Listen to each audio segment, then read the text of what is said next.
So I would like to call to order. Today is January 12th, 2021, and our City Council work session.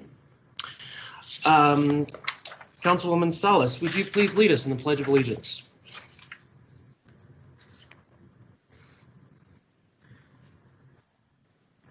Thank you, Mr. Mayor. I pledge allegiance to the flag of the United States of America and to the republic for which it stands, one nation, under God, indivisible, with liberty and justice for all.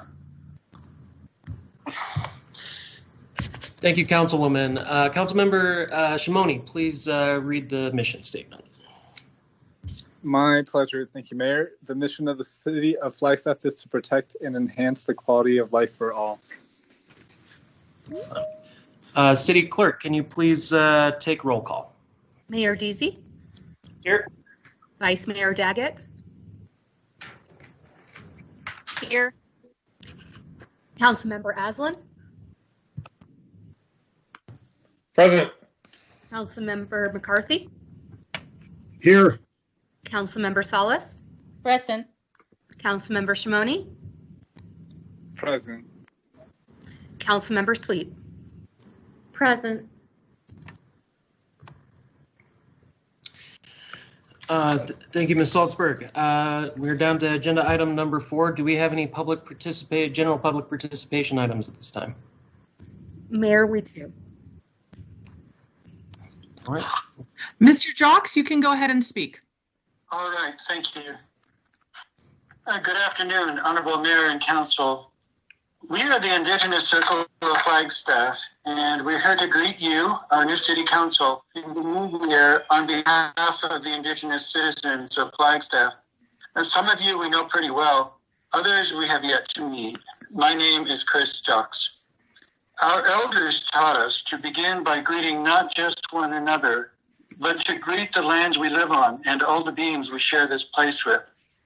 Here in Flagstaff, we are privileged each day to greet this presence that watches over us, known to Hopis as Nuvatukiaove, and as Doko Oswig, and by other names in the languages of other Indigenous nations who have known and cared for this mountain and this land for time immemorial. As we breathe the same air, walk upon the same mother, are warmed by the same sun, and are sustained by the same waters, we are all relatives. I greet you, and I'm glad for your existence. I wish I could see you, too. We are here to recognize and continue the work and actions of those who came before us for more than 40 years to improve the lives of our relatives. We have a lot to talk about.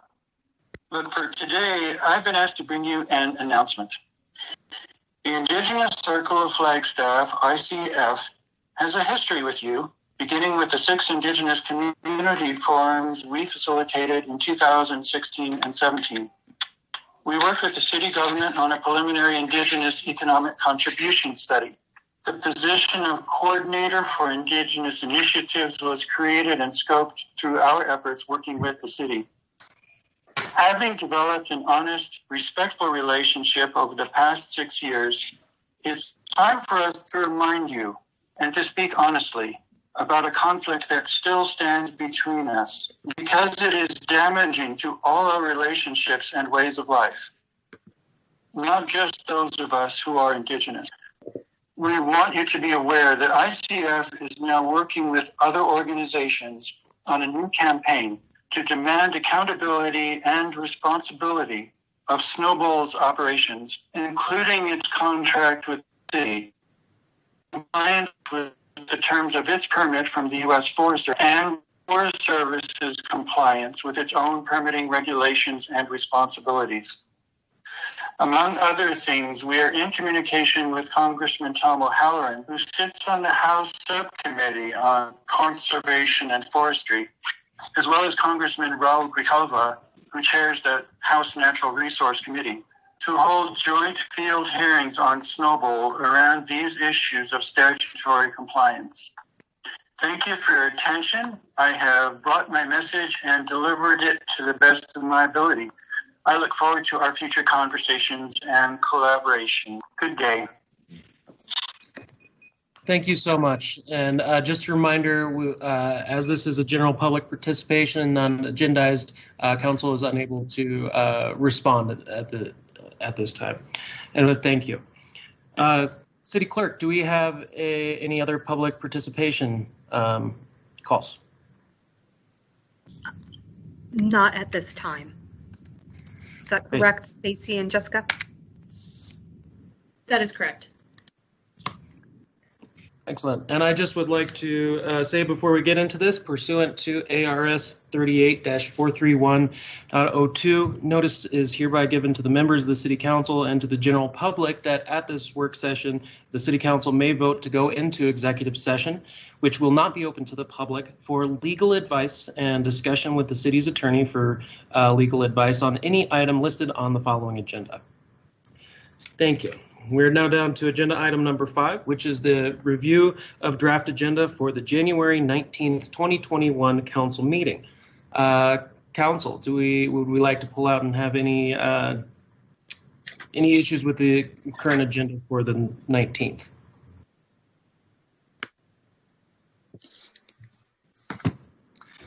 All right, well then, if that is not the case, we can move right along here to agenda item number 6, which is active transportation master plan. City staff, take it away. Thank you, Your Honor, members of the council. I'm going to share my screen here.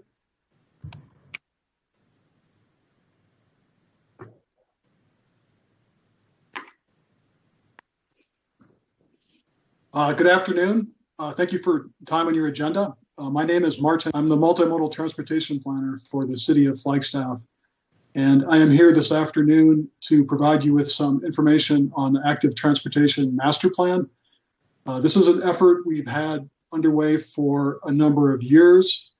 We are close to completing this effort. We're in the final stages of review and adoption. And so our purpose tonight is to give you an idea of what's happened so far with this plan, a little bit of information about what the draft plan contains, and to give you an idea of what to expect moving forward in the way of process over the next couple of months to get the plan adopted. So here's a short outline of what we'll cover this evening. First part is some context and background on the plan and the planning process. Second, we'll spend a little bit of time talking about our approach to planning, because we're really looking at more than just our approach to walking and biking and planning for walking and biking. We've expanded that somewhat to include a more general approach to how we do transportation planning in Flagstaff. For the third part, I'll give you an idea and some examples of what's in the draft plan itself in the way of content.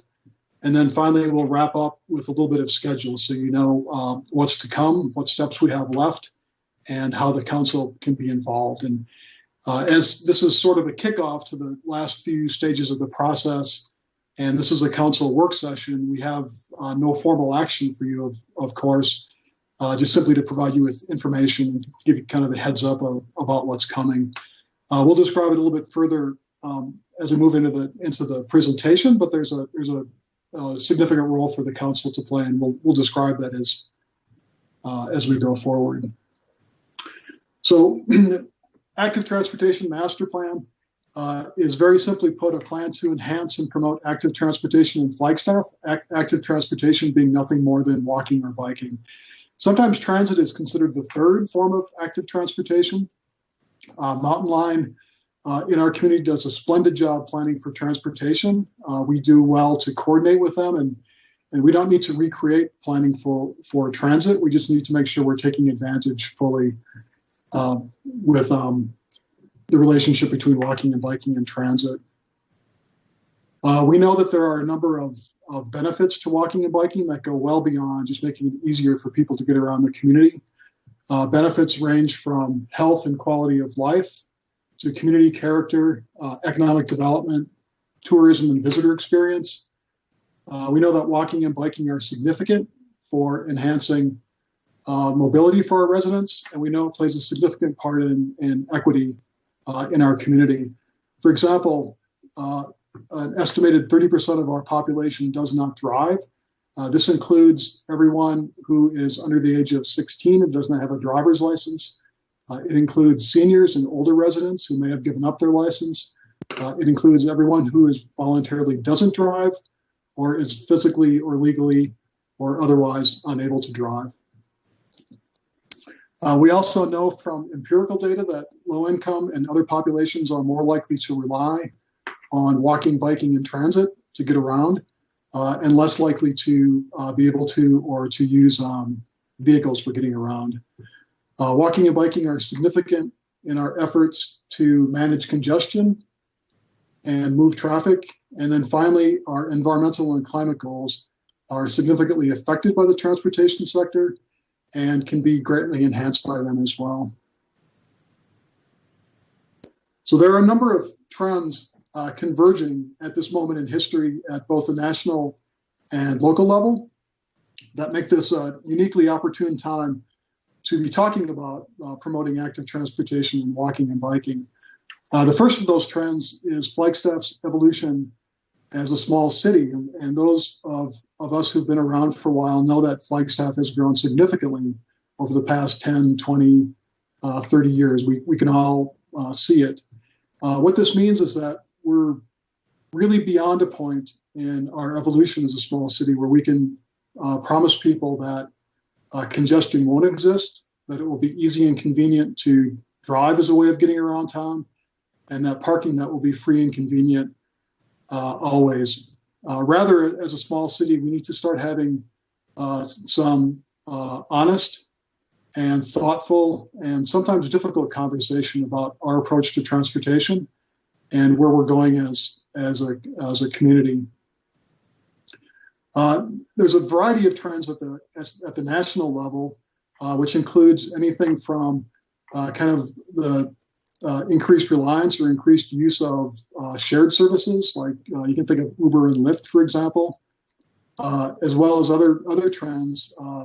Micromobility devices are becoming more popular and more prevalent. Technologies is allowing us to expand how those are used, how affordable they are, and they could mean something significant for mobility as we move forward. Other national trends that I think are significant are kind of a general movement towards support of active transportation. And we see nationwide that a lot of communities have kind of taken up the call and are promoting walking and biking in ways that are really stronger and more extensive than they've ever been in the past. At the local level, we know we have 20 years of infrastructure funding that's provided through Proposition 419 or the extension of the transportation sales tax from 2020 till 2040. That provides us with actual money to do some projects, which is a great situation to be in, much preferable to having no money available to implement some of the strategies and projects that we have lined up. The fourth trend, of course, we can't go without mentioning the pandemic over the last year. On the transportation front, what this means is that we've, in a lot of ways, rethought how we commute and how we get to work, and even if we attend meetings or attend virtually. And so a lot of people are working from home.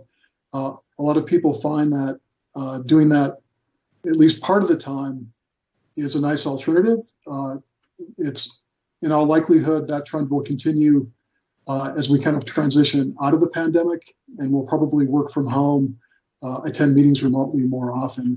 All that will have a significant effect on our transportation.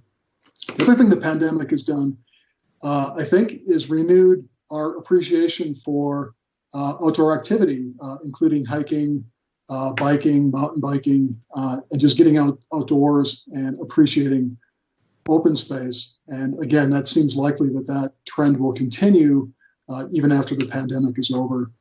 The final trend is the climate emergency, and specifically the climate emergency declaration made by City Council in June of this year, and how that relates to the transportation sector. So here are just a couple of images that sort of illustrate that. We see many communities across the country are embracing more robust bicycle facilities, including protected bike lanes. So these are a couple of images that show different versions of protected bike lanes. These images show another trend popping up in a number of communities across the country where streets are closed to vehicular traffic and opened up to walking and biking, outdoor dining, and other kinds of community activities. And that process, or this has really given us an opportunity to consider how our streets might be used in ways that benefit the community that are other than just for driving and parking. I mentioned the climate emergency declaration. Here's why it's so important in relationship to transportation. The transportation sector accounts for about 40% of our greenhouse gas emissions.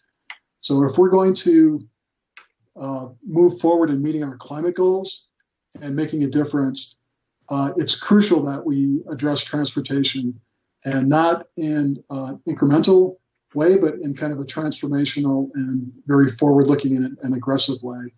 Specifically, we need to look at reducing vehicle miles traveled, abbreviated as VMT, and dramatically increasing the use of active modes, including walking, biking, and transit as a way of getting around. The Active Transportation Master Plan, or the ATMP, is defined as a specific plan, and specific plans function as a bridge between the high-level vision and aspirations of the city's regional plan and the on-the-ground implementation of actually doing things or building things. And we do things and build things in a variety of ways.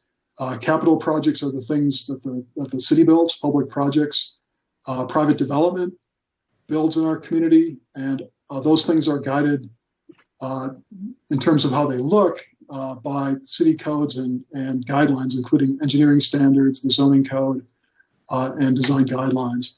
And then, of course, walking and biking and other elements of transportation are frequently addressed in other plans and other projects on an ongoing basis by the city.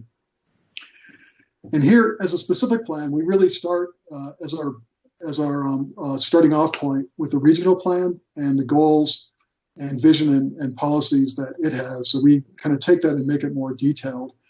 It's interesting that in all the plans the city has prepared and adopted over the years, almost universally they talk about walking and biking as being a benefit, and they have goals that promote walking and biking and strategies that suggest we enhance and support walking and biking. But invariably, they provide very little detail on how we're to do that. So very little detail on how it actually gets done. That's really no fault of the plans. They're intended to be high level. They cover a lot of ground and a lot of different topics. That's really the function that a specific plan takes, is to fill in some of those details and that gap in between that what's high level and aspirational and kind of conceptual and what we actually build on the ground. The other point to make about implementation and the role of this plan is that I think a lot of times we think of implementation in sort of large or grand terms, like big projects or big pots of money or big grants to do projects. But in reality, implementation is most significant as kind of our day-to-day activity and decision-making. So all the decisions that we make every day, all the steps we take, all the actions we make, what they add up to at the end of the week or the end of the month or the end of the year, either move us in a direction that promotes walking and biking, or keeps us neutral, or moves us in the other direction.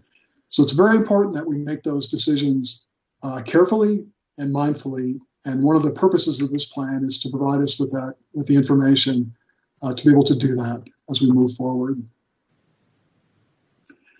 As part of the background of the plan, there's some information on context and background to kind of set the stage and get us heading in the right direction. And that includes a discussion of guiding principles, which we might think of as a way of saying this is what we believe, this is our impetus for moving forward to promote walking and biking. And I've listed a handful of them here. They're described in more detail in the draft document itself. So walking and biking are significant community values. I think this is reiterated to us every time we do a survey. I think it becomes obvious that the community values walking and biking and wants it to move forward. Second, there's a great opportunity in Flagstaff to expand walking and biking. And again, this has more detail in the plan itself. I think there's a page and a half or so of bullet points that describes simply the opportunity that we have here in Flagstaff. And we are, no doubt about it, we are better situated than a lot of communities to take advantage and promote walking and biking. The third principle is that more people will choose to walk and bike when it is comfortable, convenient, and appealing. And you could also say that the reverse of this is true. One corollary to that principle is that when we, the city, when we, the government, undertake projects or take actions to promote walking and biking, our community, our residents, invariably respond positively to that. More guiding principles. Walking and biking are critical elements of a robust transportation system. We need to start thinking of transportation more globally and think of it as mobility and involving many, many different aspects, of which walking and biking are some very important ones, but part of a much bigger system. Walking and biking are integral to land use, community character, and street design. This means that there's really a both-way relationship, that walking and biking significantly affect those things and are in turn significantly affected by those things. And then finally, mobility, which is just our ability to move around to get places like our job, school, to meet our daily needs, is fundamental and a fundamental human need.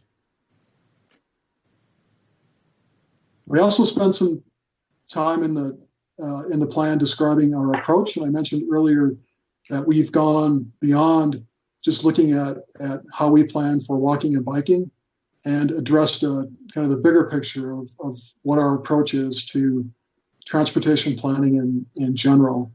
And these bullet points kind of summarize what's in the plan in that regard. So the first we mentioned briefly is to be more transformational than incremental. So we should seek to make big steps.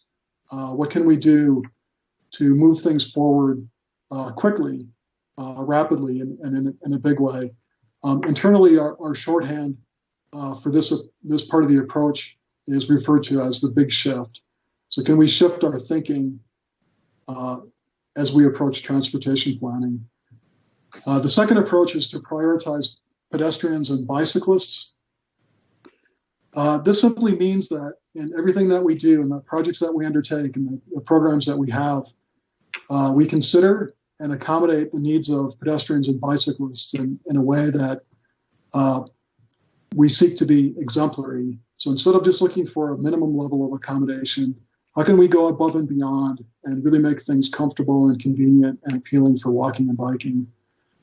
The third approach is to take a well-rounded approach to transportation. This means that we think of transportation and its impacts in terms of a variety of city goals. And some of the things that we mentioned earlier, like community health, quality of life and character, climate change, the environment, and sustainability. So instead of just considering transportation projects as they affect how cars get around, we think of it in much broader terms, including the benefits and impacts. Fourth is to pursue a wide range of solutions for mobility. So one of the secrets to mobility is that we're beyond a point where single solutions will suffice for us. There are no more silver bullets, really. We need to do all kinds of different, take all kinds of different approaches and pursue all kinds of different options. And part of that is, I think the secret to mobility is the more options that people have, the more ways they have to get around, the more successful our system is. The fifth point there is to use travel demand management, or TDM, as a guiding principle. TDM is simply the notion that we seek to reduce the demand for single occupant vehicles, so one person in the car driving around, and encourage use of walking and biking as an alternative. And then the final point of the approach is to not overbuild for cars.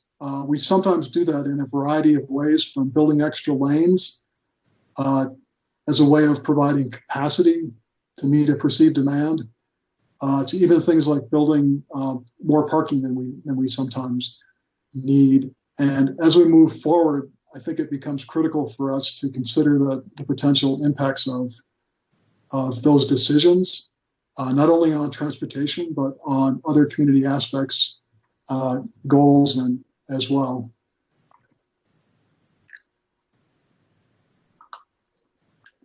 So all that background and context that's in the plan leads to the single vision for the document, which is that Flagstaff supports and celebrates walking and biking for everyone, regardless of age, ability, circumstances, or geography.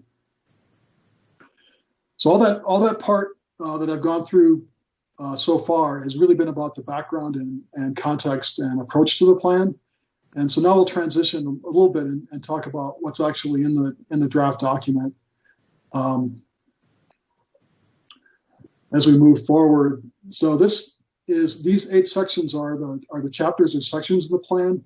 It's the introduction that includes some of what we talked about so far regarding some of the guiding principles in the approach. The second section are current conditions to describe where we are today and what things look like. Third section includes the vision, some policies handed down and expanded from Flagstaff's regional plan, as well as our goals. Section 4 is somewhat lengthy, and it includes a whole list of actions and steps that we can take to implement the goals, and they are in fact organized around the goals, which we'll see in the next slide.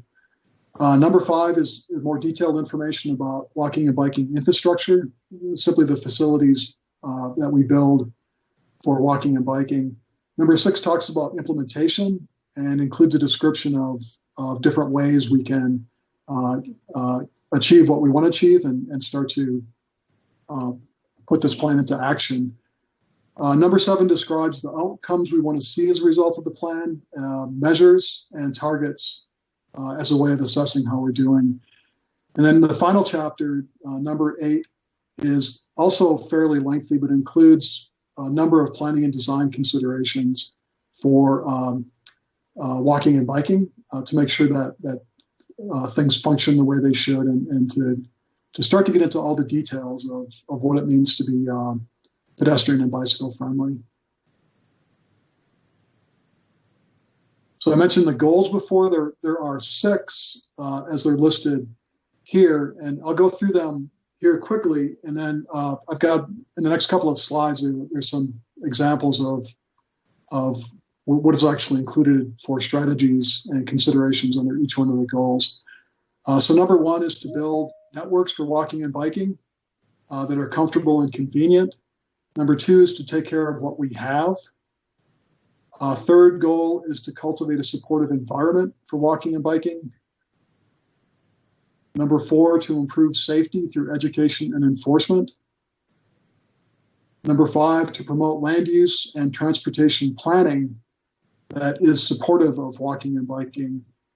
And finally, the 6th goal is to assess how we're doing for walking, biking, and trails.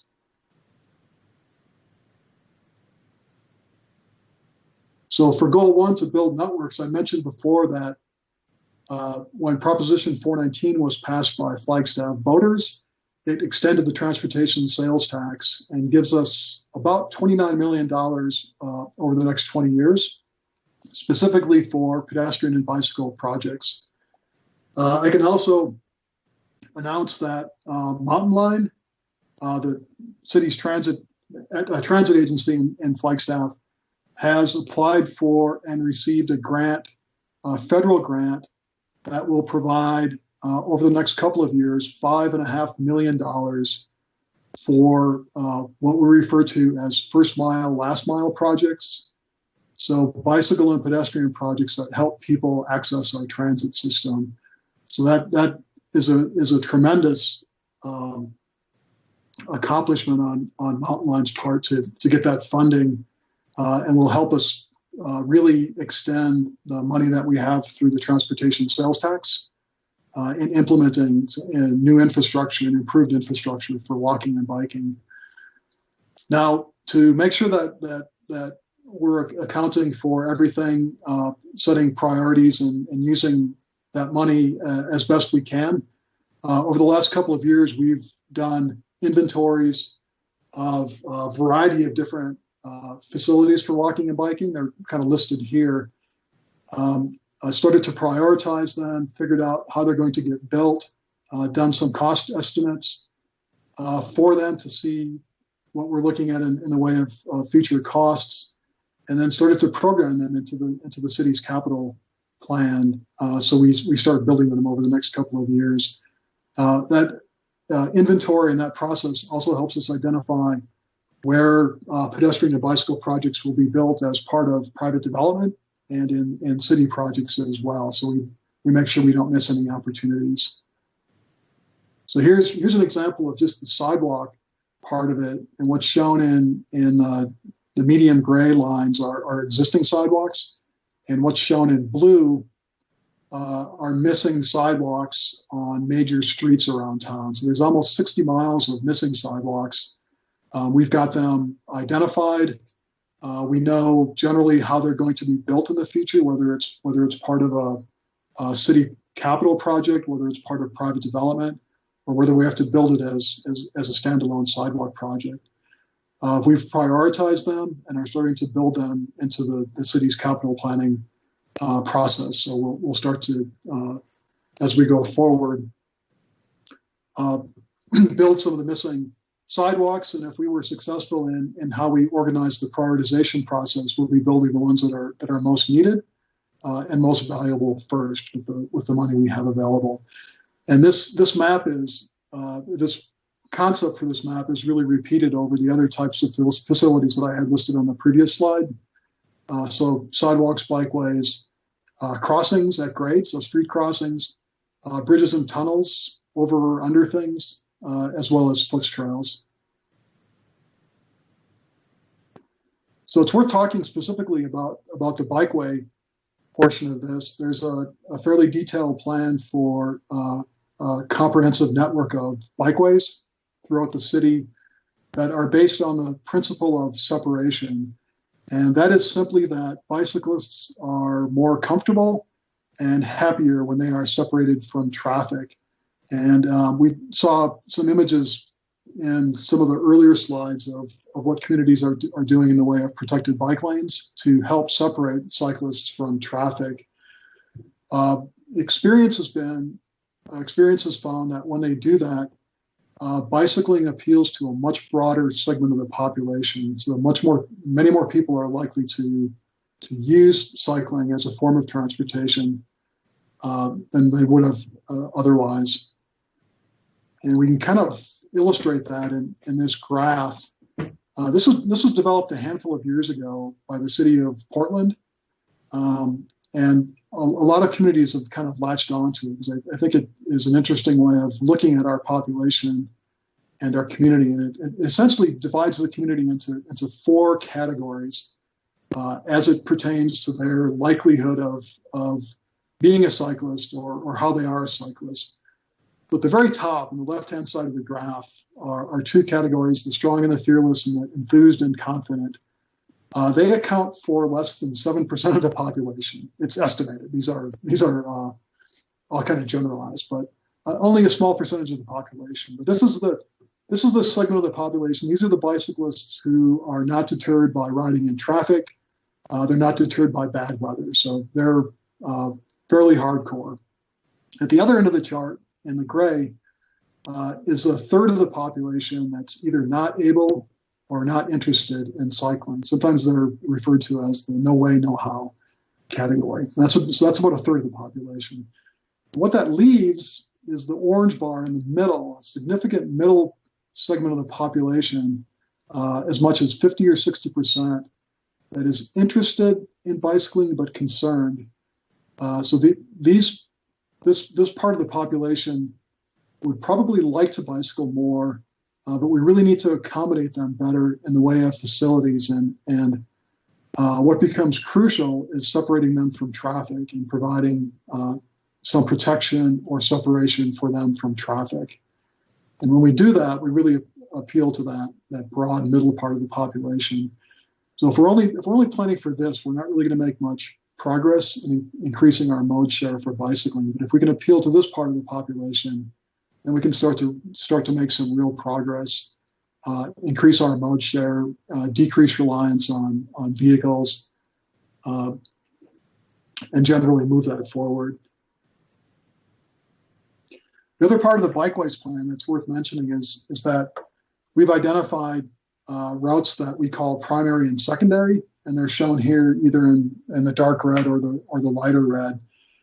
And these are the ways, the routes that are best for commuting across town and to get to most of the destinations around town. So if it's kind of a wayfinding system, this is what the ways that people would choose if they're going by bicycle. It also helps us because it gives us a good idea of what to prioritize for our bikeways, not only in the way of construction and implementation, but also for maintenance and other considerations after they're built. So all that is included in the bikeway part of the ATMP. I talked a little bit before about active transportation and transit is really the kind of the third mode. But walking, biking, and transit are really mutually supportive. On the one hand, almost everybody who takes transit starts their trip with either a walking or a biking trip. So making sure that we have good facilities to walk or bike is crucial for getting people to transit. At the other end, transit extends the range of walking and biking trips. So for example, if someone lived in Doney Park, it's an awful long way to bicycle to get all the way downtown.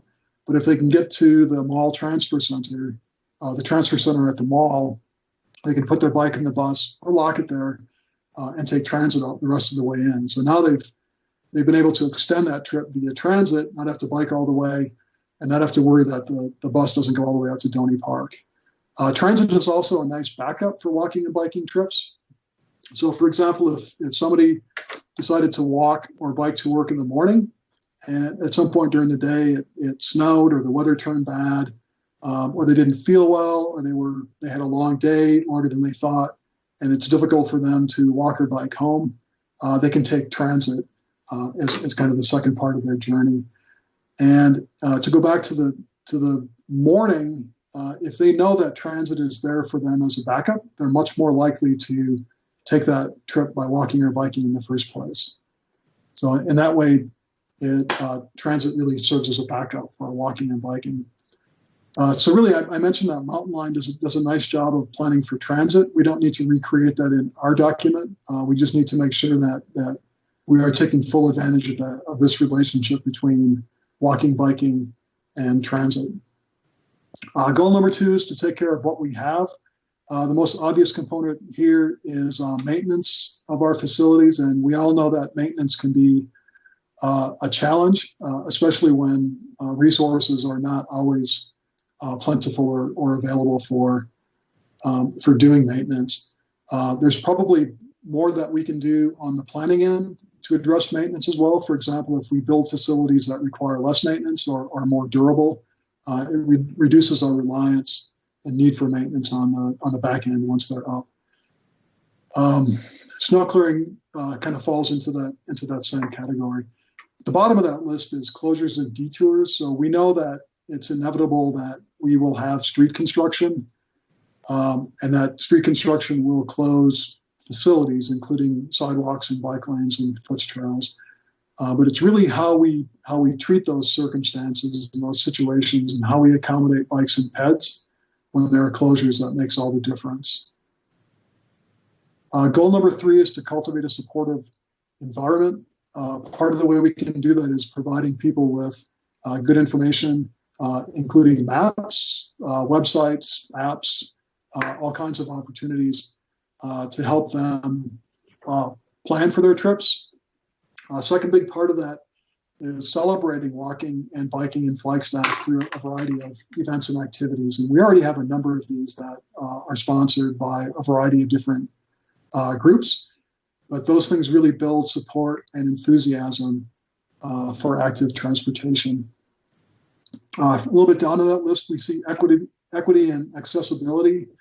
So addressing equity and addressing universal access to walking and biking are critical to having a supportive environment. We want to make sure that that these things are open and available and a good option for everyone, regardless of their circumstance. And unless and until we can do that, we haven't fully created a supportive environment.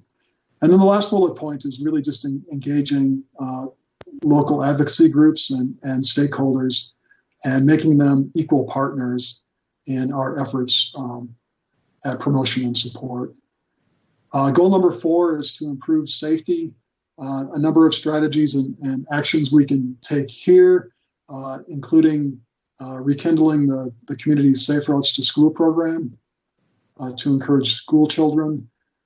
We can talk about more robust education programs for bicyclists, pedestrians, and motorists. We collect crash data, but we can go further in actually using it to improve safety and facilities in Flagstaff. And finally, we can work with law enforcement on targeted enforcement and compliance as a way of increasing safety, improving safety. Goal number 5 addresses supportive planning and land use practices. And here the document really talks about how planning, how pedestrian and bicycle accommodation fit within that larger context of land use, urban form development patterns, our approach to transportation, and how we build our streets and transportation facilities. And then finally, at the level of what walking and biking facilities themselves look like. Now, land use and urban form are very well addressed in our other planning documents, including the regional plan. We don't need to repeat all that information or recreate that information. We do, however, I think need to talk about how walking and biking fits into that, how walking and biking can both benefit our land use and urban form, and in turn, how land use and urban form affect how walkable or bikeable Flagstaff is. Part of that, I mentioned briefly the philosophy of travel demand management, or TDM, which again is to reduce demand for single occupant vehicles and encourage walking, biking, and transit. And so at that level, it functions at 2 levels. And that level I described previously was really the philosophical or the approach level. But it also functions at kind of a practical level in that there are a number of communities across the country that have specific TDM programs that are intended to do just this, to reduce demand for vehicle use and encourage walking, biking, and transit. And while we don't have one ourselves, NAU does has a lot of programmatic elements in that direction. The city also has 2 other programs with different goals or intentions, but are really analogous to a TDM program. The first one is water conservation, and the second one is Rethink Waste. And those 2 programs are really intended to encourage our community to use less water or produce less waste, because doing that is more beneficial than building facilities to meet unlimited demand. So in the case of water conservation, we'd have to find more sources of potable water and build facilities to both convey and treat them. And there's a long-term benefit to the community and to the planet, really, of getting people to use less water in the first place. And the same applies to Rethink Waste. If people produce less waste, we as the city don't have to build as much capacity in our landfills. And there's a definitive benefit to the community of doing that. The same principles apply to TDM. Goal 6 is to assess how we're doing. Part of this, of course, is how we do implementation, how we actually put into place some of the recommendations in the document. It also includes setting targets and benchmarks so we can measure our progress. And then the last couple of bullet points I think are important, and that part of assessing how we're doing is giving the community and our stakeholders and our policymakers information on the one end, and then an opportunity to give us information on the other end. So we hear from them about how we're doing on kind of a regular basis, and we share information back to them. I mentioned that we've been working on this plan for a couple of years. Sometimes plans come before the city and are undertaken by the city, and they're kind of fast-tracked, and they move very quickly, and they get adopted. This has not been one of those plans. We have been working on this for a while, but we have done significant work, particularly in the way of community engagement. About 10 different surveys have been conducted over the last couple of years on walking and biking. Some of them were direct surveys that we've done and asked people specifically about different topics on pedestrian and bicycle accommodation. Some are less direct and were done in conjunction with other projects. Like I think of the recent surveys that were done for the Milton Corridor Master Plan and Fort Valley Corridor Master Plan that ADOT did. There's really a lot of great information in there that we can use on walking and biking.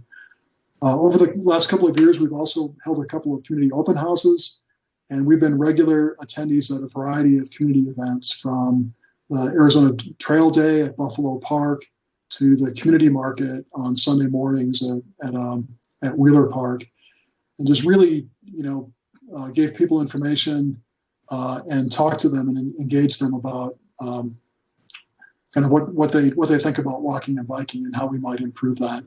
So between those few things, I don't have a definitive count, but we've probably talked or directly engaged people, community members, visitors in the thousands about how they felt. So we have a lot of really good information that way. Also, over the last couple of years, the Pedestrian Advisory Committee, Bicycle Advisory Committee, and Transportation Commission have had this plan on as a regular agenda item and held monthly discussions about it. So we've done a lot of work, collected a lot of information, have come a long way, and as I mentioned before, we're up to the final stages of the project. And this is kind of what that looks like in general terms. I've mentioned a draft document which exists, but we're still in the process of internal review with that document. And so as we go through that, we'll wait till staff is comfortable and able to comment on it before we release it to the public.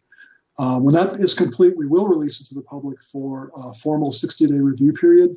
Part of that will be a community survey, presentations to outside groups, as well as virtual open houses. Open houses via Teams, like we're doing tonight, to give people a chance to react to the plan and give us their thoughts and comments on it. At the conclusion of that, we'll go into formal review and adoption, probably in late spring or early summer. And there's a detailed process for that. That includes a variety of boards and commissions. I've got them abbreviated here. City Council can look forward to a work session at the beginning of this process and an opportunity to really dive into the content of the plan and have a discussion about it after, of course, you've been able to see an actual draft of it. Then there's a formal recommendations from those commissions, and finally, City Council approval by way of a resolution. So that was a lot of information. I thank you for your time and attention. I'm happy to answer any questions you have or hear any comments. Thank you so much for the presentation and all the hard work you've been doing on this and this team. Councilmember Kessler does have a comment. Martin, thank you for that. That was really, really exciting. I would go so far as to say it was personally invigorating. This is a really neat opportunity to be at the ground level on this and to see all the the community work that's going into it and the community input that will continue to go into it.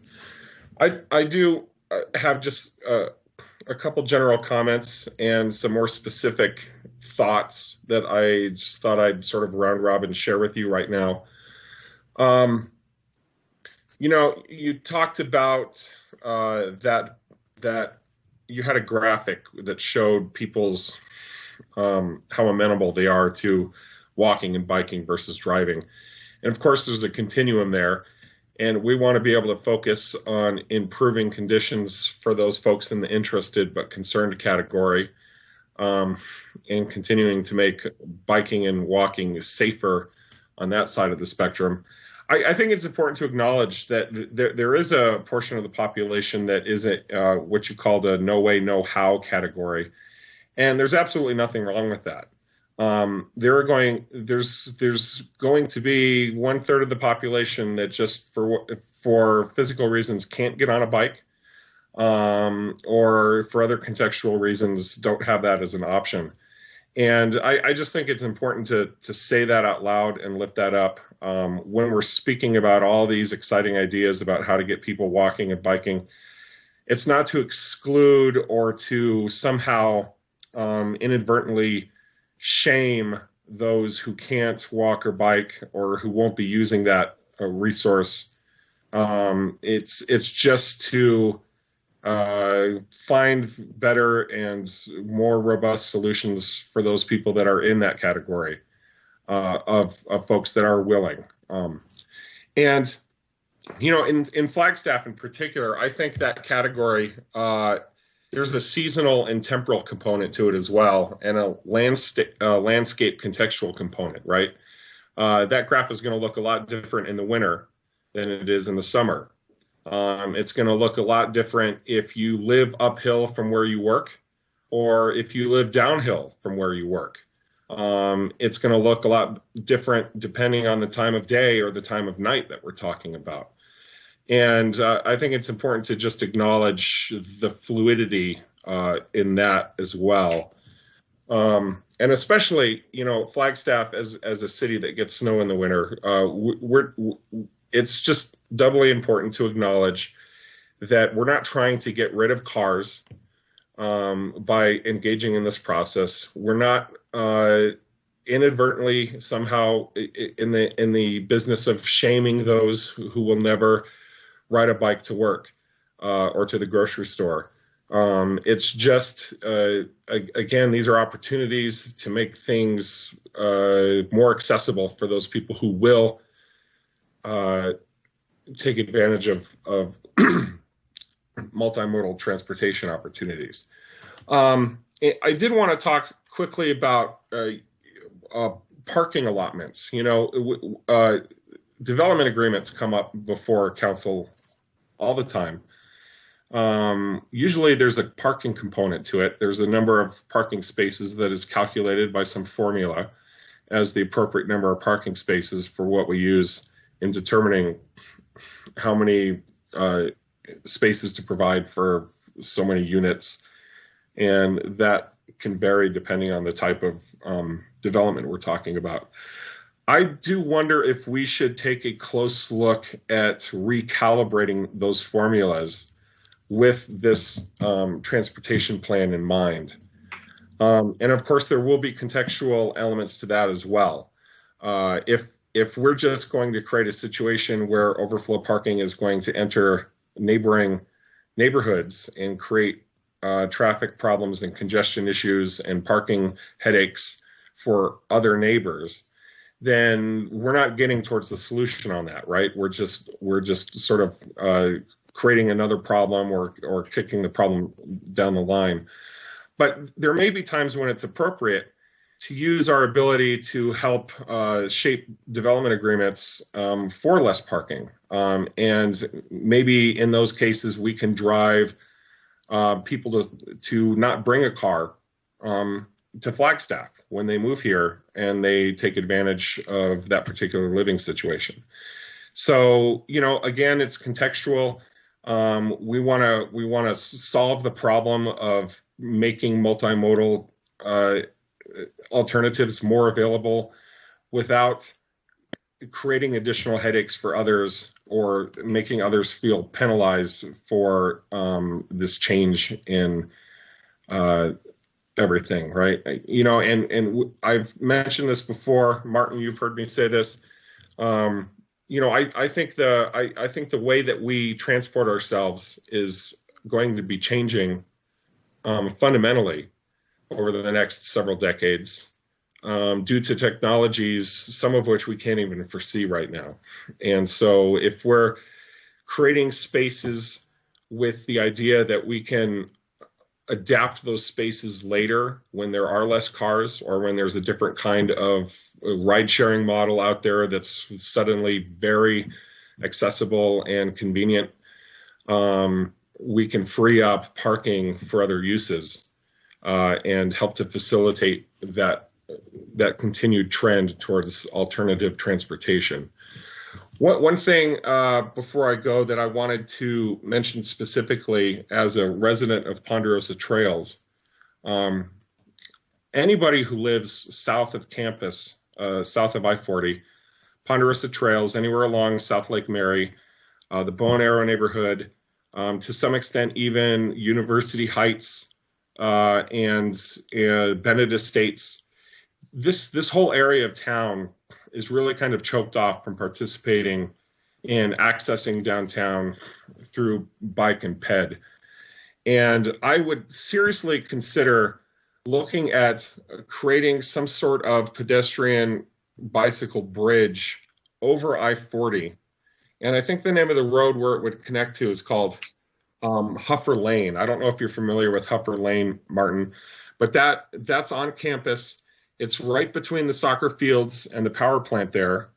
And where I-40 passes through that area, it's cut into a natural mountain space. So there's a good 100 feet of natural rock that would create a very easy bridge for people to flow onto South Campus from south of I-40 there. That land below I-40, south of I-40, is owned by the university.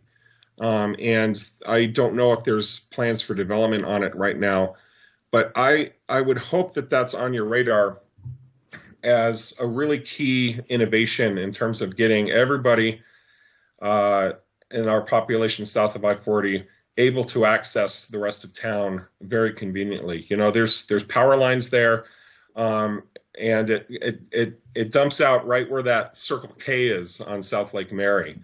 So if we could provide that overpass of pedestrian cycling right there between Circle K and South Campus, I think that would be an amazing investment. And so I would just keep that in mind because when we're talking about you know, the interested but concerned, everybody out here in Ponderosa Trails would be there's so many people who are amenable to biking and cycling into town and onto campus, but just aren't doing it because it's a real headache and very dangerous to be navigating Beulah Street and South Lake Mary and that whole Woodlands Village area. It's very complicated and clunky to get from where we are into the rest of town. That's all I have. I'm curious if you have a reaction to that or if you're just taking notes. And also interested to hear what everyone else has to say. All right, if you'd like to respond to that, or we do have Vice Mayor Daggett with a comment here. Vice Mayor. Thank you, Mayor. Hello, Martin. Thank you so much for that great presentation, and thank you for your years and years of service to the city and working on bike and ped issues. How many years have you worked for the city? Just over 23. All right. So I am very excited to see sidewalks built to make connections. And I'm wondering about I'm guessing that the type of sidewalks that we're going to be building are the vertical sidewalks and not rolled curb sidewalks, correct? Yes. We also inventory where curb and gutter are missing. So if they're not part of the roadway, they would be added as part of the sidewalk project. Okay, thank you. Vertical, not roll curb. Yeah, because that's so easy for cars to be parking on and makes the sidewalk pretty much non-existent. All right, thank you. Thank you, Vice Mayor. I just had one question with the little graph you gave, that 33% are no way, no how, and so forth. Is that just a general nationwide type rule of thumb, or was that specifically for Flagstaff? It was originally developed for Portland, Oregon, and then a lot of communities kind of adopted it as part of their approach. There have actually been a handful of studies that have attempted to empirically determine what the percentages of those categories are, and I can provide you with some of those, and we could have another discussion about how relevant they are, how accurate they are. I would think just anecdotally and based on our experience, it probably applies to Flagstaff, and I think it was originally intended for bicycling, but I think you can draw some parallels to walking as well. And again, I think beyond the specifics of the numbers or where it came from, I think the point is a good one, and I think that's why a lot of communities have taken it. Is that we really need to build facilities for people that are comfortable and convenient. A lot of times when people describe why they don't like to walk or bike, they use the word safety. So things aren't safe, or they don't feel safe. And really, safety is a huge aspect of comfort.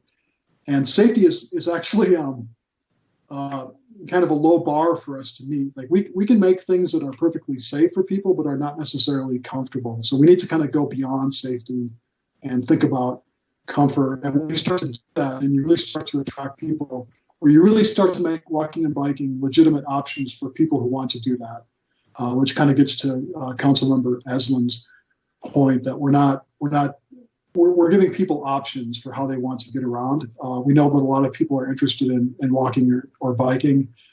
This is one of the ways that we make that a good option for them, an option that they're more likely to take if they're interested in doing that. Excellent. Well, thank you much. And thank you for your service, 23 years. Wow. Thank you. I was not aware of that. That's pretty amazing.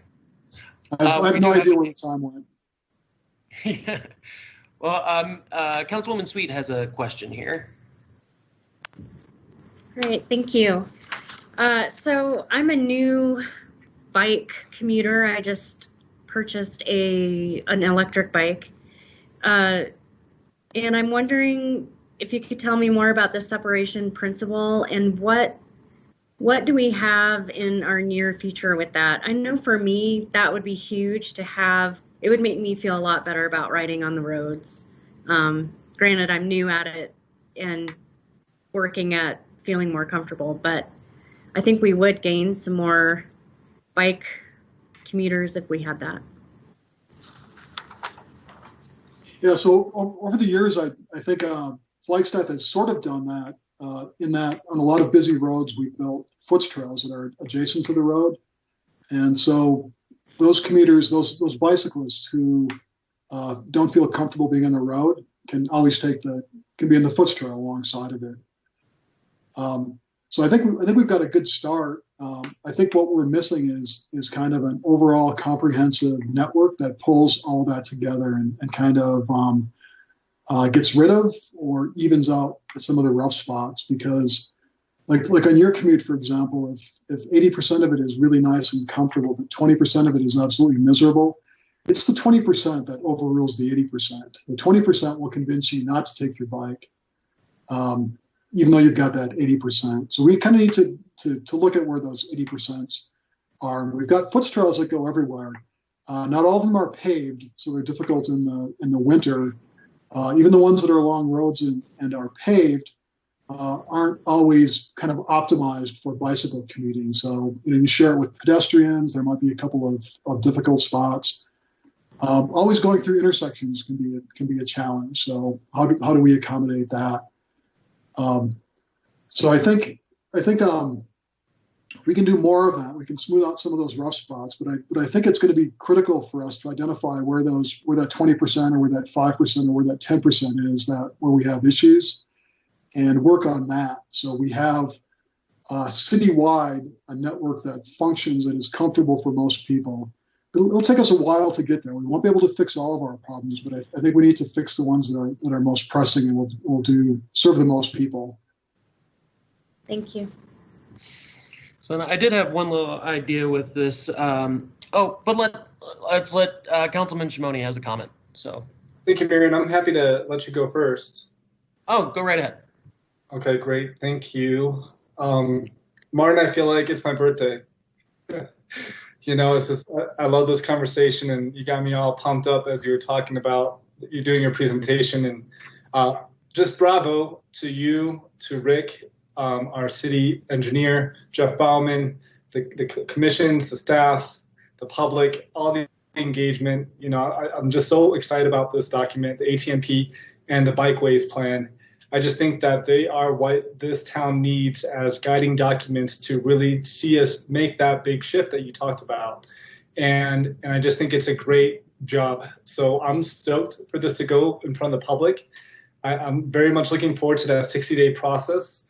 I agree with Councilmember Aslan about focusing on those willing. And I know those folks who will drive, who do drive, and who will continue to drive, even when we implement such a plan to its, completion. And that's fine. There's nothing wrong with that. But that 60% or that, that huge percentage of folks that would be released to ride their bikes and able to ride their bikes in a way that they felt comfortable with this plan in place is just massive. So I wanted to also welcome Councilmember Sweet to the bicycle community. Glad you're with us. And, once we have these things in place and these routes in place, I've signed my mom up to help test ride them to make sure she can get from A to B, and maybe you'll join her and we can make it a big thing. But, I've always joked around with Martin and other staff saying, if my mom can do it, we've achieved the goal, because I am in that 1%. And so I love the ATMP. It talks about design standards and future road development. And then the bikeways plan goes into a great deal about the hierarchy of the routes that we need to complete and really prioritize and making them safe possible routes for folks that are holistic. And this is no small task, but without getting into too many details on the plans, I'm very excited about it.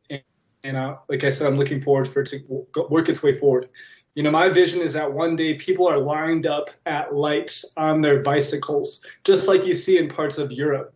And why not have that here in Flagstaff? I think that's something we can totally achieve. Martin, you talked about transformational rather than incremental and the big shift. And I'm on board.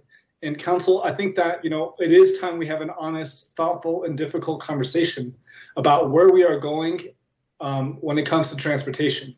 And I'm hoping we can start that conversation and really get somewhere with that tonight. And so I'd like to see us make that shift and start, really talking about how we're prioritizing monies to align with this new goal of ours.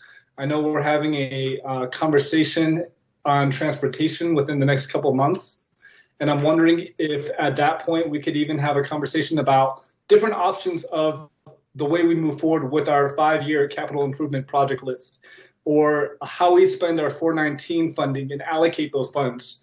And I would tap on Sterling to say that, maybe e-session is appropriate leading into that conversation on 419 and how we allocate those funds, because this is big. And if we want this to actually be a document that isn't just sitting on the shelf, we need to take some serious action, council. And now is the time. And I'm excited, and I believe in this council's ability to address this, because if we want to really reach our climate goals, that 40% number that we talked about, and I'm sure Nicole will talk about later tonight, is going to be huge. And this is really a document and a plan that can really help us get to those goals. So, you know, Councilmember Aslan, you talked about the bridge. There's a lot of needs in the community, and it just shows that, you know, we really need these infrastructure projects prioritized. But I really want to hit that low-hanging fruit first of completing those 2 hierarchy routes, north to south and east to west, and then building off of that with the years to come. And I'm wrapping up. I like the idea of how we go above and beyond, Martin. You have my full support there, prioritizing pedestrians and bicyclists.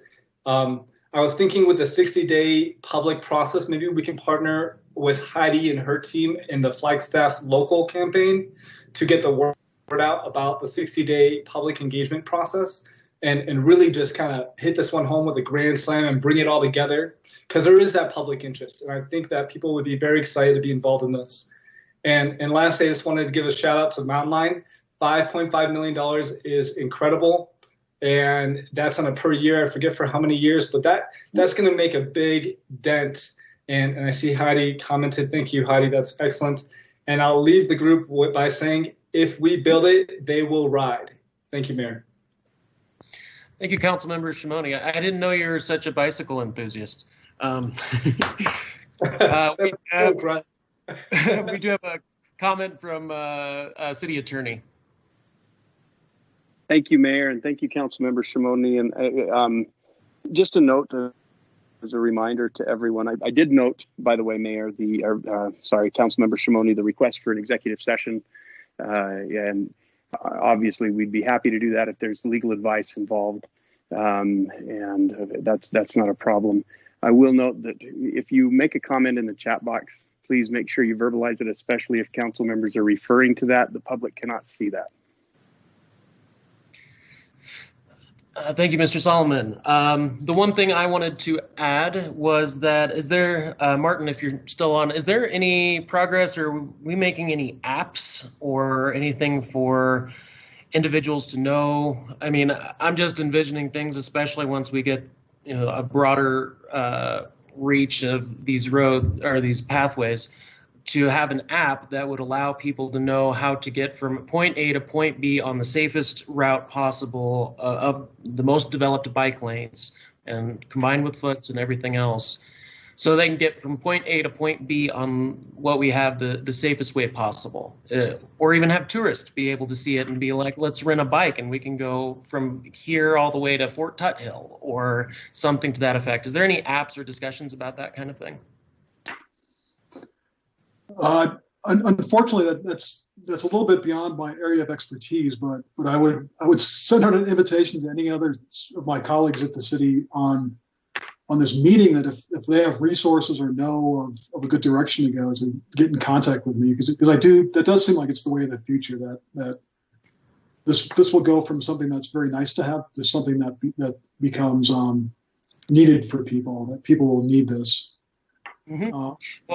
Well, I was just thinking out loud here, but I mean, a graduate thesis project for out of computing at NAU or something like that, where it's not we can partner with other individuals. But I really think having that kind of thing would make me more interested in doing it, showing it to my kid to say, okay, here's your path to grandma's house across town, whatever it may be. I think that might also help move the needle a little bit on people using it. So just my thought on that, and that would be kind of a cool thing to just have as part of the discussion moving forward.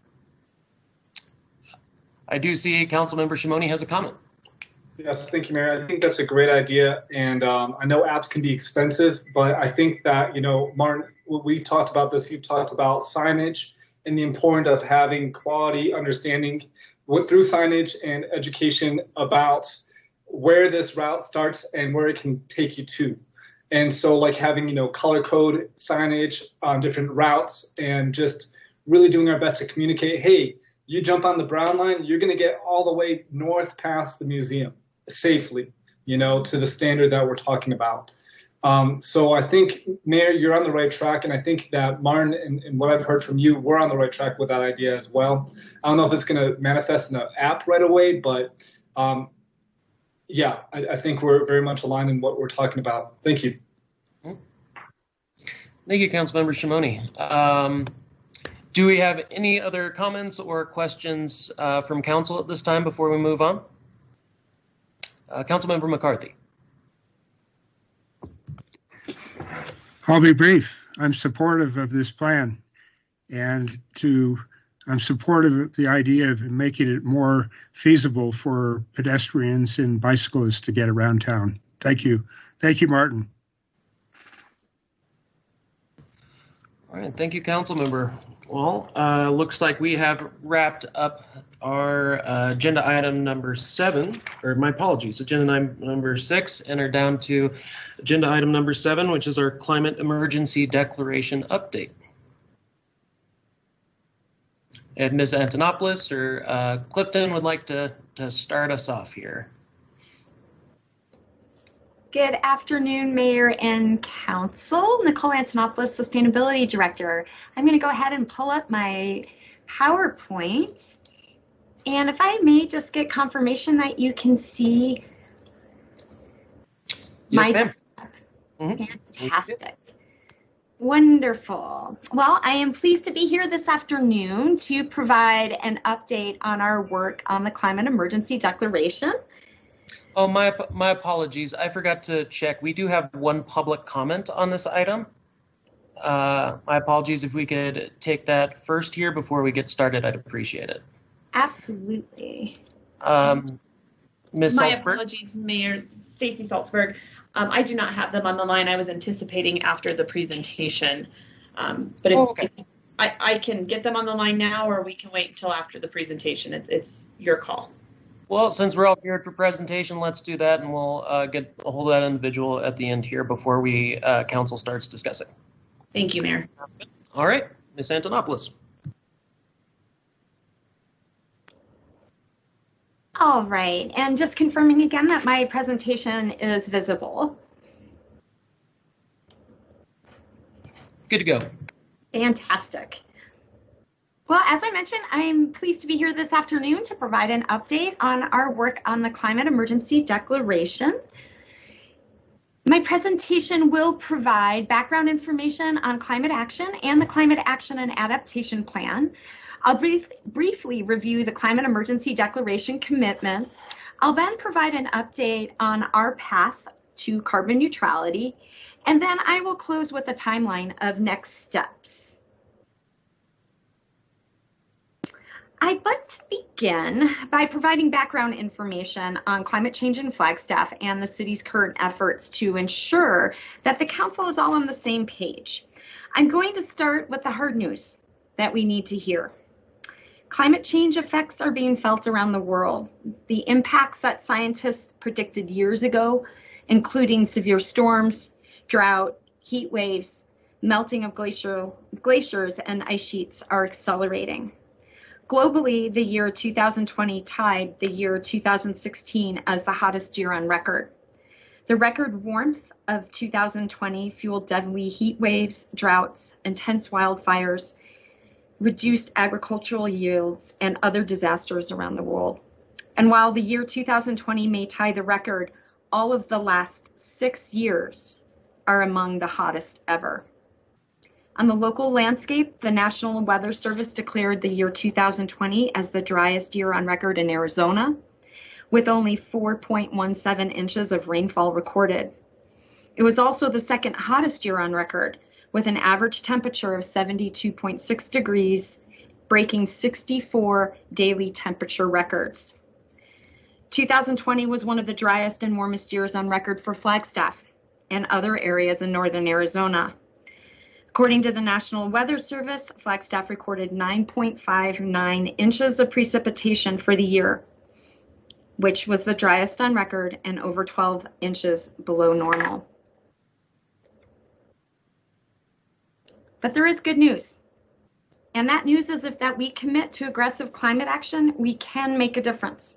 The benefits are abundant to action, and listed on this slide are just a few, including improving our quality of life, well-being, and creating a more resilient and self-renewing economy, preserving vital ecosystems, supporting low-income and disadvantaged communities, promoting healthier lifestyles, saving public dollars because proactive action is less expensive, and creating jobs. As a side note, proof is in the data. 2 of the 3 fastest growing jobs in America currently are wind turbine technicians and solar photovoltaic installers. So as you can see from this list, climate action is addressing a number of multiple city goals. Researchers have been tracking global investment in climate action for decades.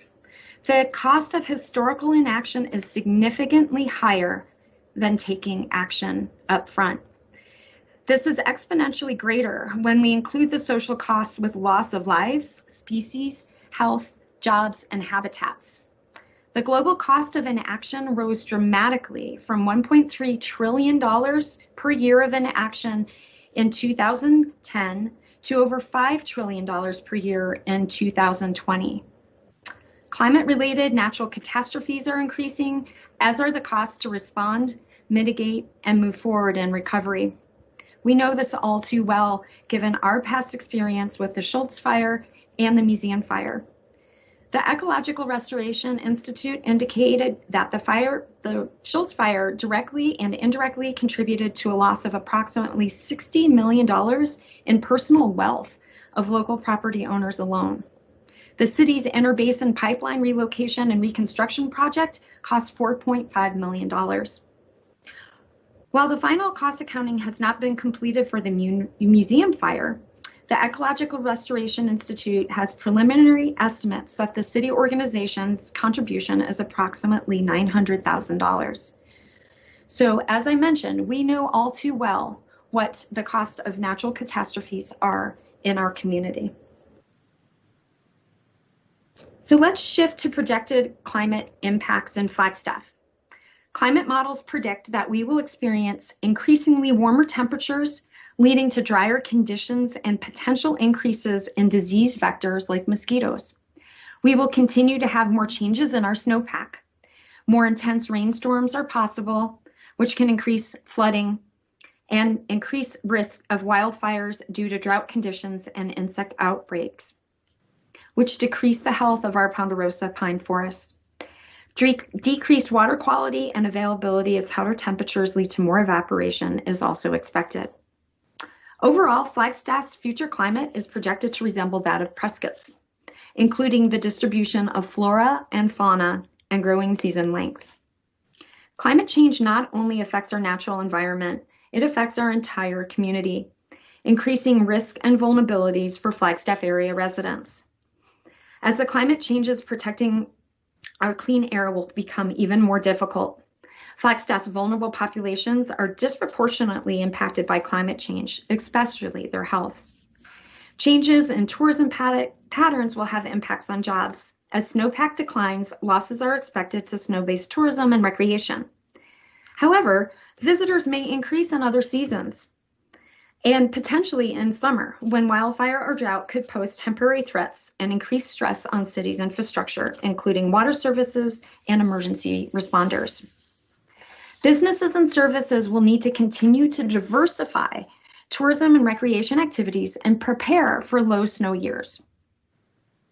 In addition, climate migration from warmer climates, such as Phoenix, puts increasing pressure on housing availability and affordable living opportunities for our residents. The correlation between climate change and housing is well documented and being experienced around the globe and in Flagstaff. The city's first community-wide commitment to take robust climate action was in 2018, when the Climate Action and Adaptation Plan was adopted. That plan has 3 overarching goals.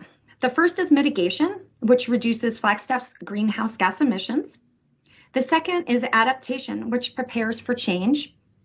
The third is equity, which fairly and justly distributes resources, access, and opportunities. So the goals associated with mitigation, the goal rather, associated with mitigation is to reduce Flagstaff's greenhouse gas emissions 80% by the year 2050 compared to a 2016 baseline. Now, please keep in mind that this goal is changing with the climate emergency declaration, but we'll get to that in just a moment. The second goal of the Climate Action and Adaptation Plan is the adaptation goal, which is to ensure that Flagstaff is prepared for climate change impacts and resilience against threats. And then the final goal is equity, which is to address climate change impacts in a way that prioritizes those most impacted and make sure climate actions do not disadvantage communities at risk. So putting mitigation into context, I believe this is a helpful slide. It represents Flagstaff's community-wide greenhouse gas emissions. And in this particular slide, they're averaged over the years 2016 and 2018. Flagstaff's emissions profile is most influenced in order of magnitude by the powering of buildings, the transportation sector, and then waste.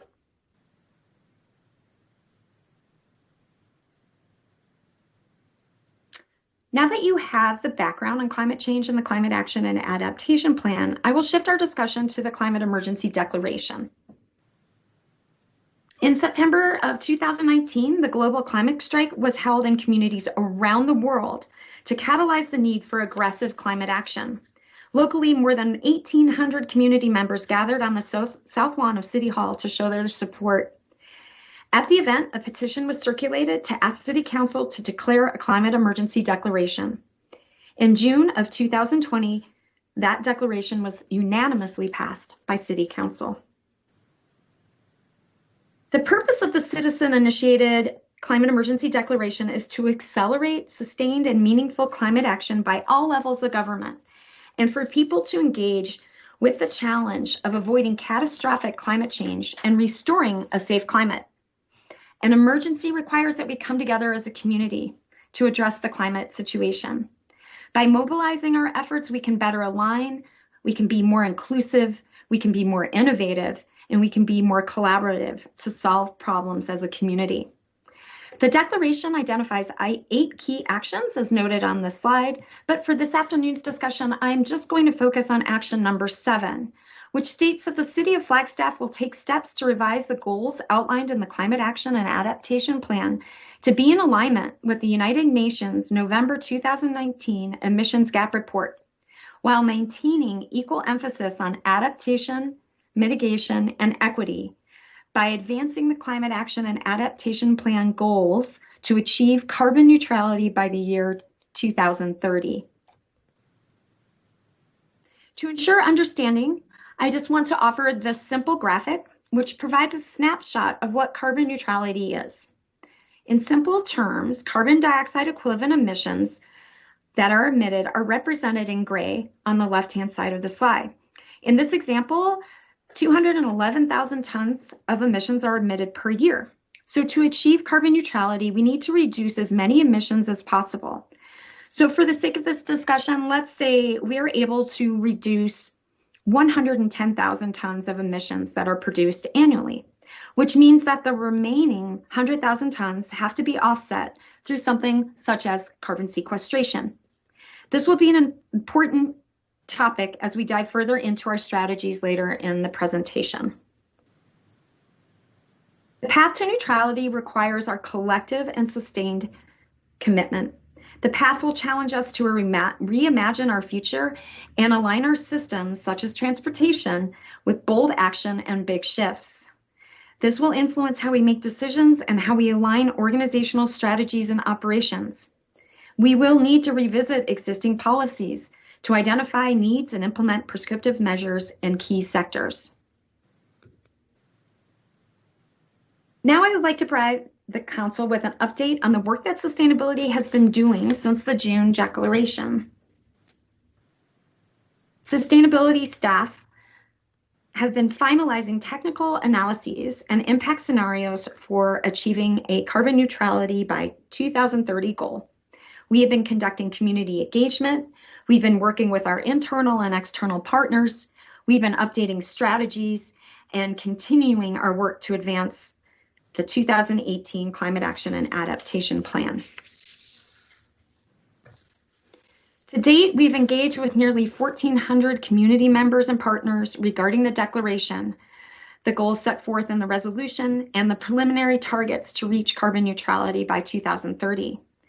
The various platforms we've used for engagement in this virtual landscape includes the Flagstaff Community Forum, social media outlets, radio, newspaper, and web-based advertisements and infographics, as well as numerous presentations that have been given to various organizations, groups, and city commissions. The technical analysis that we've identified confirms that our target areas need to be in the following 7 areas: cleaner electricity, reduced energy demand, building fuel switching, improved materials management and landfill operations, transportation shift, which you heard a lot about, electric mobility, and carbon sequestration. This slide represents our climate emergency plan. Well, sort of. We need to fill the void between the business as usual emissions trajectory, which is represented by the black line at the top, and the carbon neutrality trajectory represented by the blue line at the bottom. The various strategies in the 7 target areas need to fill this void. So the following 7 slides that I will present will provide highlights from each of the proposed target areas. I want to assure the council and the community that significant consideration, including all the information we heard during the public engagement process, was incorporated to formulate these target areas. Okay, beginning with cleaner electricity, which is ensuring that 100% of our electricity will come from renewable sources. In this target area, we've set goals to achieve 100% clean energy by 2025 for the municipal organization and by 2030 for the community. Considerations that we took into, considerations include financing, such success of APS, our electric provider's commitment to clean energy by 2050. Actions that will support this target include the Solar United Neighbors partnership and the potential for a large-scale solar project on Red Gap Ranch.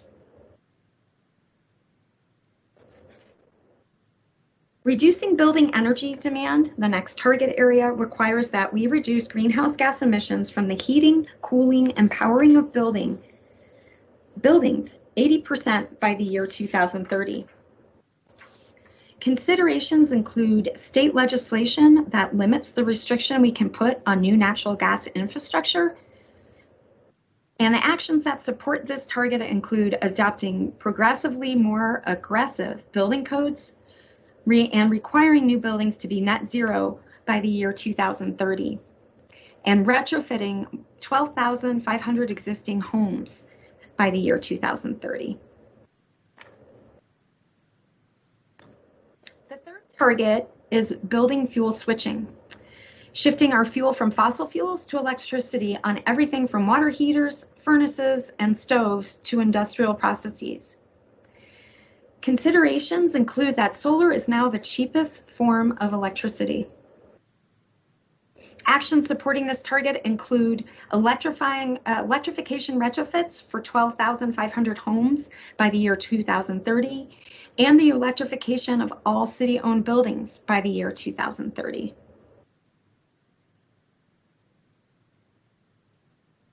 The 4th target is to improve materials management and landfill operations by reducing consumption and waste, diverting more materials through reuse and recycling, and implementing a landfill gas collection and flare system. Considerations are that solid waste accounts for 10% of our emission, as well as state preemptions from establishing recycling mandates. Actions to support this target include a wide-scale composting drop-off program by the year 2025 and a community-wide collection program by the year 2028. The 5th target is the transportation shift, which means that we will depend less on cars and reduce vehicle miles traveled in private vehicles by 50%. Considerations include the Climate Emergency Plan Steering Committee's strong recommendation that we need to commit to aggressive change, making difficult choices and full transformation, and funding active transportation shifts. We need to, considerations of that annually, we would need $600,000+ to fund active transportation programming and up to $90 million for bike and pedestrian capital improvements. Supporting this target area is the Active Transportation Master Plan, creating safe and comfortable biking and walking infrastructures, and appropriate density and mixed use to support transportation shifts. The sixth target area is electric mobility, which embraces electrification of mobility options. This includes new mobility such as e-bikes, bike share, and hoverboards, the electrification of large fleets, and the electrification of personal vehicles. Considerations when developing this target include that electrification is not a silver bullet. I highlighted this point during my update to City Council last October.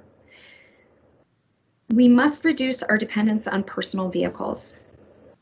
Action supporting this goal includes installing electric vehicle charging stations at city facilities and making improvements to building code requirements. The final target area is carbon sequestration. Sequestration is the process of capturing and storing atmospheric carbon dioxide to remove it from the atmosphere. It's important to understand that the amount of carbon sequestration needed to achieve carbon neutrality by 2030 will depend on the success of the reduction efforts in the other 6 target areas. We need to study the feasibility of various land management practices in our high desert environment. Supporting this action is exploring innovative sequestration projects and potentially one at Red Gap Ranch. We have a lot of work ahead as an organization and as a community, but we can do this. We have the tools, we have the brain trust, and we have the commitment. Regarding the carbon neutrality plan itself, it will need to be a living document that is trued up and refined annually. There are too many variables to consider, whether it be the constantly changing conditions of our community, our economy, or our environment, the advances in technology, mandates that come from the state or federal level, the success of our partners like APS, and available funding. A detailed schedule will be included in the plan when it's brought forward for adoption. So what's next? Sustainability will return to City Council with a draft plan on March 9th. At that time, we will provide City Council with 2 options to consider for our path toward carbon neutrality. These options will represent 2 different approaches for filling that void between the business as usual trajectory and the carbon neutrality trajectory.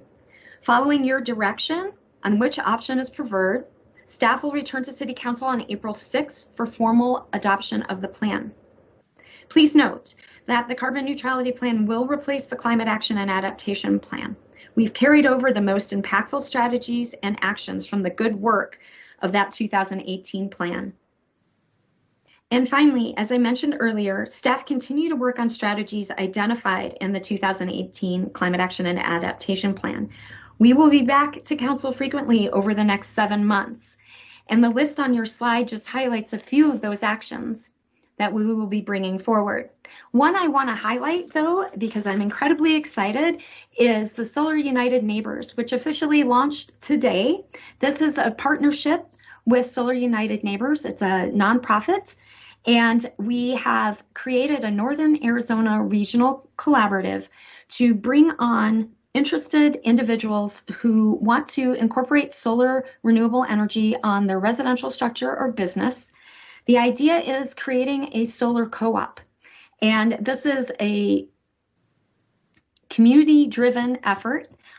So as a partner with Solar United Neighbors, we will help promote the solar co-op and provide information to the community and encourage individuals who are in a financial situation to incorporate solar into their residence or business.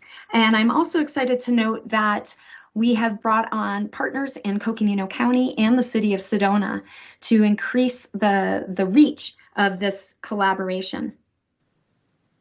We also will be bringing forward next week the award of APS electric vehicle charging stations. This will be phase 2. Some of the council may recall that City Hall has electric vehicle charging stations that were part of an APS program. And now in phase 2, we have been able to secure electric vehicle charging stations at the Aquaplex, the Flagstaff Airport, and the main library. You'll hear more about that next week. We will also be in front of council to talk about investment scenarios. What is going to be needed to achieve these goals that we've set forward for carbon neutrality by the year 2030? We'll be working with outside consultants who will help us develop the investment scenarios, but they're also going to help us develop saving scenarios as well. So we can actually look at the cost of action the cost of action as well as the cost of inaction. I'm excited to say that we've been partnering with the Flagstaff Fire Department, and we have received a small grant to start a HEPA filter program for community members who suffer from poor air quality days during forest health initiatives or during forest fires. And then we will be making updates to our sustainable building resolution to incorporate resiliency, renewable energies, and equity. We will be working on a carbon neutrality development scoring matrix, and then following through on a request from the former city council to create an anti-idling ordinance for loading zones in our downtown area. These are just some highlights from what you can expect out of sustainability in the next few months. And with that, thank you so much. It's been a pleasure to update the council on the work we've been doing, and I just would like to thank the amazing sustainability team, Jenny Neiman, Ramon DC Alatorre, Jillian Goulet, who make up our climate team. We have been working incredibly hard to bring forward all this information and represent as best as we can the community's voice. With that, I'm open to any questions that the council may have. Thank you so much. This is really exciting stuff that's going on, and I was super excited when I saw when I learned about Solar United and the co-op and their model and what they're doing. That I see some really big moves, and it's really awesome. But I do have one commentator. So if we could turn it over, Ms. Salzberg, if you'd like to get them on the line before we start discussion. Thank you, Mayor.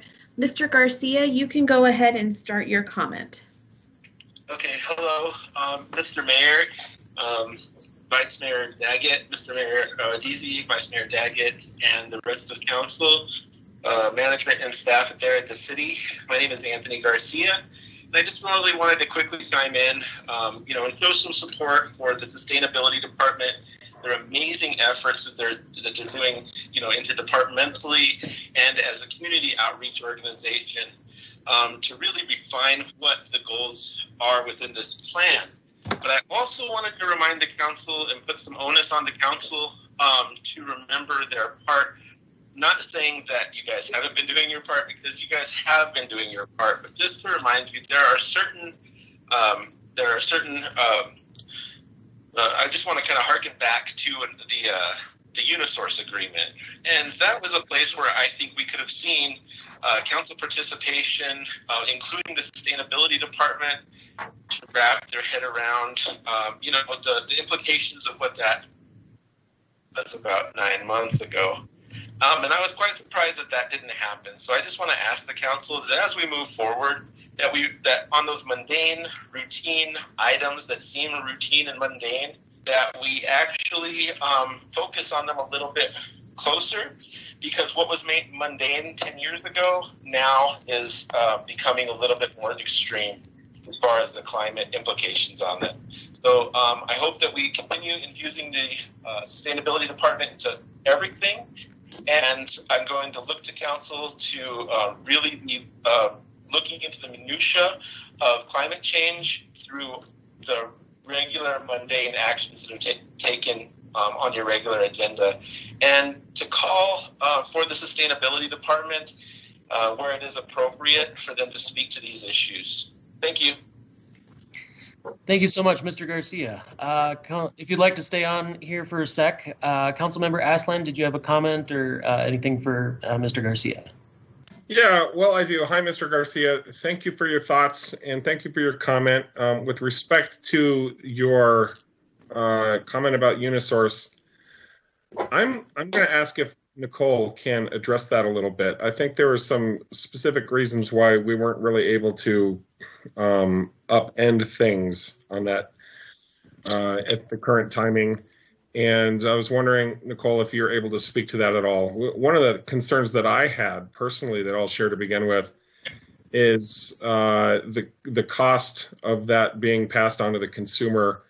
We're just not in a place yet where we can just unilaterally rip out gas lines throughout Flagstaff and go all electric. There's the burden of that would significantly be borne by our underprivileged and lower income population. And I think there are some ducks we need to get in a row before we do something as loud or as impactful as that would have been. Nicole, do you have anything you can add on that? Mayor and Vice Mayor and Council, I believe Mr. Garcia's comment was associated with the franchise-free agreement. But I'm not sure if he is still on the line. Okay.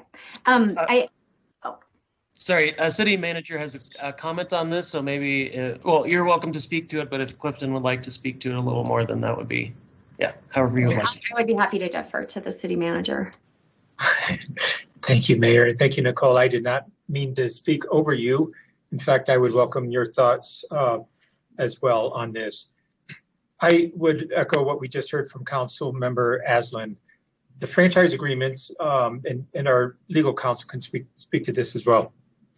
They basically pertain to the right of the utility, in this case, natural gas, to occupy city streets for their pipeline infrastructure. That is the essence of the franchise agreement. And while the agreements may have other legal parameters within them, that is the essence of it, is the use of the city rights of way. And I could not agree more that this was not the time recently to just upend that arrangement. It raises all kinds of questions as to what would happen to the city without a franchise with a utility provider that is already occupying the streets. I don't think it's far-fetched to say that litigation would have been inevitable in that case because no utility would just rip up its infrastructure and remove it after considerable investment. But I think even more importantly, and as Councilmember Aslan stated, is then what do we do with many people who rely on natural gas, perhaps as their only heat source in the winter? So it's a very complicated issue, and the franchise agreement only speaks to the use of the rights of way, whereas I think the overall topic being raised now encompasses much, much more than that. Nicole, I got you off your train of thought. If you want to return to what you were going to say, I apologize. Yeah, my apologies, Ms. Antonopoulos. I didn't mean to cut you off there, but if you have anything additional to say. Thank you. I think I'll wait and see if there's any additional reaction from Mr. Garcia. I think that the city manager handled the question. I just wasn't sure if Mr. Garcia was talking about the discussion that I had with council or the actual the elections. So I just wanted to clarify that. But great. I think we answered. Thank you. City attorney does have a comment real quick. I'll let him interject before we ask Mr. Garcia's opinion. Mayor, thank you. I appreciate that. Mayor and council and city manager Clifton, thank you. There really isn't anything that I could go into in detail here. City manager Clifton hit the nail on the head as far as the limited issue with the election was the franchise agreement. And that is, something that I can advise you on in executive session, but I wouldn't get into those specific details. other than as has been mentioned already, it's simply a permission to use our right-of-way that was up for a decision. Thank you, Mr. Solomon. Mr. Garcia, if you're still on the line, if you would like to respond, more than welcome to. Can you hear me? Yes, sir. Oh, excellent. All right, big deep breath, guys. I didn't mean to suck all the oxygen out of the room, and I do apologize. I just wanted to bring up that point simply that sometimes hearing that from the sustainability department at the time would be good on the mundane items that do come up on your agenda list. It was just surprising not to have that kind of information with such a big, such a weighty, lofty issue that does pertain so heavily to climate change. I'm certainly not here to try to put brakes on or dig up old bones or anything. I'm just in good faith hoping that the council does, bring up those issues that the community cares about and moving forward. And with that, I think we're good. Thank you, Mr. Garcia. And what I'm hearing is that we'll work hard to make sure that we're communicating with you all on these issues, make sure we're explaining and educating us all to address the citizens' concerns, and moving into the future that I intend that we will be doing that. So thank you for bringing that up, Mr. Garcia. Great. Well, I do believe that's our only commentator as of now. So I would like to open this up to the floor for council to discuss, ask questions with Ms. Antonopoulos or anything else. So council.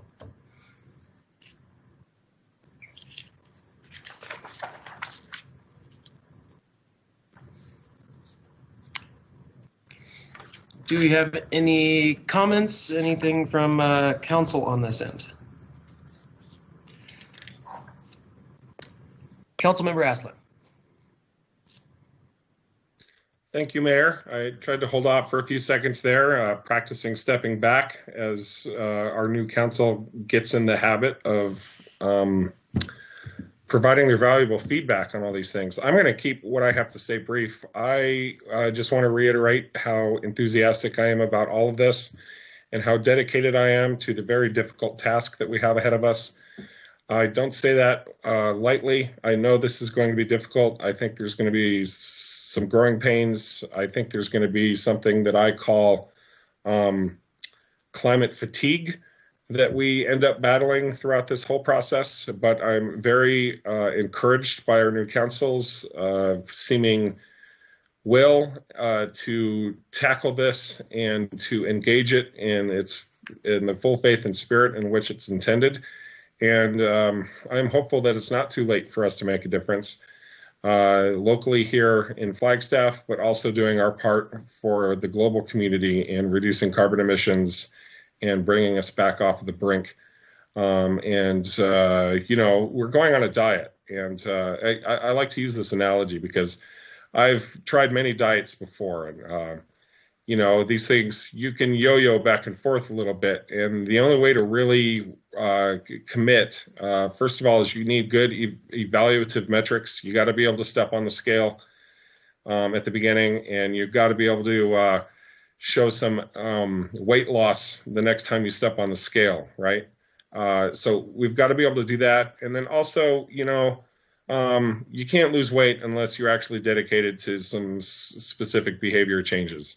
It's all about calories in versus calories out. And if you're not exercising and if you're just replacing one kind of empty calorie with another, you're just kidding yourself. And then you get 2 weeks into a diet and you're like, why am I doing this? I'd rather just go back to the way things were because it was easier and more fun. And I think that analogy is worthwhile because what we're going to do, we're held accountable to each other. We're not just dieting on our own. This is a very public thing. It's cross-networked. We've got the hive mind going here. So there's lots of opportunities for us to pick each other up as we're feeling discouraged about this whole process. And I think we have the right set of tools and the right formula for actually making a difference and making this work and making it real and authentic. And looking forward to what other folks have to say too. Thank you, Councilmember Aslan. Do we have any other comments or questions from council at this time? Well, I think this is a good time to take a little, oh, yes, let's, Councilmember Shimoni, followed by Councilmember Salas, please. Thank you, Mayor. I also was trying to practice sitting back, but yes, I do have something to say. Ms. Antonopoulos, thank you so much for your work on this. I think you've done an incredible job. I think this call to action is a wake-up call, and it is a good wake-up call. I think that we are seeing trends in our weather that are concerning, and I think it's important that we recognize the community impacts of displaced people during the climate refugees that are existing. You know, we're already seeing a change in the population that's coming to town at the rate that they're coming in town throughout COVID. And this climate mitigation, like this climate change that we're seeing, I mean, it's going to continue to put pressure onto our housing and onto our low income. And we just need to embrace this and stay ahead of this to the best of our ability and keep our eyes open through the process. And I know we will be. You know, I think just looking at the cost of Schultz to the community is eye-opening. The cost savings that you talk about are massive and are definitely worthwhile. I like the idea of having a carbon neutrality lens that we look through, that maybe we can put onto our agendas, the city manager, and integrate into our city council agendas. And so council can make decisions based on, you know, considering that lens. I know there's been talk about an equity lens. I think that would be very good as well, because a lot of these topics we talk about, you know, takes some privilege, right? There's a population in this community that are ready for this and wanting this. And there's a population who are very much struggling today as it is. And if we make any adjustments like these, we got to be extremely, extremely careful not to be putting people out in a harder position and situation than they're already in when they're already being pushed to the brink of surviving here in our community. And so obviously there's a lot of moving components, and I trust that we're going to be sensitive to that. I like the idea of reducing energy demand and really focusing on the reduction. Let's see. Yeah, I think that I definitely support us talking about our building codes and taking another look at that. And I just generally support the big shift that we're talking about as a pattern tonight. I think that there's a lot of work to be done, and I know it's going to be a huge lift by all of us, but I think we're on a good track with it. My biggest concern would just be to make sure that we're not negatively impacting our most vulnerable, which I know is a big value to all of us here. Thank you, Mayor. That's all for now. Thank you, Councilmember. Councilmember Salas has a comment. Thank you, Mr. Mayor. I will like to just create the space of gratitude for our sustainability team and Team Flagstaff in coming up with these steps.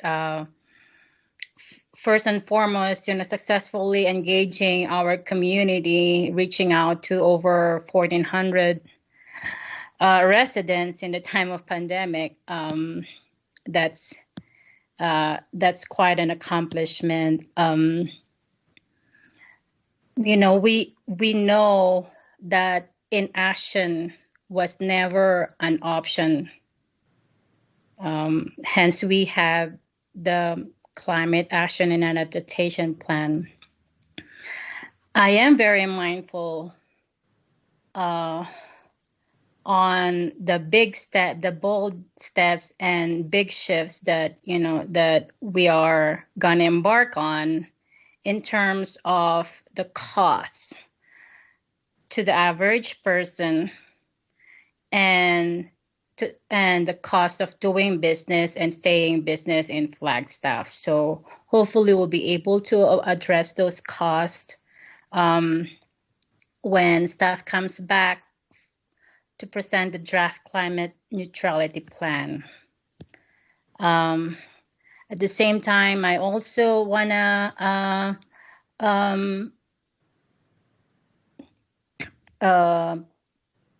pay tribute to staff for engaging the community and some programming. And Nicole, if you could please share with mayor and council and the public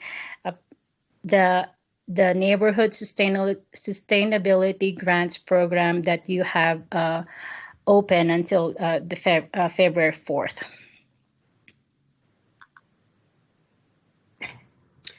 Thank you, Councilmember Salas. Well, I would like to go take a little break right now, but does anyone else from council have any comments or questions at this time?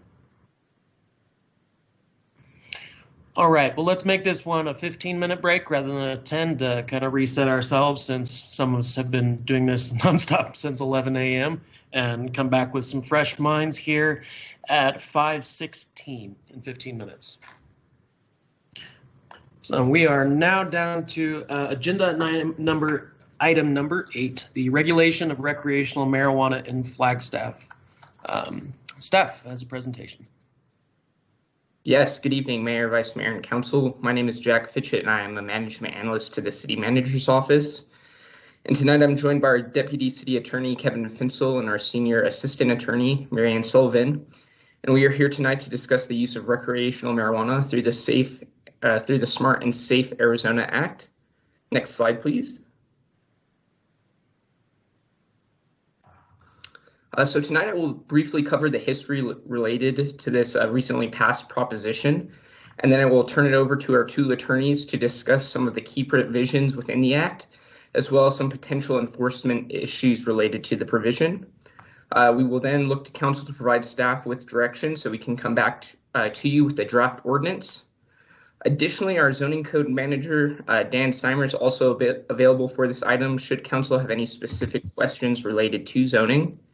And please don't hesitate to ask questions or make comments as we work our way through this presentation. Next slide, please, Kevin.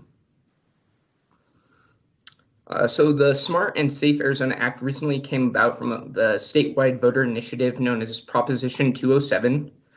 This is something that we knew was coming for many months now, and I think many Arizona state residents assumed this topic would be coming back to the voters after a similar proposition was narrowly defeated several years ago. Proposition 207 passed during this year's general election on November 3rd, and it passed by a fairly significant margin. You can see the voting breakdown on this slide with a 60-40 split throughout the state, and then a 65% yes to a 35% no, more specific to Coconino County. The act became effective on December 1st of 2020 and states that the responsible adult use of marijuana should be legal for persons 21 years of age or older and is subject to state regulation, taxation, and local control. Lastly, as mentioned earlier, we had been expecting this proposition for quite some time now, as was the Arizona League of Cities and Towns. The League did a great job of making sure that the municipal voice was heard by those drafting this proposition and ensured that municipalities had the flexibility to create ordinances that would fit the needs of their community. And to date, as of I believe last Tuesday, there are between 15 and 20 municipalities in Arizona that have passed similar ordinances related to this act. So with that, I will pass it off to Mr. Finsel to take you through some of these act's key provisions. Thank you. Thank you, Jack, and good evening, Mayor, Vice Mayor, council members. My name is Kevin Finsel. I'm the Deputy City Attorney. I'm going to take the time here to walk through some of the key provisions that are in the act. So as you see on the screen here, this is some of the stuff that the act allows now. So the act authorizes the sale of recreational marijuana to adults who are at least 21 years of age. It also allows adults over age 21 to possess up to 1 ounce of marijuana for recreational use. And it also allows adults over the age of 21 to possess, transport, and cultivate up to 6 marijuana plants.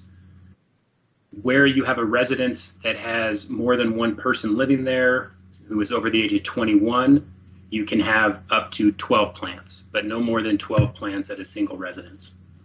Another rule related to possession of plants is that if a person does decide to cultivate marijuana plants at their residence, it must be in an enclosed, secure area, not visible from public view. Here are a few things the Act does not allow, and I wanted to point these out. So the Act does not allow individuals to smoke marijuana in a public or open space. The Act also does not allow individuals to consume marijuana or marijuana products in a vehicle. The Act does not restrict the ability of a person to prohibit marijuana use on their property. So this is the private property provision. And the Act also does not decriminalize driving while impaired by marijuana.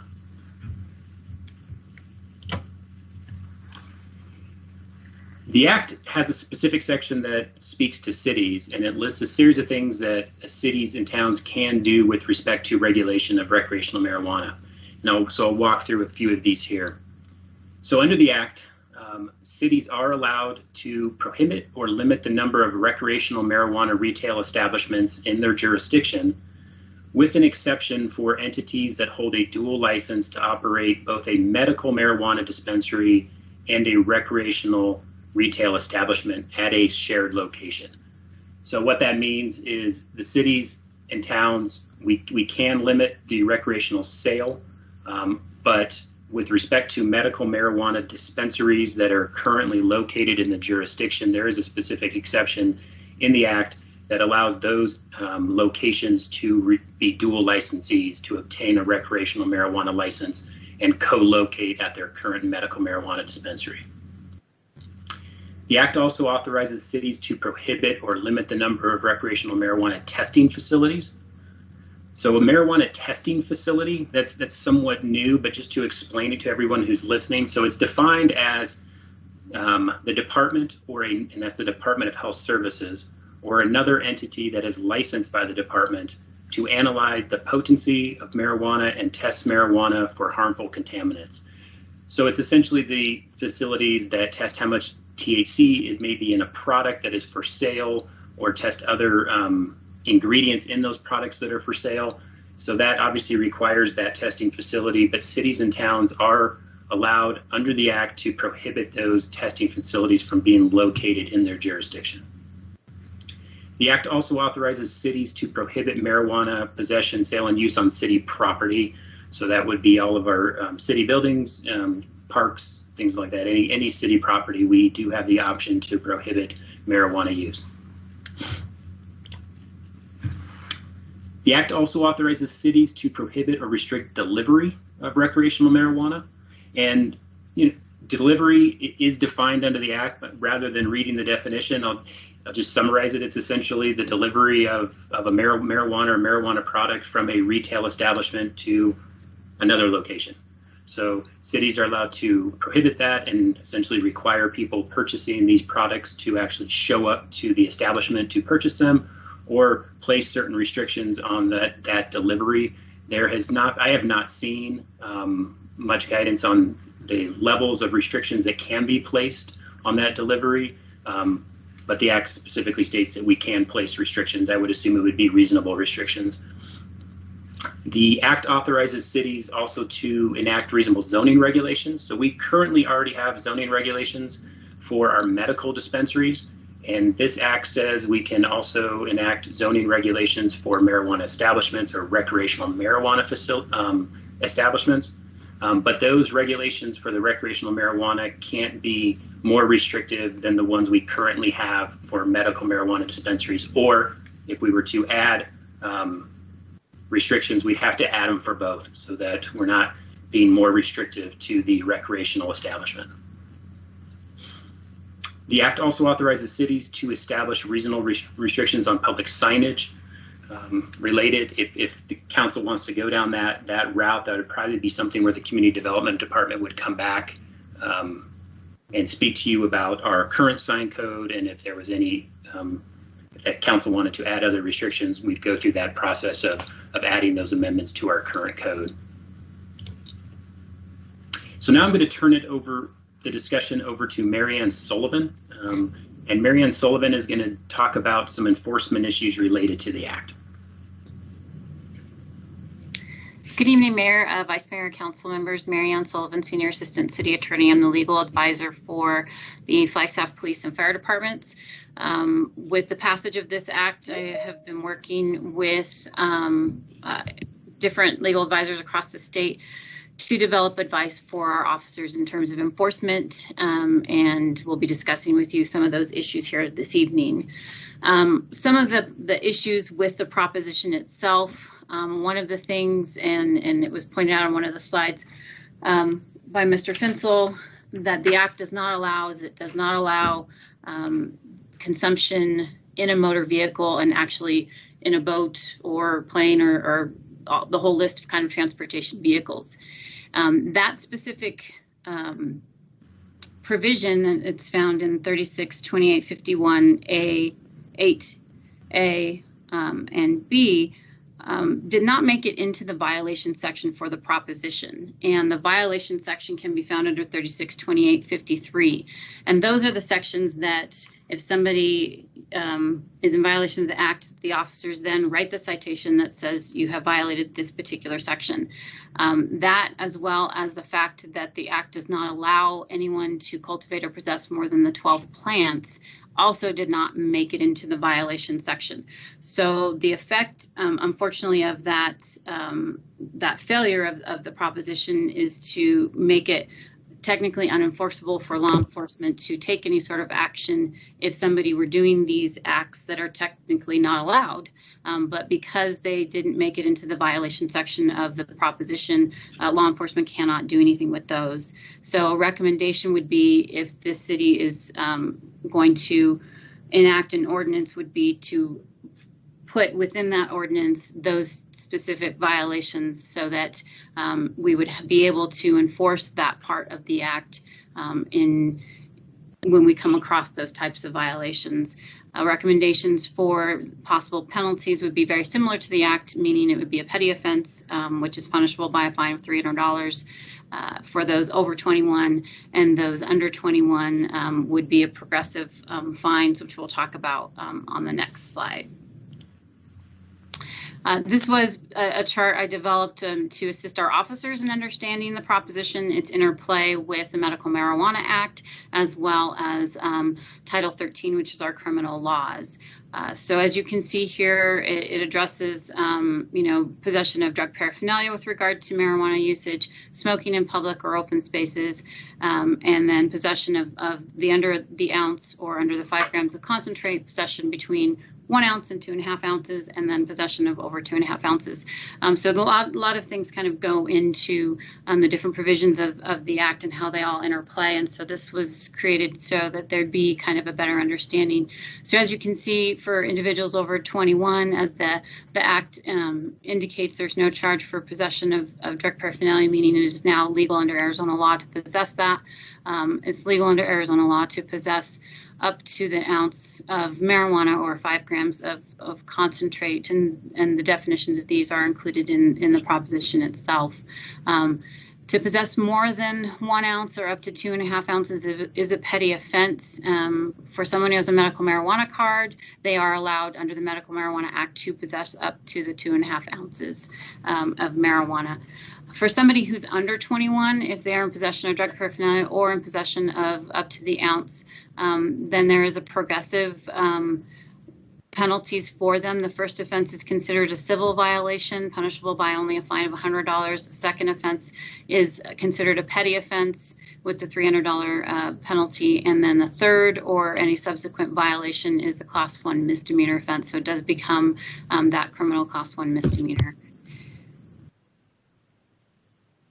Any amounts over the 2.5 ounces possessed by anybody, then that comes into play is the actual Title 13 Criminal Act, possession of marijuana, which is in general a Class 6 felony that can be designated a misdemeanor. We have received direction from the County Attorney's Office to continue to charge as misdemeanor offenses any amounts in possession between 2.5 ounces up to 2 pounds. Anything over 2 pounds would then be charged as a felony offense. Next slide, please. So some additional recommendations for the city ordinance and from an enforcement position, as many other cities have done, would be to prohibit delivery by the marijuana establishments of their products, prohibit consuming, growing, transferring, or selling on any city property, and then prohibit use on private property if it's posted. The act does allow owners of private property, such as shopping developments, strip malls, things like that, or any other person who owns private property, to prohibit the use on their property. The problem is, again, the act does not provide any sort of specific violation for that. So if we added something to our own city ordinance that if a private property owner posts that you are not allowed to smoke marijuana, then we would be able to cite them for a violation. We could make that a petty offense as well. Otherwise, it would be difficult for law enforcement to enforce any sort of prohibition by a private property owner, other than asking people to leave the property and possibly any trespassing charges. Thank you, Mary Ann. So I'm going to jump back in here and talk about the sample ordinance that was attached to this agenda item. And I apologize if there was any confusion. The intention of that ordinance was to show council and the public what I will call sort of a model ordinance, or just an example of what other cities have done across the state with respect to regulation of recreational marijuana. And as you can see in that ordinance, and I won't pull it up, but I will just talk through it. When you look at that ordinance, you see that most other cities in the state have limited recreational sales to the dual licensees. This, of course, does not say that Flagstaff can't do something different, but most cities have taken that approach. Most cities have added the violations that did not carry over in the act, as Mary Ann just discussed. They have prohibited delivery. Most, I assume probably all, prohibited on city and private property. And then they did prohibit marijuana testing facilities, or most have prohibited marijuana testing facilities. Again, that's not to direct council in any way. It's just in case there were any questions about what other cities have done or intend to do, I wanted to share that information. So that sample ordinance is definitely not something that we're looking to adopt tonight. It was just a sample so you can see what other cities are doing. And then we'll move on. Really where we're here tonight is to seek direction from council so we can come back with a draft ordinance that contains the items that council would want to see in it. And so these are the decision points that are all related to what we've just covered, and admittedly at a pretty high level. So if you have any other questions, we can attempt to answer them. If there's any public comment, this may be the time before we get into direction or the decision points to have council take that public comment rather than get through all the decisions and then ask the public to speak. So Mayor, if you'd like to turn over, there is public comment, now may be the appropriate time. Thank you. Yes, I'd like to, we have 2 public comments, and if you'd like to line them up, City Clerk, then we can take the public participants. Hi, Pele, you can go ahead and speak now. Okay, hi, my name is Pele Peacock Fisher. I am an attorney and I represent RCH Wellness Center and Greenhouse of Flagstaff. Really here to just oversee the process that the City Council is going through as Prop 207 comes online. Obviously, my client is a current medical marijuana dispensary in the Flagstaff area, and just want to ensure smooth transition into Prop 207. I've been intimately involved in the proposition and with DHS on the rulemaking, so also want to be a resource for the council as needed. And so really to make introductions and to help be a resource as things go forward. Thank you, Ms. Fisher. Council, do we have any questions or comments to Ms. Fisher at this time? Councilmember McCarthy has a question for you. Well, thank you to the speaker. It's been proposed that no deliveries can be made, and there may be some good reason for that, which we haven't discussed yet. but I'm just thinking that maybe you have an elderly person that is limited to their home and can't drive. Would there be cases when it might be appropriate to allow deliveries of small amounts?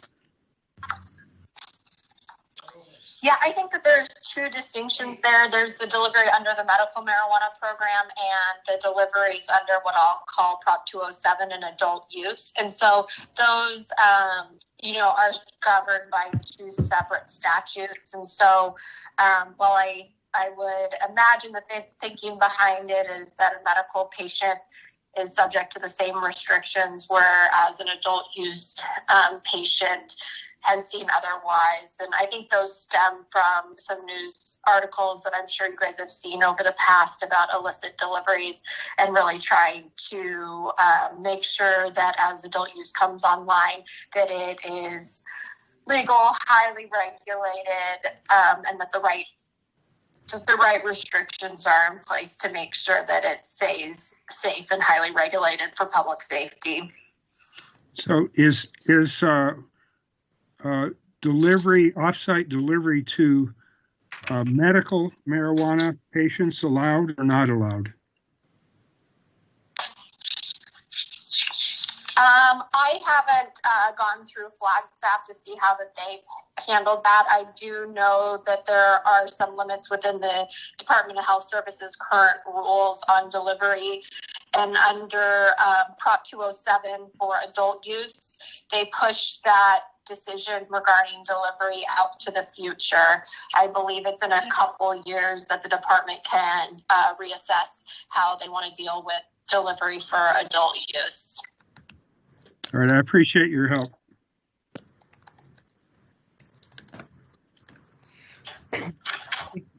Thank you. It looks like we're wrapped up. Thank you, Ms. Fisher.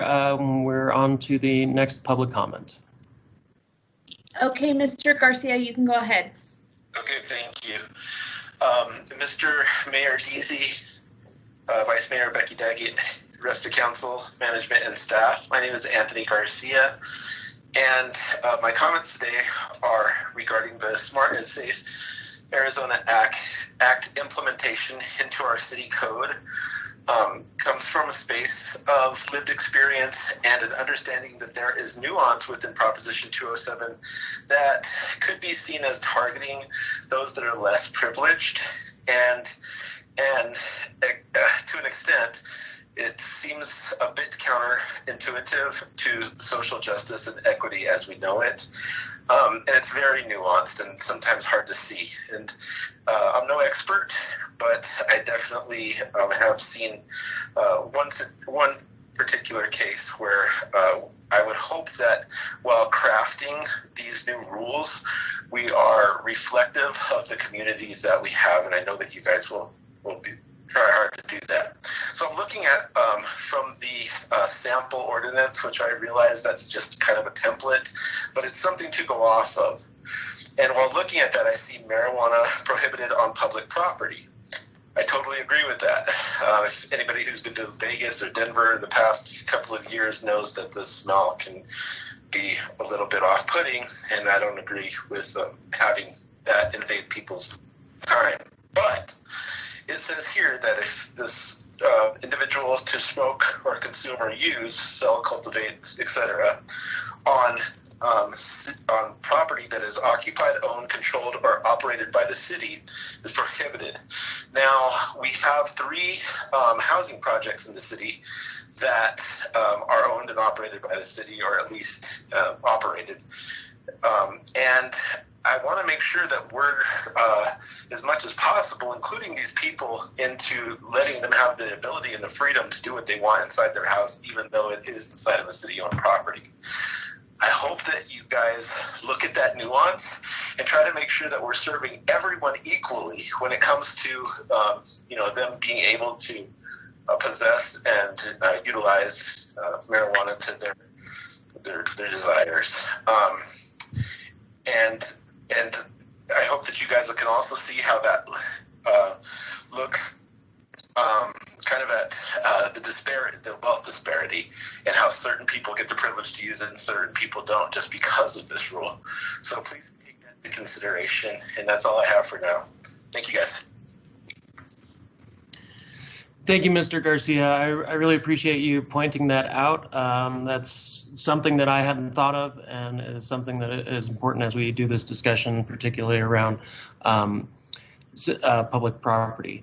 Councilmember Aslan has a question for you. This isn't for the speaker. This is for our general discussion. So I can wait. Well, yeah, if we have, let's first, if anybody does have any comments or questions for Mr. Garcia.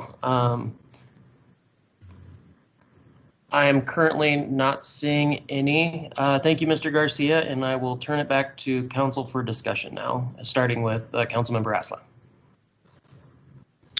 Yeah, thank you. So actually, I'm maybe putting our new police chief on the spot here a little bit.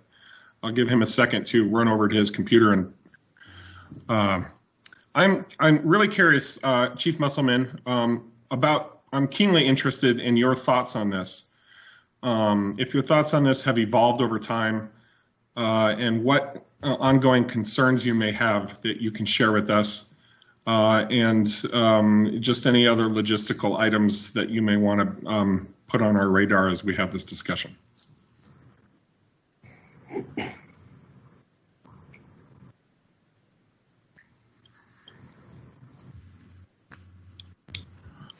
Do we have Chief Musselman, or is there another representative of the police department available? I don't believe that Chief Musselman is on the line. I did discuss with him this presentation this evening, and the issues that we would be raising with regard to enforcement, and he is in agreement with some of the issues that we have raised, and specifically the enforcement issues that I have discussed already. Well, I apologize for putting his absence on the spot there. I know he was on the call earlier, and that's okay. We can move forward. If he manages to get on the call, I would like to hear his thoughts personally, but no worries. Yeah, I would be interested to learn whether now or at a later time how the issues with enforcement, testing for DWIs, et cetera, might be rolling out. But if not now, maybe when the ordinance comes about for us, we could get a little bit of a presentation on the enforcement side of this. It would be appreciated. Vice Mayor, briefly to address that, the proposition does not impact anything whatsoever with regard to driving under the influence. It's still illegal to drive under the influence of marijuana. The only caveat, or the only kind of addition to that is put within the proposition itself, is that it's not illegal just to have marijuana in one system. They also have to be impaired by that, and that has been the law in Arizona for a number of years as a result of a court case. So enforcement with regard to driving under the influence is no different now than it was prior to the act. Okay, well, thank you. Yeah, thank you for answering that, Ms. Alden. You know, another part of this question too, we might be getting a little further afield here, but in terms of recruitment and hiring of police officers, my understanding is that there is historically, there's some very strict rules about marijuana use and being able to get past the application process to become a police officer. I'm just curious generally, and again, maybe this is a discussion for later, but how the new proposition and the rules as they take effect impact hiring. I can't answer that now if you like. Sure. Yes. Up to you, Mayor. Mm-hmm. Please do. And to my understanding, that's a state regulation, correct, regarding police recruitment and marijuana? If you could clarify that part while you speak, that'd be great. Yes, it is. AZ Post, which is the state agency that sets forth the regulations for certifying police officers. They have made some changes that are supposed to go into effect in April with regard to marijuana usage. That does open things up a little bit better in terms of allowing us to recruit people who've maybe used a little bit more than under the previous regulations. As it stands now, however, until unless and until there's some change in federal law. It is still a crime under federal law, and therefore, obviously, somebody certified as a peace officer would not be able to themselves use marijuana, as it would be a crime. Great. Thank you, Ms. Sullivan. I'd like to get to Vice Mayor Daggett's question. Thank you, Mayor. I have a question regarding prohibiting the use on your private property. So if you are an apartment complex owner, are you able to prohibit the use inside a private dwelling? Yes, I believe that landlords would be able to do that. They do that now, I think, even with the Medical Marijuana Act through their leases, which indicates what is or is not allowed within the property that they're leasing. So that could be somebody who's leasing a home or an apartment. So yes, they would be able to do that as well. And so that will be up to those property owners if they're going to allow usage on their private property. Okay, thank you.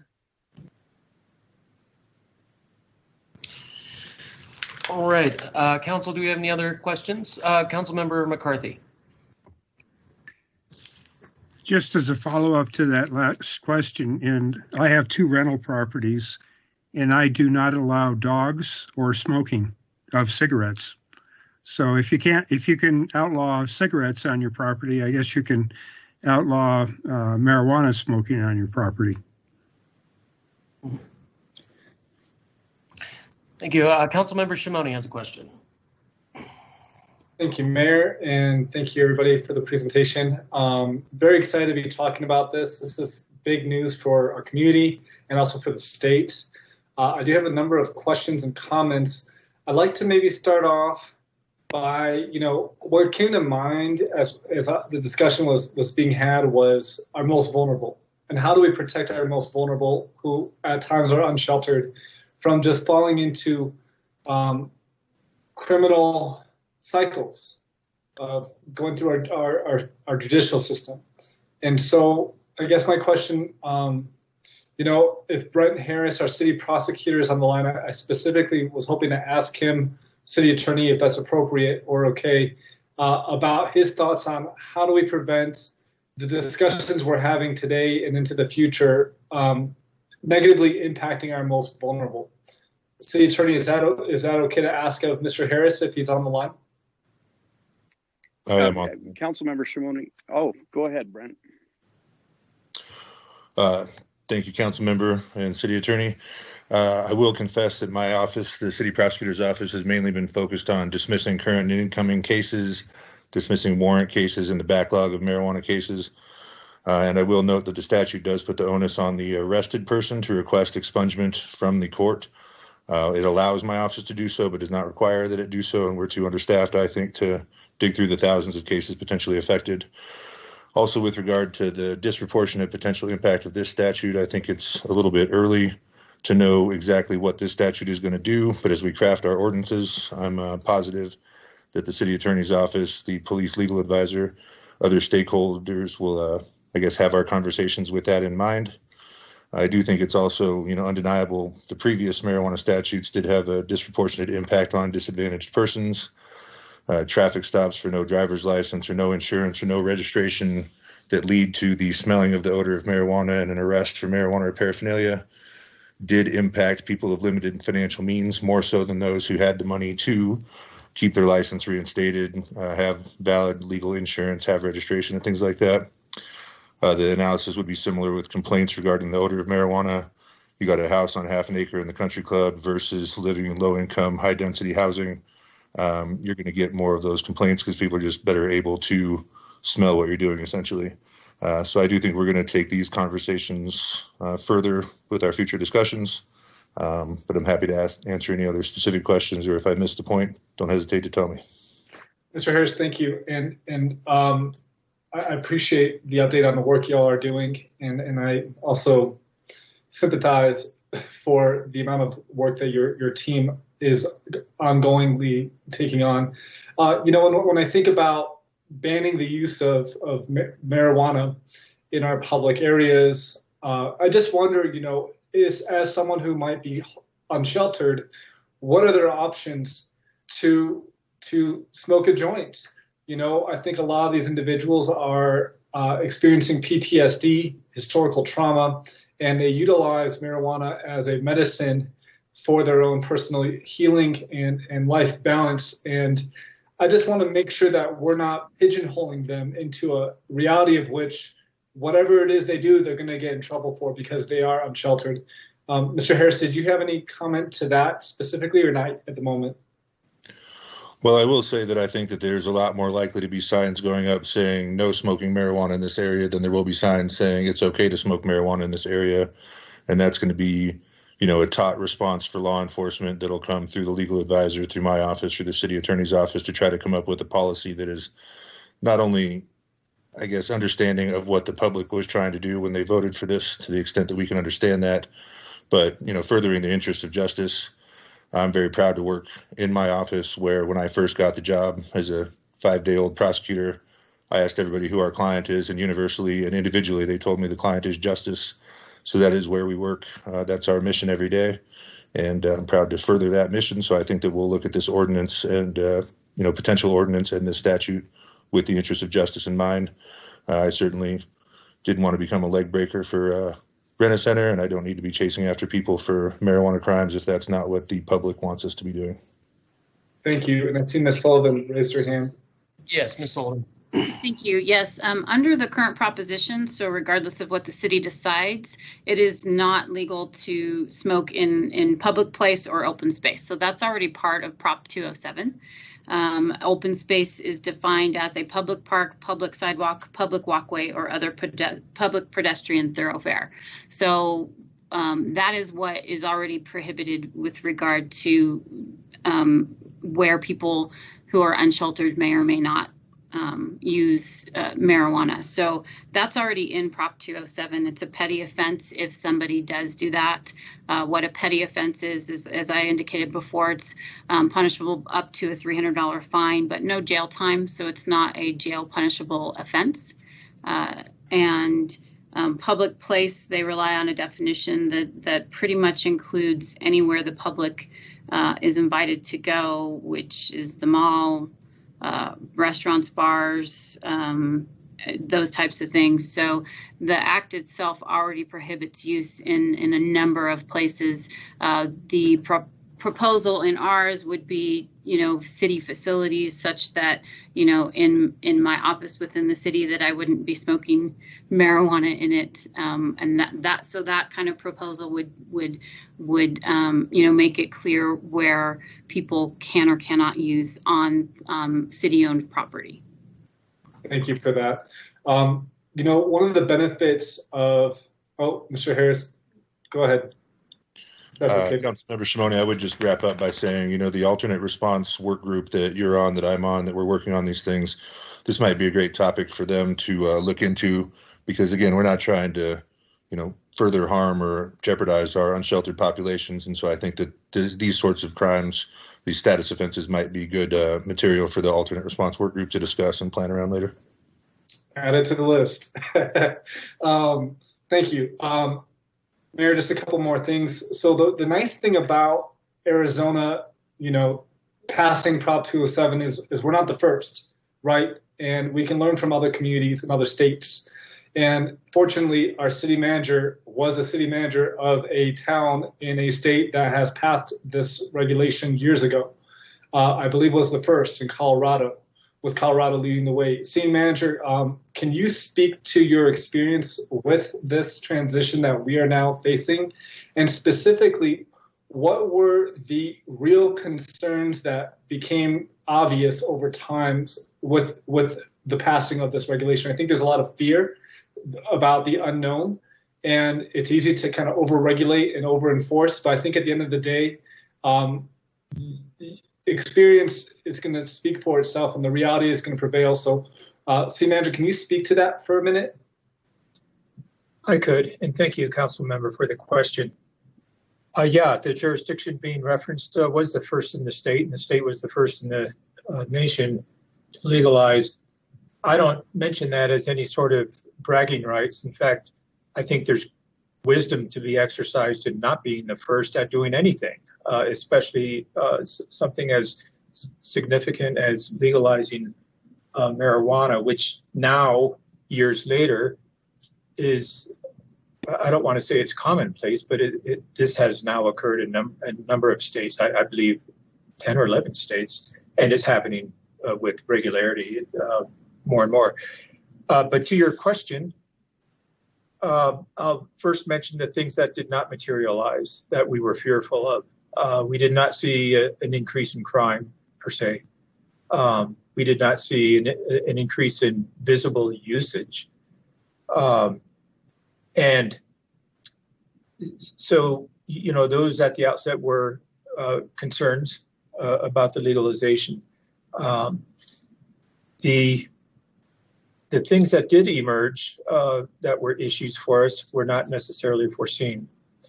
Signage regulation was one. I think that's already been addressed. At that time, you know, there were not a lot of requirements at the state level nor at the local level with respect to packaging and spelling out with clarity the strength of the drug, you know, the dosage and so forth. That was lacking at first. That got corrected pretty quickly and needed to. What we saw in that community as likely the biggest issue was that of nuisance, and specifically with respect to the grow operations. I think in Arizona here, we refer to these as cultivation centers, and they are licensed, as I understand it, by the state. That was not the case in this jurisdiction in Colorado. I'm specifically speaking of Telluride, and we had grow operations occurring within the community and usually tied with dispensary operations, both medical and recreational. The pungent smell, the odors that emanated from the grow operations were an issue, and we became aware of that quickly. There were a couple of civil lawsuits that came about, one resident suing another, one occupant of a building suing another. I think in hindsight, we probably should have done a better job of addressing where the cultivation areas could occur. So it might not on the surface seem like a big issue, but it was. It's kind of similar to like a coffee roasting facility, very pungent smells. And the other thing that occurred, which is a little bit more in the social arena, is that we started seeing evidence of increased usage within our youth in the community, high school students notably. I don't know that that should be a shock because it was just an increased availability. And we, at the time, were taking efforts to do a much better job in terms of outreach and education to try to address that growing issue. As to the discussion that just occurred about smoking in public places, you know, we never really saw that emerge as an issue. Now, I will qualify that and say in many ski communities, you know, outdoor smoking of weed is not entirely uncommon. But I don't think it grew to a bigger problem once it was legalized, frankly. I attribute that to all the other ways that it can be ingested or used, notably the edibles or the gummies. You know, that has kind of mitigated the need to have to use smoking as a means of ingesting. So that one did not really materialize as a big issue, at least any more so than it had historically. Thanks for asking the question.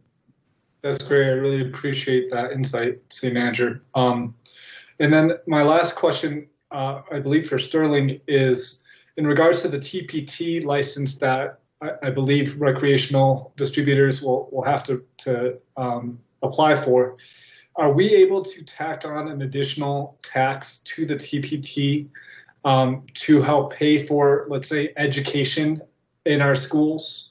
to help with that, with combating some of these issues that arise.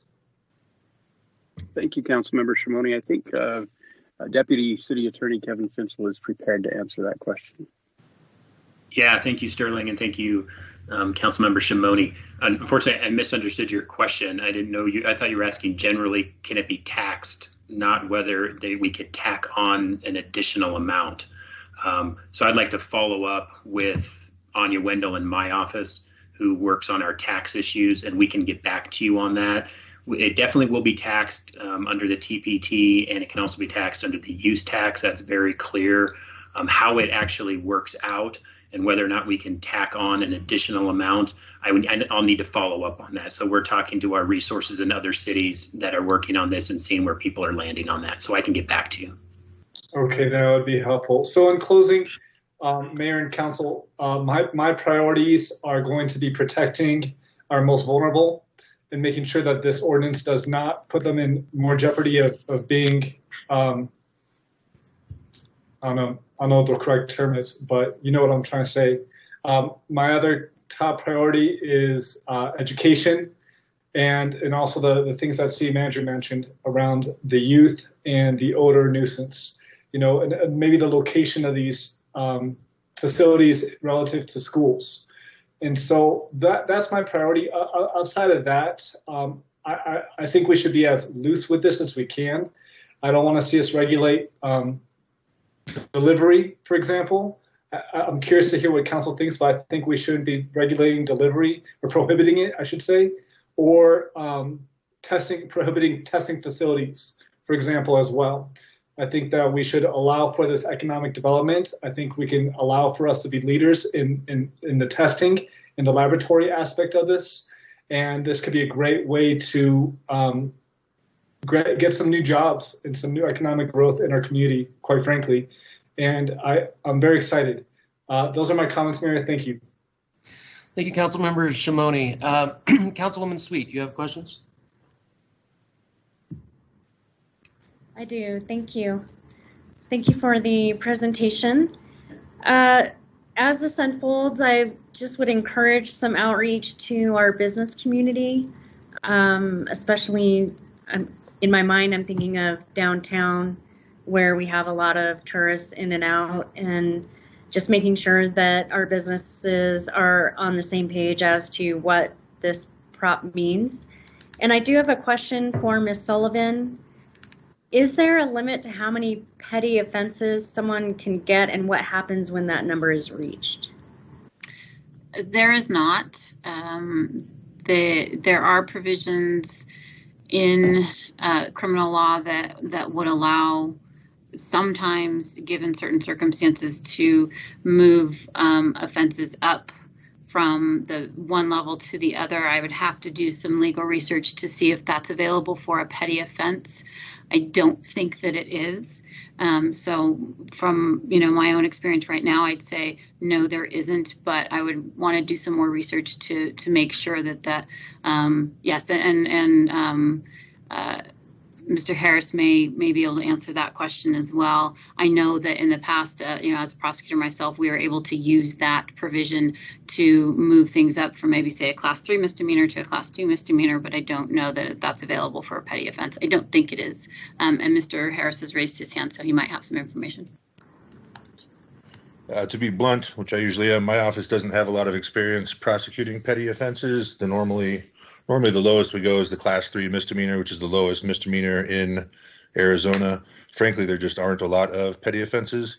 So I'm going to have to agree with Ms. Sullivan on this one, that I know we can amplify misdemeanors. I do not have any experience with and have never tried to amplify a petty offense, but I'd be happy to look into it if that's something council or the city attorney's office desires.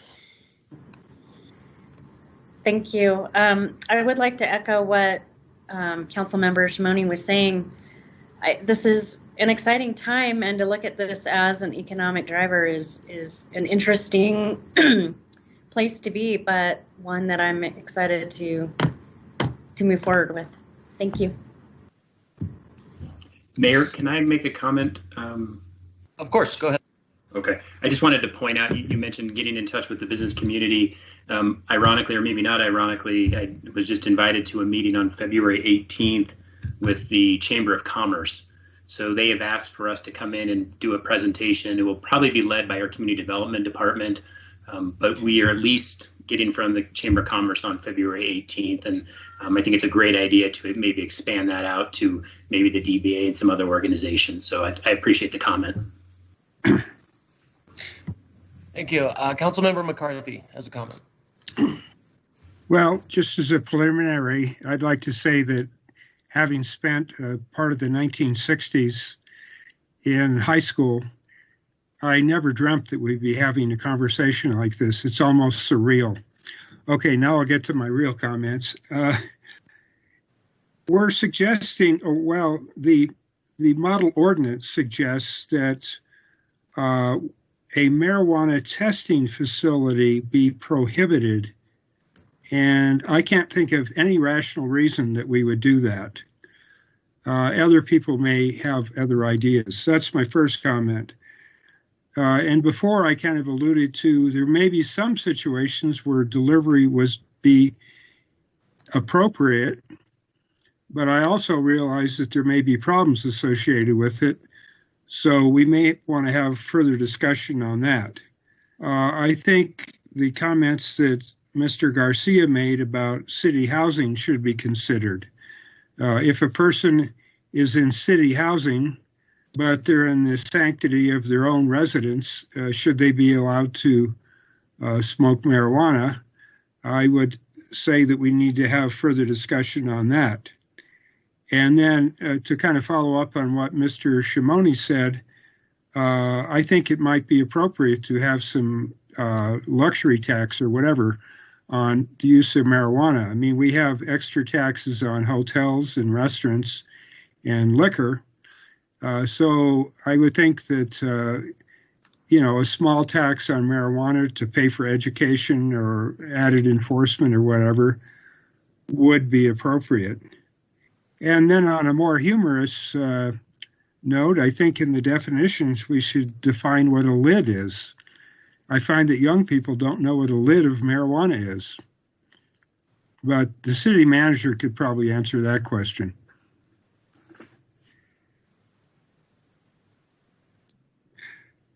That's it. All right. Thank you. Well, I'll jump in here with several comments. First, a few questions from legal. So for cultivation, it says enclosed secure area. Does that mean that cultivation must be indoors based on the state proposition? I don't think necessarily indoors, but if it's outside, it most likely will have to be locked in like some sort of shed or greenhouse or something like that. The proposition itself requires it to be locked from access by those who are underage. And so the interpretation of that is that it could not just be growing openly in somebody's backyard where there's a lock on the gate. It would have to be in an enclosed, secure area. So it could be outside, but it would still have to be in some sort of structure that is not accessible by somebody jumping your fence.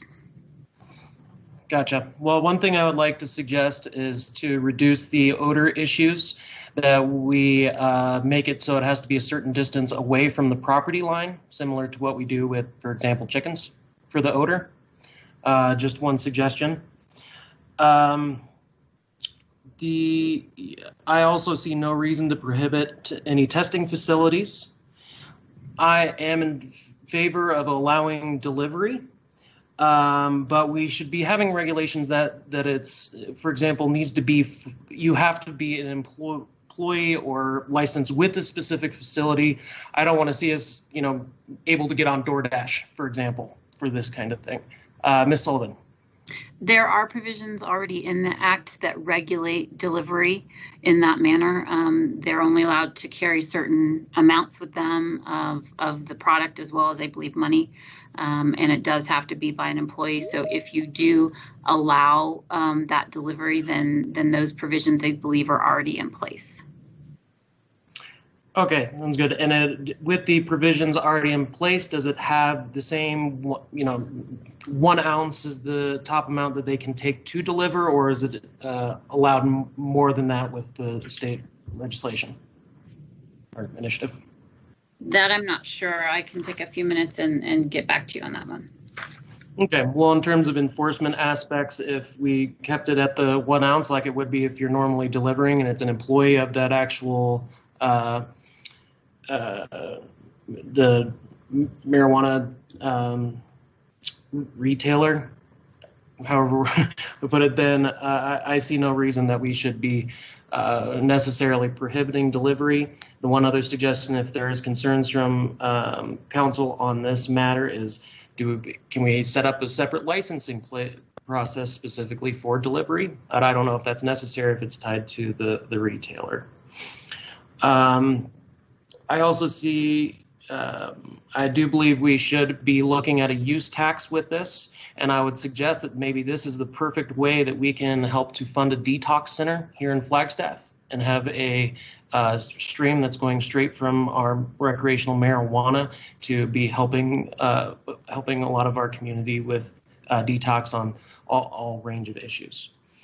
I would like to know, as we do this discussion about public housing, of use in public housing, what are the federal regulations around that for Section 8 or anything else? Because I just want to make sure we're not running into anything at the federal level that would prohibit us from allowing that to happen before we really get into a big discussion about it. I'm sorry, Clifton, City Manager Clifton, did you have a comment? I apologize, I didn't see that C. Oh, that's quite fine, Mayor, and thank you. And I do believe our police chief may have joined us, so we can circle back on those questions. I just wanted to clarify, if I might, when I made the comments about the earlier experiences with odors coming from the cultivation of marijuana, I wanted to clarify these were significant growing operations or cultivation operations.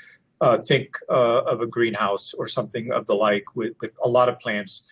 And that is what was generating, those types of facilities were generating the issues that I spoke to, not necessarily the incidental residential growing of a few plants, but rather more at the commercial level.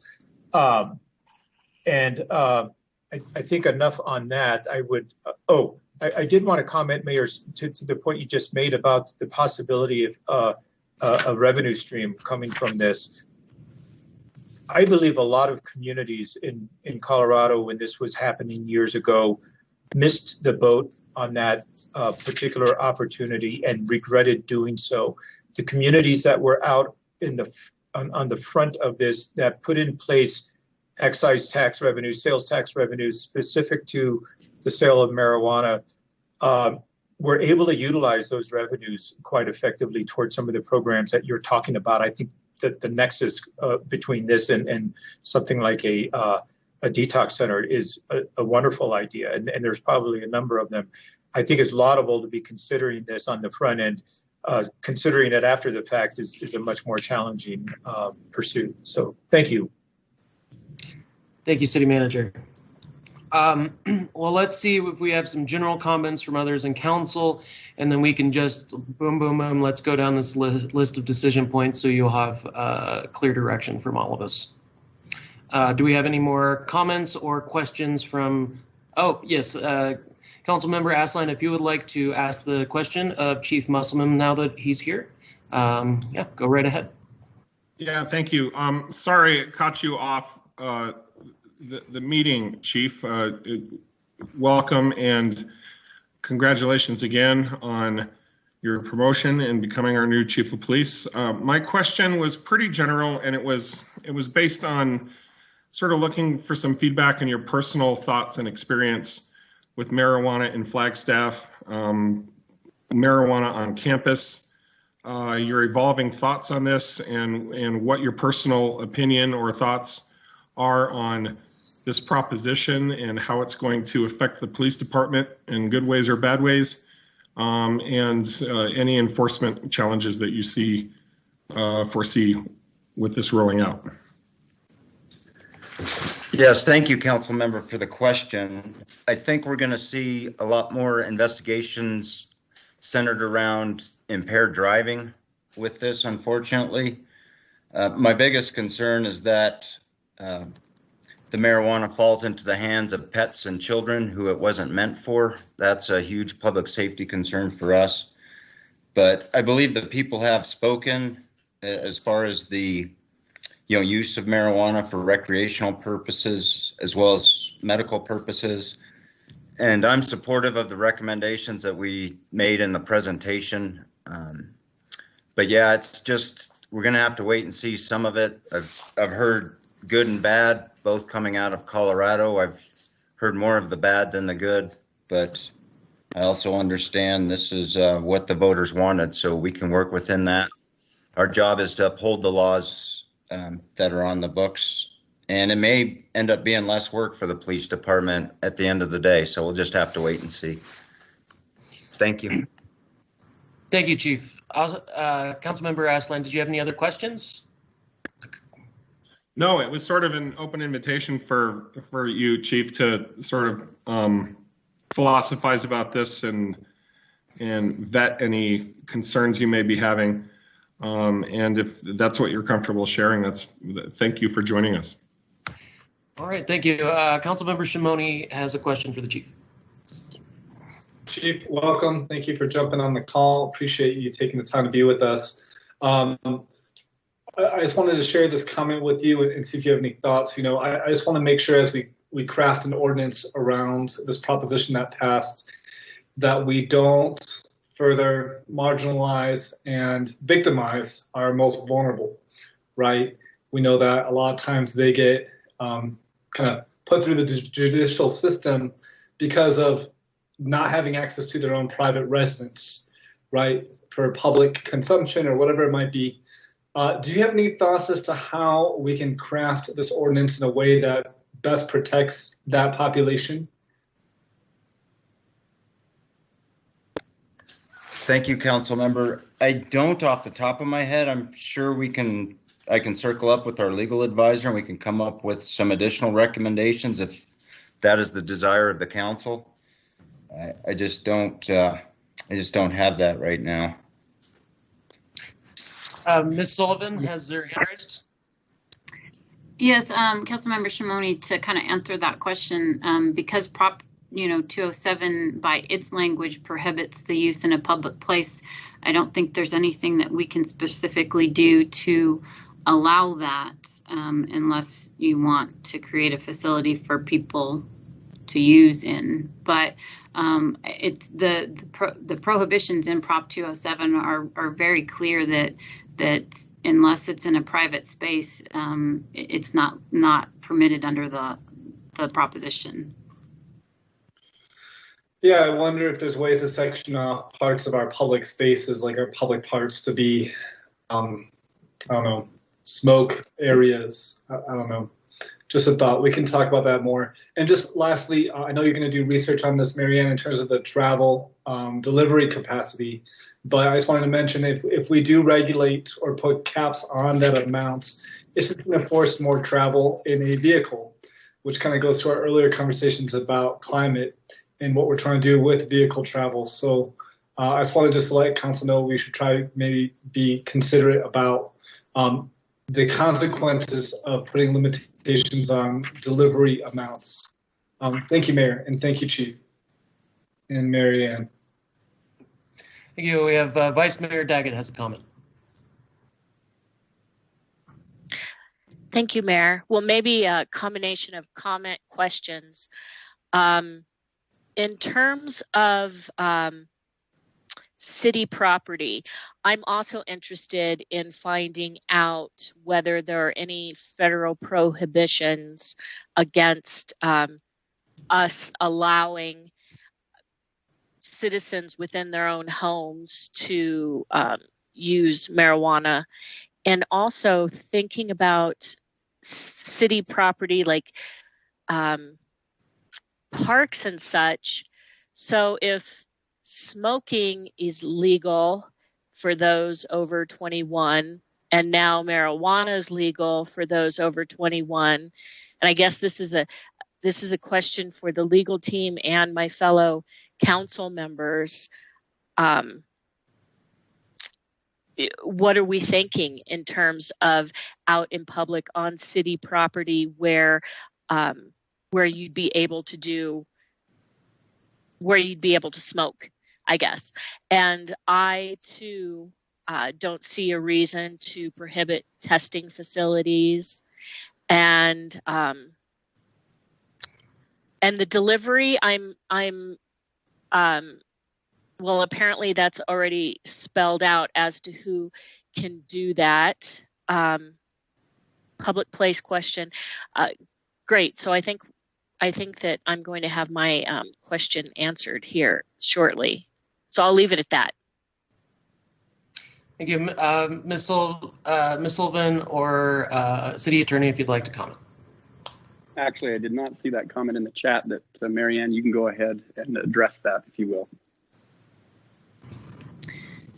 So the public place definition that's within Prop 207 is any enclosed area to which public is invited or which public is permitted, and it includes airports, banks, bars, common areas of apartment buildings, condominiums, or other multifamily housing facilities, educational facilities, entertainment facilities or venues, healthcare facilities, hotel and motel common areas, laundromats, public transportation facilities, reception areas, restaurants, retail food production and marketing establishments, retail service establishments, retail stores, shopping malls, sports facilities, theaters, and waiting rooms.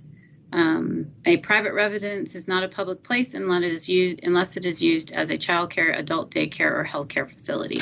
So the act itself prohibits use by anybody in all of these areas. The open space is the public parks, public sidewalks, public walkway, or public pedestrian thoroughfares. And I think Councilmember or Vice Mayor Daggett's point would be if there are areas where people are allowed to smoke other things on city property, then we would need to have a consideration whether or not we would allow the smoking of marijuana on those. However, I believe, and I think City Attorney Solomon can answer this question a little bit better because he, I think, was involved in the writing of that ordinance of our city smoking ordinance, which probably prohibits use in a number of places as well. Thank you, Mary Ann. Mayor and Council, that I appreciate Mary Ann teeing it up because that's exactly where you're going to run into an issue with parks. You've already precluded, a previous council precluded smoking in parks of anything. So that is going to come into play here, and other public facilities. Obviously, that'll be part of the discussion going forward. But I just wanted to make you aware. Specifically with respect to Councilmember Shimoni, your question about carving out areas of parks, for example. As the code is currently written, that would not be allowed. Thank you. I'll just to jump in here. I was a strong advocate a couple years ago when the smoking tobacco was prohibited in our city parks, and I do not believe that we should be, even if allowed, having marijuana getting additional privileges opposed to, or recreational marijuana getting additional privileges over recreational tobacco. So I would not be interested in having that be prohibition lifted around our playgrounds, for example. And again, that could be part of the discussion going forward. Sorry to jump in there. I do want to mention also that includes any form of vaping or the like. That prohibition extends to all use of tobacco, and we would need to make sure that we address marijuana in that context as well. Hey, thank you. Councilmember Asselin has a comment. Thank you, Mayor. So thank you for putting up the slide about direction. I feel like we're having a very large and sprawling conversation about this.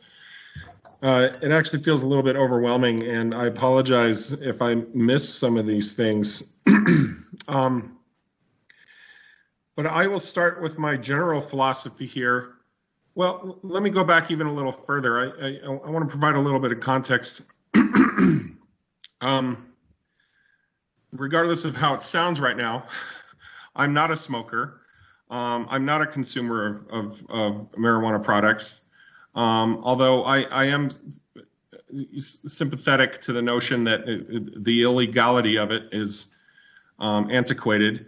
I can't remember for sure, but I'm guessing that I voted in favor of the passage of this. And I think it's time that we sort of move into this new realm with respect to marijuana use in our community. I do think it's prudent at this time for us to take this as conservatively as possible. So in terms of the statutes and the proposition, I don't think we should overstep those. And in terms of taxing and making this into an economic opportunity for our city, I think we should fully explore all of that. But I caution us against making decisions about this based off of the potential economic opportunity that it presents for our community. I don't think there's any reason with getting a slow start with this, adhering strictly to the message and the spirit of the proposition as written, and maybe loosening things up a little bit as we're able and allowed to down the road in increments, as we're adjusting to all of this. I think, I don't want to overstate the amount of an adjustment that this is going to be. I don't think it's going to cause great problems. I'm not concerned about it in general. But I think just in terms of governance, it would be smart for us to roll out these changes as smoothly as we can over an appropriate period of time. So I think we should limit recreational sales to dual licensees for now. I don't really have any skin in the game one way or the other about testing facilities. So I'll defer to the majority on that. I do think we should prohibit it on city property. And it sounds to me, correct me if I'm wrong, but the language of the proposition seems to provide for use of marijuana within private residences, even if those residences are city owned. So I don't think we really need to worry about that. I think we should allow private property to prohibit when posted. And I'm not entirely in favor of delivery at this time. I think maybe that's one of those things that we should wait on and allow for down the road. I'm not opposed to it, but one of those things where, just according to my general philosophy on this, I think we could probably take the slower approach on it. And I don't know if I need to keep going down this list for your purposes, City Manager. But in general. Sorry, Councilmember Aslan. I'll be going down this whole list too. I would like to get council's general direction for each of these items rather than each of us reading down the list. I think it'll make it a little easier for us to move forward, if that's all right. Okay. Okay. So thank you for your comments on that. So let's start at the top, Council. Limit recreational sales to dual licensees. Please let me know if I personally do not think we should limit recreational sales to dual licensees, because that basically, it's two retailers in town will be allowed to do it, and it will be no access to anyone else to be able to create jobs, create businesses. So I am not in favor of that, but I would like to hear from council, all the other council members.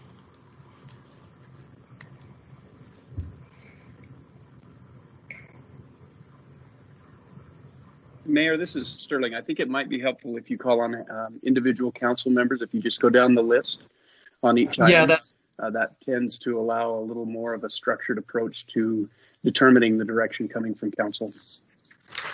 Thank you. Yes, let's do that. Go down the list, but Councilmember Salas does have a comment, so if you'd like to jump in, go right ahead.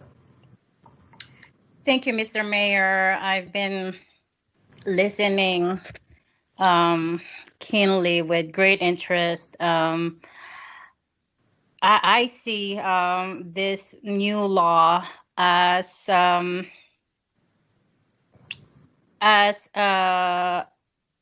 an a path to an economic activity, and therefore a path, a stream for revenue generation for the city. And of course, recreational marijuana has been in our community, for as long as I have lived in Flagstaff, for the last 15 years. Having said that, I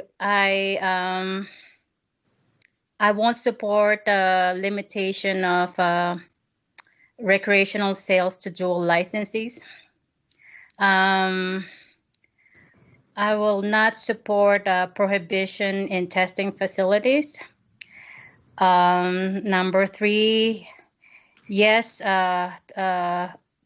to prohibition on city property.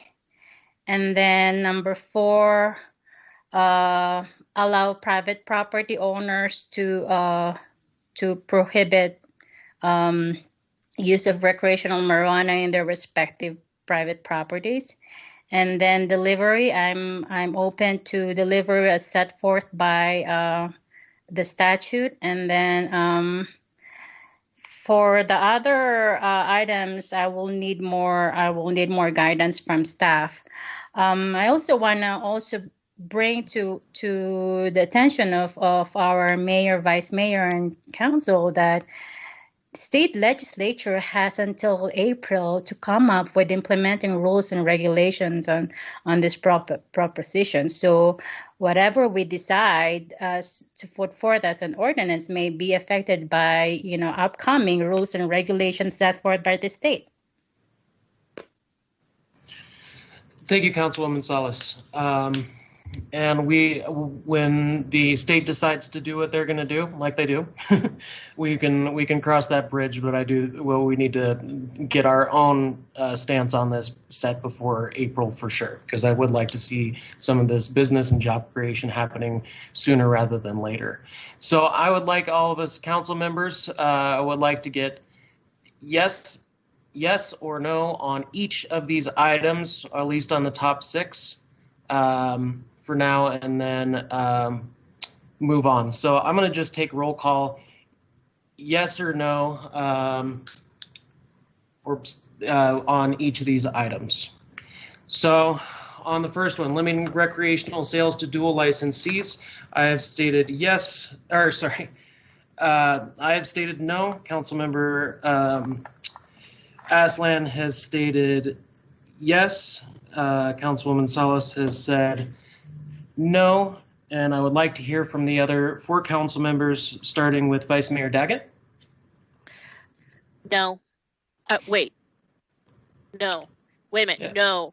Do not limit the sales to just those who already have licenses. Correct. So saying no here means that it will not be. It'll be available for more licenses than just the 2 in town. Yes. Well, that's a no, right? Yeah. You are correct. That is a no. Yeah, we've been at this for 7.5 hours now. So, I think we're all starting to get a little faded. Okay. So it says no. Now, Councilmember McCarthy. On number 1, no. Councilmember Shimoni. Mayor, I'm a no, and I think you said that Councilmember Salas was a no, and I think she was a yes. Councilmember Salas, correct me if I'm wrong. But I'm a no. No, I said do not limit recreational sales. Thank you. Sorry about that. All right. Well, thank you for the clarification, Councilmember Shimoni. Councilwoman Sweet. And I'm a no. All right. Now the second one, prohibit testing facilities. I do believe we're all on the same board with this already, but just to quickly go down, I am a no. Vice Mayor Daggett. No. Councilmember Aslan. No. Councilmember McCarthy. No. Councilmember Salas. No. Councilmember Shimoni. Nope. Councilmember Sweet. No.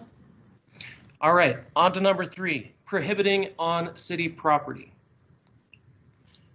I am a yes, though I do believe we need more discussion regarding the equity and inclusion aspect. But as of now, I think, yes, we should prohibit on city property.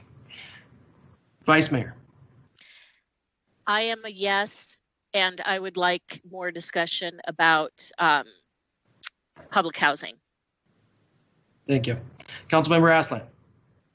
Given that my understanding that private use of marijuana would be allowed on city housing property indoors, I am also a yes on number 3, to prohibit the use on city property with that exemption. All right, Councilmember McCarthy. I am a yes with the same exemption that Mr. Aslan just mentioned. Councilmember Salas. Yes, with exception on public housing. Councilmember Shimoni. I'm a no on this, Council, and I think it's important we really have a deeper dive in this, just because we're very limited in what we can allow for on city property, and this might be our only option to allow for recreational marijuana usage. But I'm very much open to further conversation. But yeah, I'm a no. Thank you, Councilmember. And when we do have the ordinance in order of draft, then we can bring that up for further discussion. Councilmember Sweet. I'm a yes with the housing exemption. All right, prohibit on private property when posted. Vice Mayor. Yes.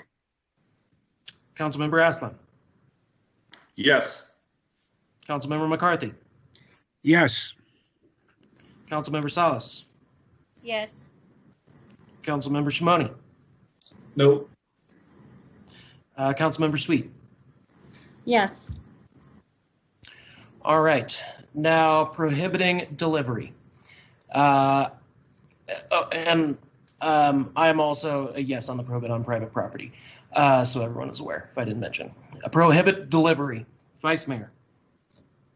Actually, if I might, I looked back through the proposition and have some more information on the delivery issue that might be helpful. So specifically under 362854C, it states, until the department adopts rules permitting and regulating delivery by marijuana establishments pursuant to subsection D of this section, delivery is unlawful under this chapter. Subsection D states that on or after January 1st of 2023 and no later than January 1st, 2025, the department shall adopt rules to permit and regulate delivery by marijuana establishments. So at this point, under the current proposition, delivery will not be allowed until they promulgate some rules to permit it. Those rules have to address some of those issues that you've raised previously, Mayor, about how much and how far and things like that. So those rules have to address those issues. And they have until 2023 to adopt them. So at least in this point, until 2023, it will be illegal to deliver under the proposition itself. The city still does have the ability to prohibit it at this point if you want to or not, but just know that it won't be occurring at least until 2023. Thank you. Well, then I would just say, in that regard, why don't we just leave this off the ordinance in general, so we don't need to waste staff's time on it, and pick it up when we actually have some control over it, if we even do. Do I have a council majority in that? Does that sound okay with you, council members? I'll be happy to go down the list, but. That's good. Yes. Yes. Okay, then let's leave that off for now. Agree with DC. Thank you. So the next is add violations that did not carry over in the act. And this is specifically basically creating the enforcement mechanisms, correct, for somebody who's growing 20 plants, 30 and so forth, that we actually have an enforcement mechanism. Council members, I'll just start. I don't understand this. Okay, then I'll turn that to Ms. Sullivan, then she'd probably answer. Yes, so there were two provisions in the proposition that said that one is that you are not allowed to cultivate more than 12 plants when you have two people over the age of 21. And the other was that the act does not allow somebody to consume while in a motor vehicle, boat, airplane, transportation, mode of transportation. The act says you're not allowed to, but they didn't put those two provisions in the violation section. So there's no way for officers to cite somebody for doing those things under the proposition. So what other cities have done and what we are recommending is that we put that in our own ordinance so that there is a violation section. We can cite somebody for doing those things that are not allowed under the act, but yet just didn't make it into the violation section of the act. So a yes vote would be supporting our police enforcement ability to deal with those violations. I think those violations should not be allowed to happen. So I'm guessing I'm a yes on number 6. And just those are for petty offenses, so a fine is associated. This isn't a criminalization of it. So. A petty offense is still technically a criminal violation, but yes, it's only subject to a $300 fine. Yeah, thank you. My apologies. Okay, council members then, now with that clarification, do we have direction for adding the violations and that carry over? I am a yes. Councilmember Aslan is a yes. Vice Mayor Daggett. Yes. Councilmember McCarthy. Yes. Councilmember Salas. Yes. Councilmember Shimoni. Yes. Councilmember Sweet. Yes. All right, thank you. So quick question though. So what exactly is the difference between the adopt penalties similar to those in Act versus the add violations? What was the separation between those questions getting at? I think you already mentioned it, that it would be similar penalties, meaning it would be a petty offense for somebody who's over 21. If they're under 21, then to follow the constructs of the proposition where the first offense is a civil, the second offense is a petty offense, and the third offense is a class or is a misdemeanor offense. Right. And for the sake of all of our brains kind of fading right now, the last question of keep current zoning for medical and apply to recreational. We haven't gotten into the zoning. I think we're all at that. Let's just use the current. My suggestion at this time is to just keep it at the current zoning for medical for now until we learn what we can do and don't waste city staff's time unnecessarily to change anything that we're not as well informed on. Sorry, Mr. Finsel. Finkel. You had it right the first time, Mayor. Finsel is correct. And my comment is really to the last one where, Miriam, we asked a question about the difference between adopting similar penalties versus adding things that didn't carry over. So there is a difference. So I'd like some direction on it. I think I know where the direction is going, but the difference is there are some things that the Act says are not allowed, but then didn't put it in the violation section in the law. So we want to add those, and council gave direction to, yes, add those violations to our ordinance, which will help us with enforcement. But our ordinance will also have to have a penalty section related to some of the violations. And the question is, with respect to the penalties, do we want to follow the acts, how the Act has set it up, which Marianne just described, which is petty offenses, and then for people under 21, sort of a progressive offense. So that is a separate question. Okay. Well, I will, on that then, let's go around with council for now. Obviously, with all of this, council, this is just to create the draft so we can have the further discussions more thoroughly. So I'm just going to say, yes, let's adopt penalties similar to those in the Act. Going down the list, Vice Mayor Daggett. Yes. Councilmember Aslan. This adheres to my doctrine of doing no harm and keeping as close to the original Act as we can for now. So yes. Excellent. Councilmember McCarthy. 7, yes. Councilmember Salas. Yes. Councilmember Shimoni. This is going to add a decent amount of work to our city prosecutor, just FYI, everybody. And so I'm going to be a no on this. Okay. And then Councilmember Sweet. Yes. All right. And now keeping current zoning for medical and apply to recreational for now. Again, all of these I do believe need a lot more discussion on our behalf. Let's just get through this agenda item. So I'm going to say yes, keep current zoning for medical and apply it to recreational. Vice Mayor Daggett. Yes. Councilmember Aslan. I'm looking forward to more conversations about this down the road, but for now, let's keep the current zoning. Councilmember McCarthy. Yes. Councilmember Salas. Yes. Councilmember Shimoni. I'm unsure at the moment. Okay, and Councilmember Sweet. Yes. All right. I do believe that gives the necessary direction. City manager and team, is there anything else for direction on this item before we move along? No, and I believe this one's in the wheelhouse of our legal department. I'm just listening with interest. Thank you. Thank you. Yeah. Great. Then I will say, City Attorney, then, is there anything in addition you need with direction on this item before we move on? No, I think that was. Not that I'm aware of. Go ahead, Kevin. Sorry, speaking over one another. No, I think that was excellent, especially how you did it. It was very clear, very helpful. So yes, I think we have the direction we need, and we'll come back in a couple weeks with a draft ordinance, and we'll answer any questions that council members may have, additional questions. And to the extent any additional questions come up, please feel free to forward those to Sterling so we can be prepared to answer them at our next presentation. Thank you very much.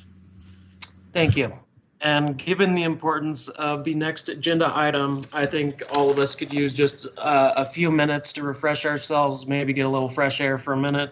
So let's take a 10-minute break before we get into our legislative priorities. 6:47, let's be 6:57, we'll start again. All right, well, so everyone is aware, we are pushing, I spoke with city manager and city clerk, and we will be pushing the discussion and direction regarding the election review, agenda item 10, to a later date, given the amount of time we put in today. I want us to be nice and fresh for those kinds of discussions. We are now down to agenda item number 9, which is our 2021 legislative priorities. Take it away, city staff.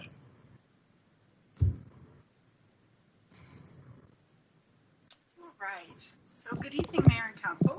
My name is Sarah Langley, and I'm a management analyst in the City Manager's Office. I'm joined tonight by our federal lobbyist, Bob Holmes, and our state lobbyist, Todd Medexa, to discuss the Council's 2021 federal and state legislative priorities. So the discussion this evening will start with a quick overview of how the Intergovernmental Affairs Program works and what you can expect to see in the coming months. This will be followed by an overview of the federal legislative landscape given by Bob Holmes. Bob will then walk us through last year's priorities, which have been updated with suggested edits based on events and accomplishments that have taken place over the past year. And Bob will then take council input on these draft federal priorities.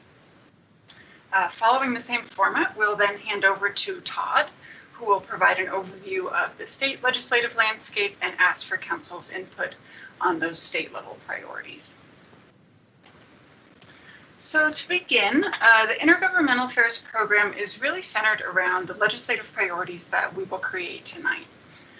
These priorities signal to staff and to the lobbyists what the key issues are for council and where we should be focusing our time and our energy. They also allow us to anticipate council's position on bills and advocate or oppose them accordingly. So for example, when a bill is introduced and starts moving rather quickly through the legislative process, we will reference the council's priorities to determine if the council would likely be in support or in opposition of that bill. If a bill is introduced that doesn't really clearly align with or oppose council's legislative priorities, then we would of course return to you to determine what council's collective position on that bill would be. In addition to the legislative priorities, council will also have regular email updates on what is happening at both the state and federal legislatures. And you should have already received a few of those from both Bob and Todd. We'll also come back in front of council periodically to answer questions about bills and to take direction from council. And then lastly, the council traditionally participates in state lobbying trips to Phoenix, as well as a trip to Washington, D.C. to meet with our elected representatives and to advocate for items of high priority for the city. Of course, due to COVID-19, these trips will occur virtually this year, specifically in the spring. And you will be hearing more from us in the coming weeks in terms of scheduling and logistics to get those set up. So that is an overview of what you can expect from the Intergovernmental Affairs Program. And with that, I'll hand it over to Bob Holmes, our federal lobbyist, to discuss what's going on at the federal level and our federal priorities. Thank you, Sarah. And first and foremost, congratulations to you, Mayor, and to Vice Mayor Daggett and Council Member Sweet. I look forward to working with you over the coming year or a couple of years, but hopefully it's just a year. Then I can hopefully get out to Arizona sometime soon and see you, and hopefully you guys can get back here to DC to do the business of your constituents and really work hard for that. And of course, council members, Shimoni and Hassan, McCarthy, and Salas, it's great to see you again. I appreciate all your hard work, and I look forward to working with you in the coming year as well. I just want to give you guys a quick background, especially for the mayor and the council, new council members, about what we do, about our firm. I want to give you some context with regards to the 2020 election and how we should prioritize legislative priorities, and then I want to get into our delegation and some questions and outlook for next year. So with that, I just want to tell you a little bit about our firm, Nexus Consulting. Many of you know me and my business partner and partner Anama. We've worked on Capitol Hill for the majority of our careers. Both of us have spanned 20 plus years. We've been representing the city. I've been representing the city for 20 years, and our goal is to build relationships with not only the community but with our legislators here in DC on the Republican and Democratic side, and we've been very successful in that mission. Just in the last year, we've been successful in bringing a lot of money back to Arizona. In February 2020, we got the last $52 million for the Rio de Flag flood control project, which is obviously critical to the city's economic development and taking the traditional South Side community out of the floodplain. And we had a very good discussion about that today. We've also received, in total, $80 million for that project thus far. We've also received recently in CARES Act funding, we've received $8 million from the federal government for COVID relief. $18 million for the airport, $7 million we got for Mountain Line, and last December we received $17 million for the Downtown Connection Center, the DCC. So we're very busy here in DC. We're very excited about working with Flagstaff and achieving some of your legislative priorities. I want to quickly go into some of the 2020 election and how that may affect Flagstaff's agenda. In 2017, the Republicans controlled the House, the Senate, and the White House.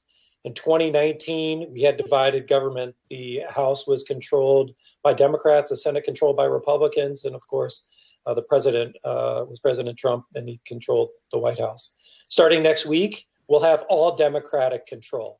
So in 4 years, we'll literally go from all Republican control to all Democratic control. And the point of that is that divided government's going to rule the day. It will continue to rule the day for the near term and for the long term, and we need to prepare for that. And as an old a wise politician once said, we don't have permanent friends, we don't have permanent enemies, we only have permanent interests. And so I think that if we look at it from that lens, the city will continue to be successful. And again, while the Democrats are going to control the agenda, it has to be a very bipartisan agenda to get anything done because we have such slim majorities, and I'll get into that in just a minute. The good news about Democrats taking control, among other reasons, is that both of our senators are Democratic senators. The first time we've had 2 Democratic senators in 67 years from the state of Arizona is that they're going to be controlling the majority. So we'll have majority members in the Senate making policy, and that's important for us because the majority controls the agenda. Senator Sinema, who's been a tremendous advocate for the city, is going to be she's trying to get a position on the powerful Senate Appropriations Committee. And earmarks may be coming back, and we can get into that discussion a little bit later. But if earmarks come back, she's going to be playing a huge role in pushing money to Arizona priorities and hopefully to the city of Flagstaff. Mark Kelly is going to also be on a committee that's going to be of interest to us. The Energy and Natural Resources Committee, sometimes referred to as ENR, Energy and Natural Resources, and that has interest over all public lands and over forest and forest health, which is of course critical to Flagstaff and the surrounding community. He's also going to be trying to get on the Senate Armed Services Committee, which has some jurisdiction over Camp Navajo, which is obviously important. Our congressman, who has been a tremendous supporter of this city and has been dogged in his determination for delivering dollars, Congressman O'Halloran, he continues to be on the Energy and the Energy and Commerce Committee in the House. I've had some preliminary discussions, Mayor, and I know you're very interested in broadband and be happy to discuss that a little bit further with you. Congressman O'Halloran has been instrumental in bringing broadband money back to the city, and we'll get into that issue a little bit later here. But there was $5 billion in the most recent COVID package. So he's been a great advocate, a great supporter. He's visited the city on a number of occasions. You know, our former congressman we work with closely, Congresswoman Kirkpatrick, who again was incredibly helpful in helping us solidify the final $52 million for Rio de Flag. She's a former congresswoman from Flagstaff, and has been just instrumental in helping us achieve that. Congressman Grijalva, who is Anna's former boss, my partner, our partner here. He's chairman of the House Natural Resources Committee. We've been able to work with him closely on a number of issues. Former Mayor Evans was able to testify in support of his bill, the Grand Canyon Centennial Act, which would have protected about 1 million acres in and around the Grand Canyon. So he's going to become a tremendous advocate for us and as chairman of the committee. Other Congressman Gosar, who used to represent the city, he's been a strong supporter in forest health and Rio de Flag and our transit issues.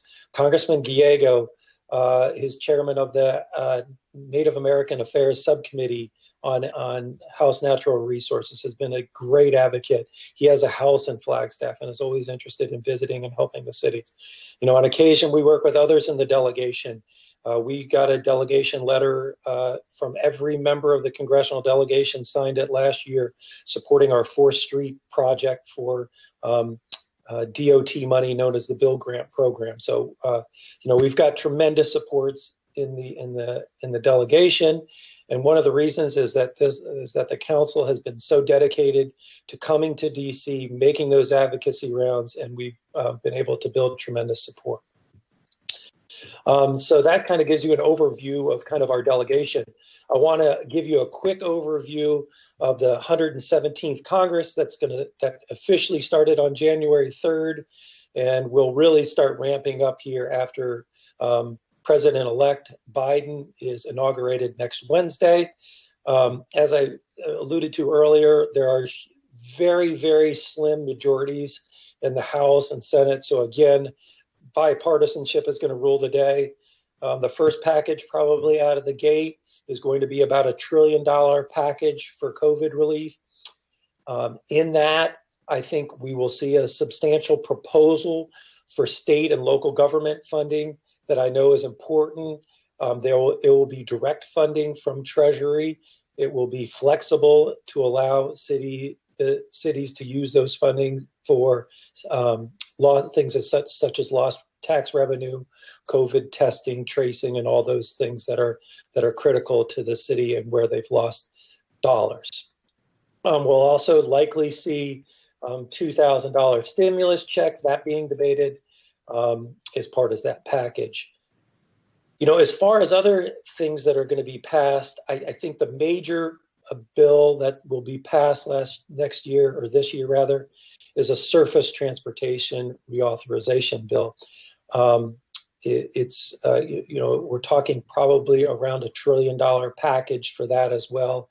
And the president-elect has said that this is going to be a priority for him. That is up for reauthorization by September 30th, so I think they'll start pretty soon out of the gate debating that. And then the only other constitutional responsibility of the Congress is to pass appropriations bills. So those will be passed before September 30th. And really, in terms of other legislation, I think it's going to be very minor legislation because, again, they're really slim majorities. The majority in the Senate is 50-50, with Vice President Harris will be casting the deciding vote and giving control to the Democrats. In the House, it's 222 to 212, and that'll be 213 here as soon as they hold a special election in Louisiana. So, I mean, we are at very thin margins. So anything that's going to pass is going to have to be bipartisan in nature, and we'll have to work in consensus.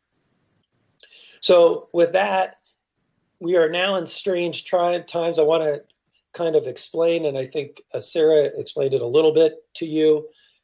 Usually Anna and we make anywhere from 4 to 8 visits to the city a year. Obviously, that will not happen this year. It didn't happen last year, and we'll rely more on this contact.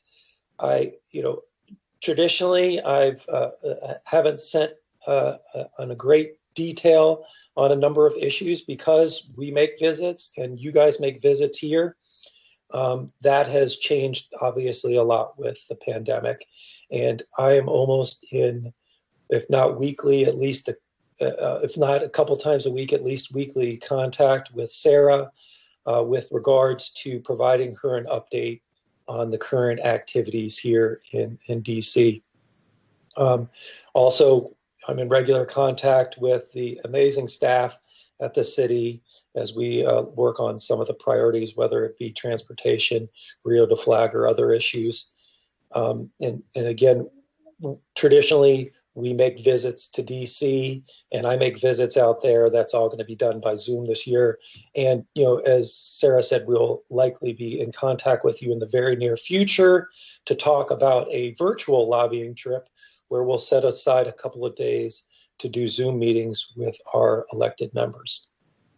I want to talk quickly about our lobbying priorities before we jump into that. We usually the two biggest priorities traditionally have been Rio de Flag and forest health. In that context, FWPP, which is the Flagstaff Watershed Protection Project, and FORPRI, the Forest Restoration Initiative, as well as some transportation issues. Obviously, COVID is going to be a top priority, and we're recommending that this year. Priorities, we have to be adaptable in this environment and with very slim majorities, and we have to be mindful of what things can get signed into law. We get our biggest impact on issues that we weigh in parochially. In other words, we're the only ones that are going to be lobbying for Rio de Flag. We're the only ones that are going to be lobbying for Flagstaff Watershed Protection Project. There are other issues that are really important to the city, as they have been in the past, such as the Community Development Block Grant Program that funds sidewalks, that funds community art and the like. But there are huge organizations that fund that. So our recommendation and my recommendation to the council would be to really focus on these parochial concerns that only Flagstaff lobbies for, so we can get the best proverbial bang for our buck. So with that, I would like to answer any questions or take any comments from you all. And then I think with Sarah's initiative, we'll hop into some of the issues. Thank you. Councilmember Aslan has a question. Thank you, Mayor. Hi, Bob. Glad to see you're safe and well. Hope everything's not too crazy back there in DC right now. You mentioned that we're going to be doing some lobbying trips online this year. Does that mean that all 7 of us can participate? And part of that question is, in the past, we've sent delegations, and my guess is that it's primarily been a financial concern. It's just too expensive to send everybody. Logistical concerns too. So are we all going to be able to participate in these lobbying endeavors this year? Or will it still be whittled down to a delegation of 3 or 4 people? Mayor and Council, and thank you for that very good question, Council member. I think the answer is, is we're in new territory, but I think the answer is yes, because I think we'll have a set amount of time. It's part financial. I think it's part logistical too, quite frankly, Council member. The congressional offices, as you know, they're very small and very limited in capacity. It's really hard to get around town with a whole bunch of us. So, I think that's something that we'll have to address. There could be some members that, frankly, will not want to have 7 people or 8 people on the line. So we'll be able to adapt that. But my initial answer is I think, yes, I think it's valuable to have the whole council in there if we can indeed do that. Thank you. City Attorney Solomon has a comment that I'm pretty sure I know what's about, but City Attorney. Yes, thank you. I appreciate it, Mayor and Mayor, Council, and Mr. Holmes. I do want to mention that if you have all 7 members of the council in the meeting, it would be an open meeting to the public as well. So that's going to be a consideration that you would have to include if you want to do that remotely. Thank you for that clarification, Sterling. That is true. Right, I'm not seeing any more questions at this time, so please proceed. Thank you, Mayor. So we're going to go through, we've kind of broken these priorities up into various categories. And I want to pause on each of them and answer any questions, concerns you have. Rio de Flag obviously has been the city's top priority for as long as I've worked with the city. Obviously, last year was a huge win. Last February, we got the final $52 million in secured funding for the project. And now we're working on executing the contract award and getting these agreements with the Corps and with BNSF. So that continues to be the top priority. Obviously, this is huge because it takes over half the city out of the floodplain. It will reduce flood insurance costs and for residents, will allow Southside to redevelop. And it's simply, as the former mayor said, she hasn't been able to make little improvements to her house. She'll be able to now make improvements to her house. So obviously, it's a huge project for the city, and we'll continue on that avenue to get that finally awarded and constructed here in the very near future. Any questions, comments about that?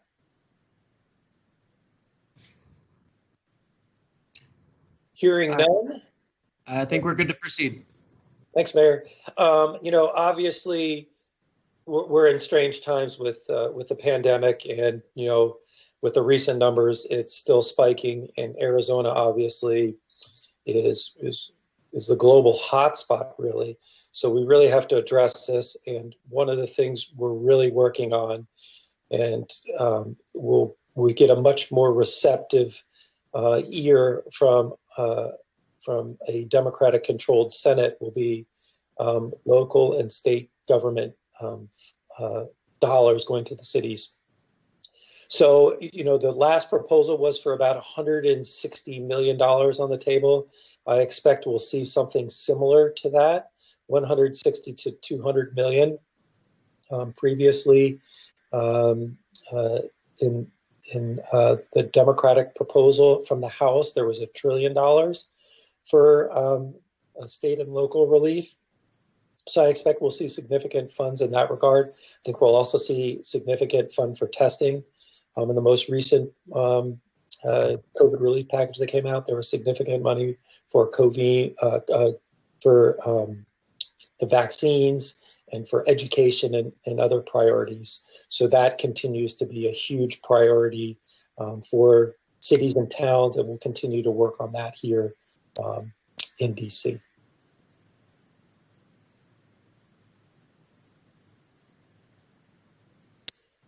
Transportation and infrastructure. Any questions?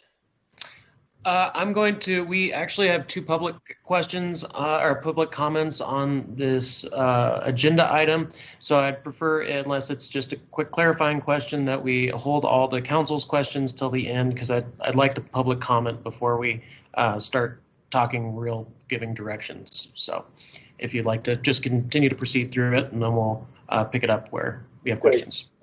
Thank you, Mayor. Obviously the airport is an amenity that we've been pushing a lot of money to. As I said earlier, we got $18 million to keep it running really during the pandemic, because they've seen a real hit at the airport. We continue to work on getting capital improvement projects there, such as snow. The next issue we're going to hit, and the next project we are aiming for, is for snow removal equipment and a place to house that. So that continues to be a huge priority for the city, and we continue to have a great relationship with FAA and continue to work with them to bring some of these dollars back to the city and to Pulliam. So the next issue, again, as I alluded to a little bit earlier, this is going to be the big ticket item this year, is the surface transportation authorization bills. I like to call it planes, trains, and automobiles after the famous John Candy movie, but it's really more than that. It's bridges, roads, transit, rail, all of these things. And so there's a real opportunity to push priorities for the city. There's a federal lands access program that's really important to the city that we've used to utilize funding to get funding out to Lake Mary Road.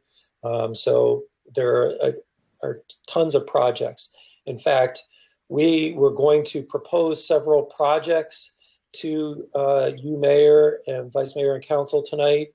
However, we have decided that there's so many issues and so many projects that we need to address that we are actually holding a strategy session among staff tomorrow, and then we will come to you with various projects in the near future for you all to consider. Amtrak is a huge deal. The Southwest chief has been on the chopping block many a times. And thank you, Councilmember McCarthy, for keeping me on top of Amtrak. We continue to monitor that. I think with the Biden administration and with the president himself, if he used to ride Amtrak to and from work every day, we will have an advocate in the White House. And I think that those threats will be a little more diminished, which is good. And we need to protect the Southwest chief because of its importance to the city of Flagstaff. So we'll continue to do that. And then with regards to dig a little bit deeper into infrastructure funding, there are many programs within the federal government, including Build and Infra, which could be used for anything from Lone Tree to JW Powell or some of these other projects we'll bring to you in the near future. They're highly competitive. Just to give you an idea, there's about $1 billion in funding for Build every year. That seems like a lot of money. But at the end of the day, there's about $14 to $15 billion on average in applications. So, if you just quantify that, that's about a 1 in 30 chance of getting funding every year. So we we've put together some highly rated projects, and we've come close, but we haven't landed the big one yet. But we want to do that, and if we do it strategically, I believe we can land one of these days. So that's those, and then we go into some of the more community issues, social infrastructure issues. Affordable housing, of course, has been very important. Fair market value for rents. Flagstaff has the third highest rents in the whole state of Arizona, despite the fact that it doesn't have some of the highest pay. So, we work closely with our federal partners. We've had Peter Kahn, a assistant secretary, come and meet with us to talk about some of these issues, and we'll continue to engage HUD and some of those folks about those issues to ensure that we are taking care of our community to the best of our ability. And then moving forward, of course, immigration reform. It will get a much different, in fact, almost a 180 where we are with the current president in the new administration. But I think both sides want to come to a deal, especially with regards to DACA and immigration reform, to reform these to make it a fairer system and allow those that have lived here to remain here. So we'll continue, again, to monitor that. There'll be a lot of proposals out there. But I think there's a real chance to get some immigration reform. And like President Trump, who used the power of his pen to issue executive orders, I think early in the Biden administration, we'll see a lot of executive orders with regards to some of these immigration issues in DACA in particular. Veterans have always been really, really important to the community. We worked really hard with the state government and with the federal government to secure funding for the Veterans Home on McMillan Mesa. That's now becoming a reality, and we received $3.5 million a couple of years ago from the federal government to do that, and we continue to work with our veteran community to ensure that their needs are met. And obviously, especially with what happened at the Capitol last week, we're all concerned about safety and gun violence, and ensuring that we're protecting people from guns is an important issue. It's always been a priority for the previous councils, and we continue to make that a priority here. And I think we'll see some action on that this year, although I think it's unlikely we see something will probably get into law. And there we go. And then finally, huge issue, obviously, for the environment. As I alluded to earlier, Grand Canyon is why a lot of people come to Flagstaff. And we want to make sure that we protect this amenity for the community.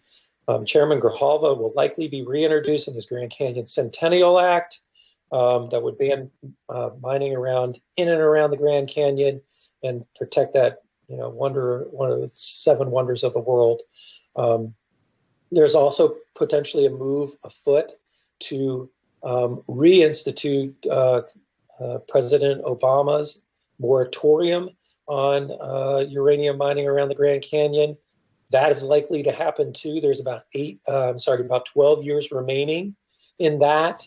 So that will likely be another avenue if Congressman Grijalva can't get his legislation passed. In that same vein, previously, Council had said that they're concerned about uranium being transported through town. We want to make sure that they follow the rules and make sure that we have the highest efficacy rates, and we ensure that if it does come through Flagstaff, that it's safe and protects the community from any possible contamination. Of course, forest health has been huge. We've partnered with NAU to fund the Ecological Restoration Institute for them to do various projects to protect in and around Flagstaff. Watersheds are critical to the city.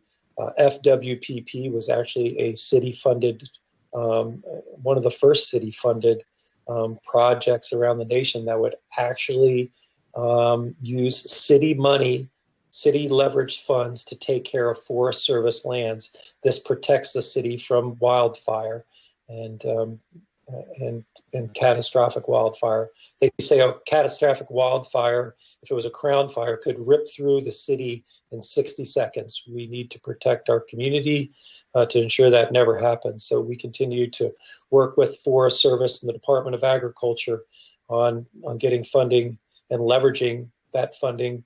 Because of FWPP, we've gotten $10 million that the city put in, city residents. We've been able to get almost $7 million out of the federal government to help us leverage those funds. So it's been a great partnership with the federal government to get that.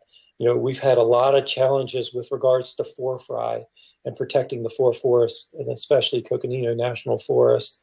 We continue to work with our federal partners to speed up that project and find ways in which we can expedite the health of our forests and those thinning projects that will protect the city in the future. And then I know that we're also working on the fire learning network and some of the collaborative prescribed fire efforts that support technical workforce. And finally, you know, we likely won't see a Green New Deal because of the majorities in the House and Senate are so close. But you know, there may be some movement on a carbon fee and dividend legislation regarding climate change mitigation, and it's probably a tax move where you'll be able to buy tax credits essentially. So that legislation could move, although I think it's still not ripe for prime time. So with that, I think those are the issues. Sarah, is there anything else we need to address now for the mayor and council? Bob, I don't believe so. I think it's been decided that we'll take the 2 public comments now, and then we can maybe discuss after that. Yeah, thank you, Ms. Langley and Mr. Holmes. And if we have the public commentators on the line, they are welcome to go ahead. Thank you, Mayor. Ms. Gitlin, you can go ahead and start now. Thank you. Good evening, Mayor Deasy, Vice Mayor Daggett, and council members. And I want to welcome our new council members.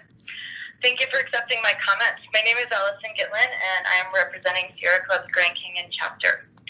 I want to start by thanking the city for its strong stance on protecting Grand Canyon from uranium mining. Sierra Club is grateful for the inclusion of the Grand Canyon Protection and Uranium Transport Standards items in its legislative priorities. Protecting Grand Canyon from uranium extraction and dangerous transport is essential to protect not only Flagstaff citizens, but our neighbors in Havasupai, Navajo, and Hopi who live with ongoing and future threats from uranium contamination. But tonight, I would primarily like to discuss the Lowell Observatory Conveyance Act. The act is not included in the list of legislative priorities, but the former mayor and former interim city manager have written letters of support, and the bill will be reintroduced in Congress in the next few weeks, according to Lowell Observatory. In 1910, Section 17 was granted to Percival Lowell with the condition that if it was used for other than observatory purposes, the land would revert back to being public land. And now, without any public notification or input, the public is being asked to surrender their ability to reclaim this land if they don't agree that the use is for an observatory purpose. The bill, as it has been introduced twice now, would have conveyed the land without consideration and by quitclaim deed to the observatory all right, title, and interest to Section 17. City of Flagstaff letters of support for this bill have discussed creating economic development opportunities and alternative routes to Highway 180 up on the Mesa. The core of this matter is that the public, whose public lands were conveyed to Lowell in 1910, have been completely left out of this process.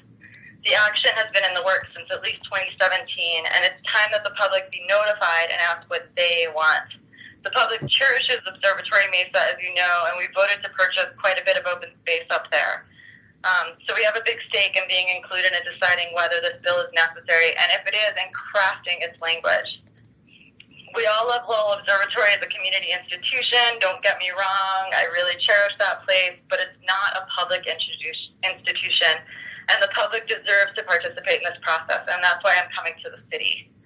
So I ask the council now to set aside time on a future agenda to listen to the public prior to deciding whether or how it will support this bill in the future. Thank you. Thank you, Ms. Gitlin. And yes, I appreciate you bringing this to council's attention. I would like to say that this needs to be, I would like this to be a regular agenda item for discussion for public participation before the city weighs into anything regarding the Section 17 conveyance around Lowell Observatory.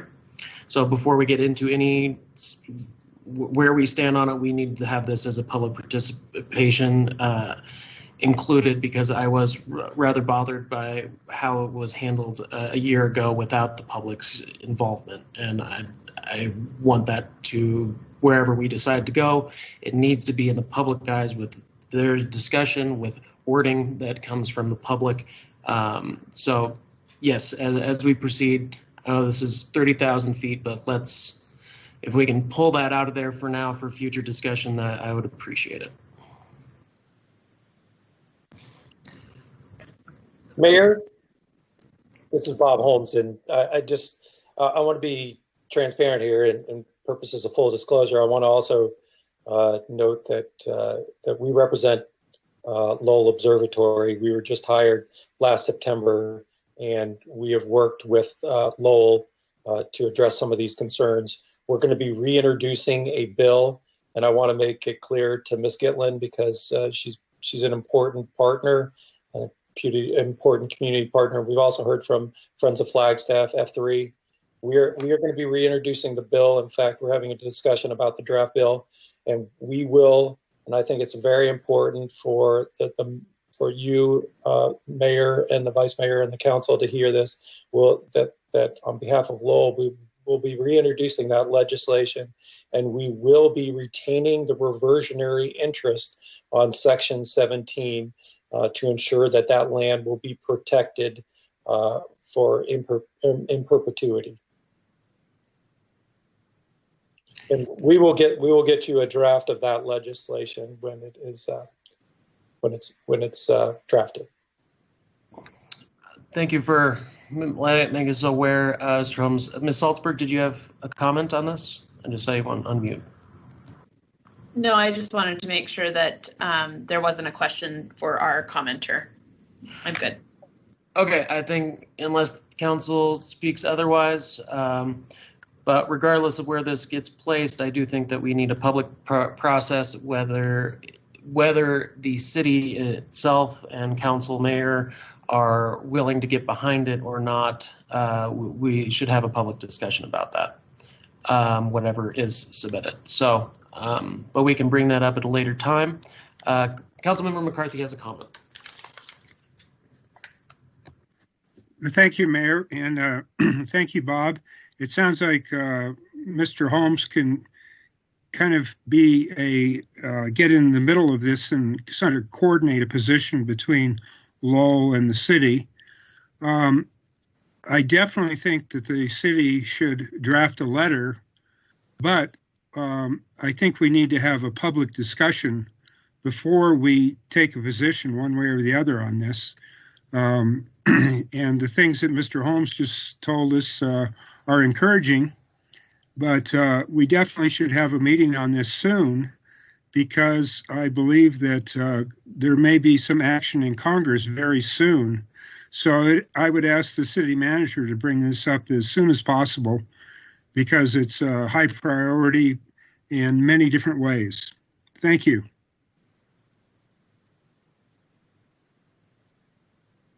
Oh, you're muted, Mayor. Thank you, Councilmember McCarthy. Councilmember Shimoni, followed by Councilmember Sweet. Thank you, Mayor. And Bob, thank you for your 20 years of service. I just wanted, before I dive into the federal priorities, I just wanted to jump on this topic of Lowell before that topic changes in terms of our conversation. I just wanted to mention I had a good conversation with Jeff Hall, the director of Lowell, and he's very aware of the public interest on this topic, and he is very happy to have the new language come before council, go through a commission.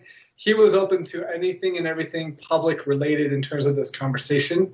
And so, City Manager, as you go about crafting our future agendas around this topic, assuming we have a future dialogue, I would recommend potentially reaching out to Director Jeff Hall of Lowell Observatory. He has some great ideas as to how to make this a more inclusive, transparent process, and he wants to do just that. I'm very excited that there is potential progress and movement on the topic of Section 17 at Lowell, and I'm very supportive of what Lowell is trying to do. And I look forward to having that public dialogue, and so we can just all get on the same page and get behind Lowell progressing at the federal level. Thank you, Mayor. Councilmember Sweet. Thank you. I just wanted to put my 2 cents worth that I would also like to see some public participation with this. Thank you. All right. With that, I think we're ready for the second public comment. Ms. Salzberg. Hello? Ms. Harris, you can go ahead and speak, please. Oh, okay. Thank you. I'm hoping everyone can hear me okay. I just want to say, first of all, thank you to Mayor Giese and Vice Mayor Daggett and City Council members for providing me an opportunity to speak to you tonight. I'm speaking tonight in support of asking the city to continue with the Rio de Flags project. Council, it really is time for us to right a wrong that was committed long before any of us were here and probably before most of us were even born. But we do have a responsibility to all the members of our community. The residents in the South Side have not been able to access the equity in their homes since the neighborhood was put into the floodplain. I live in Ponderosa Trail, and several of you have said publicly that you also live in Ponderosa. I just wonder how would we react if this happened or something similar happened to us in our neighborhood. And so with that, the time really is now to fix this problem and to provide members of this community some relief. I ask you to make sure that this project gets completed so that we can move on to other projects in our community. We completed the Southside Plan, which won national and international awards for this project. Moving Southside out of the floodplain and the floodway will help the neighborhood and the city in implementing aspects of the plan. It is not a question of if the 100-year flood will come. It's a matter of when. And thank you for your time, and I appreciate having the opportunity to speak to you. Thank you, Ms. Harris. Do we have any questions of Ms. Harris from council? All right, well, after that, I'll take it in here internally to council, and I do see that Mr. McCarthy has a comment regarding Amtrak. Well, thank you. Before I get to Amtrak, I just want to say that I absolutely agree with Ms. Harris that the Rio de Flag has to be one of our highest priority projects.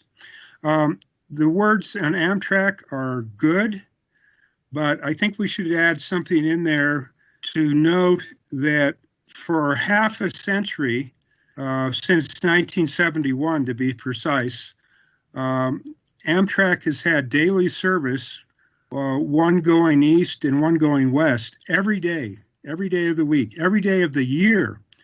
And just a few months ago, that was cut back to 3 times a week.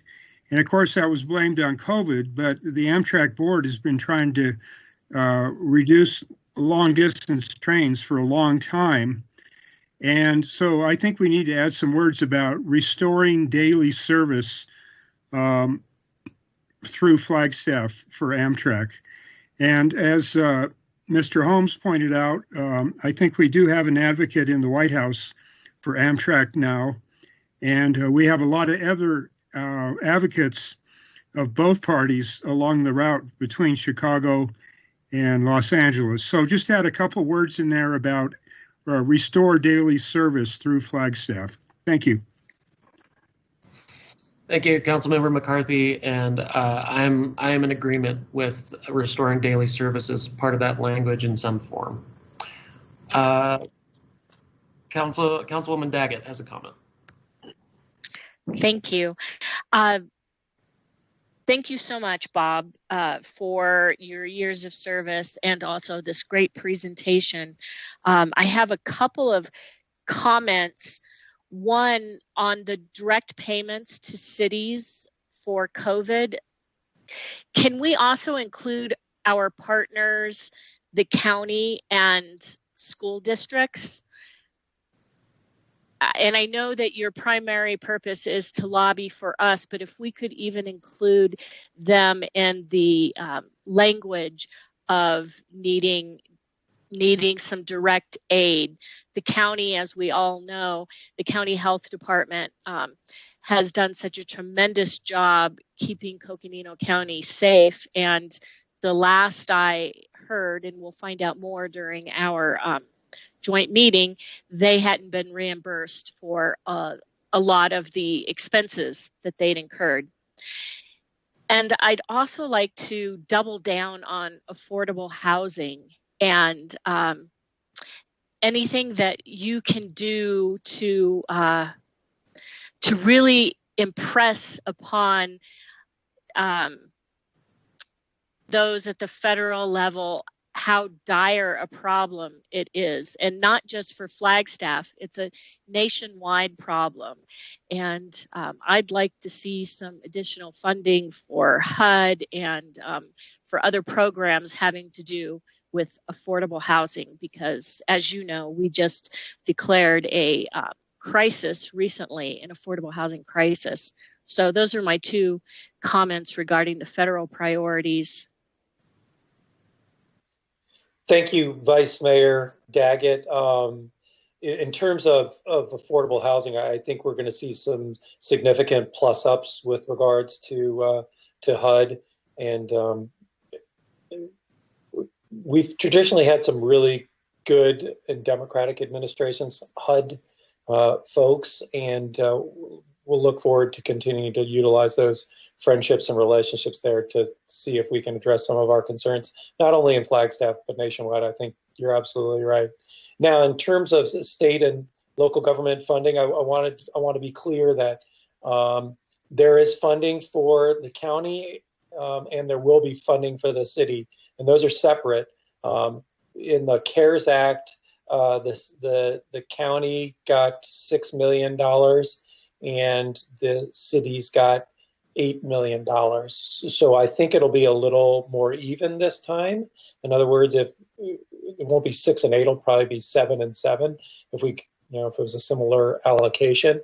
But that'll be direct funding this time.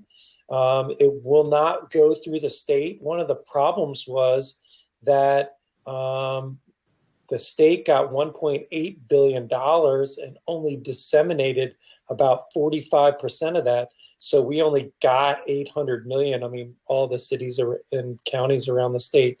So we won't have to worry about the governor keeping that for him. Now, in terms of testing and things like that, there's a separate in the most recent COVID relief package, and I understand that when the vice president introduces his proposal, which he's supposed to introduce tomorrow, although he obviously can't be introduced until later when he takes the oath of office. That will include testing funding that you can directly apply for. And so there's a portal on HHS where you can apply for those fundings, for that testing funding. And I know that the county, and again, for purposes of full disclosure, we also represent the county. For purposes of full disclosure, we know that they're doing that, and they are doing a great job there. So thank you for the question.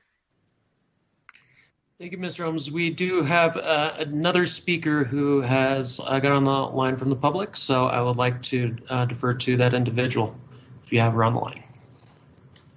Hi, Ms. House. You can go ahead and speak now. Thank you so much. Good evening, Mayor Deasy and the Flagstaff City Council. My name is Kara House, and I'm speaking tonight in support of the continued prioritization of the Real to Flag project. This project will play an important role in rectifying historic wrongs in the historic Southside community, in particular, removing the community from the floodplain. This issue has created ongoing disenfranchisement within this community, and the matter of equity over beauty is not one that we can disregard. I fully support continuing to prioritize this project as a matter of both infrastructural development and historical equity. Thank you. Thank you, Ms. House. Do we have any questions for Ms. House, Council? All right, well, we can continue now. Sorry, Ms. Strum? Well, I guess let's hit at the Rio to Flag right now. I will say that this is a big priority. There's been so much work on this, so much money put forth. We have to see this through, and this needs to be, for me, a top priority as well. So if I'm pretty sure we're pretty well in agreement in council and has spoken otherwise. So if there are any, let's just knock this one out. If there's any council members who would like to explain why maybe it should not be on the list, then I think we are going to be seeing that still as a continued top priority. Thumbs up? Can we get some thumbs up from council? Councilmember Shimoni has a comment on this. Mayor, you get 2 thumbs up from me on this topic. I think that Real to Flag not only needs to be at the top of our list, but it really does need to be at the very top of our list. Like you said, we're so close. We've come so far. Bob, as you said, 20 years in the making to get to this point, and we're right there. We're in that last home stretch. So I know we've already had a discussion on this topic, and I just think that I just want to echo the comments of the members of public who called in, Ms. Harris and Ms. House, and the whole community who has been riding this wave trying to get this project complete. We're so close, and we just need to really prioritize this and see it through. And Mr. Holmes, I know that you know this. Mayor, obviously, it's good to hear you say this too. And Mayor, it's going to be on you to really help lead the charge on this. So you have my support. I think you have council support, and you have the community support. And we really need that strong political will to see it through. Thank you, Mayor. Thank you. Yes, this seems like an all hands on deck situation, so let's take it as such. So as we talk to the federal priorities now, I would like to try to organize this a little bit. First of all, is there anything on this list currently from prior years that any council member would like to remove? And then we can start discussing adding on to the list or editing. Is there anything on here that any council member feels should be taken off? And please put a C in the column. I'll give you 10 seconds here, and we can move on to what to add or edit.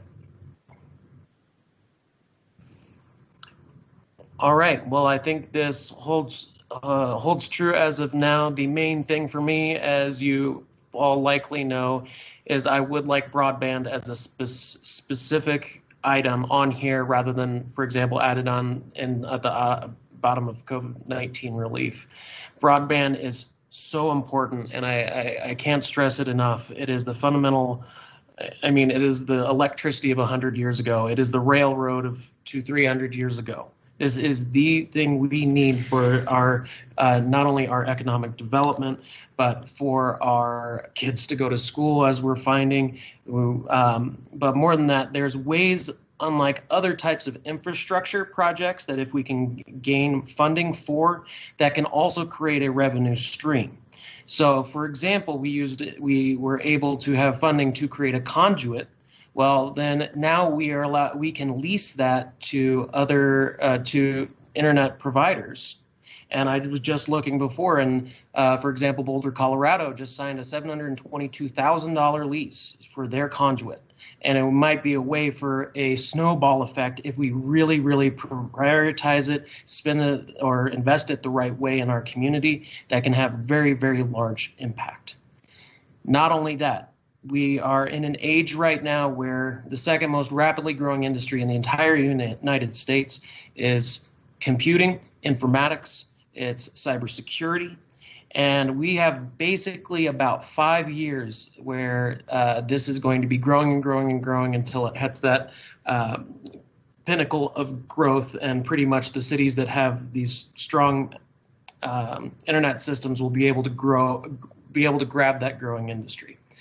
Not only that, I do also, the other part about this too is that in 2021, we need to fundamentally rethink how we approach economic development in the Zoom economy age, where employees making $150,000 a year can be living in Flagstaff, working from home, working from companies in other states, but yet when they're here, they are spending money in our town, they are supporting our economy, and it's a different world now, and the center of it, on how we are evolving, just like 100 years ago with electricity, is that this is needed very desperately and have the redundancies we need to attract businesses and attract employees from to be able to work here in their homes. So, I mean, I could go on this for a while. It's getting late, but I just would like that to be a very specific item in the economy aspect that we are pressing on our federal as well as our state legislative priorities. So I would like on that to get council's input on creating that as a separate category on this list.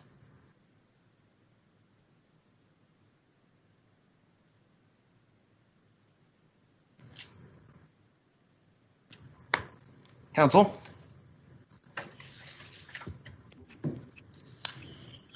Councilmember Shimoni has a comment. Thank you, Mayor. Yeah, thank you, Mayor. I agree with you. I think that broadband and our new economy is areas of which we should focus on. I also just want to mention that community effort was in place years ago to bring internet access to the sunny side. And what they realized was the cost to access was the biggest hurdle they faced. And I'd be happy to set up meetings between you, myself, and members of the community who worked on this directly at a later date. But I support the initiative. I just want to mention that the cost to access was the biggest hurdle, and we can talk more about that at a later time. But I support what you're saying in regards to broadband and looking at the new economic reality that we're in.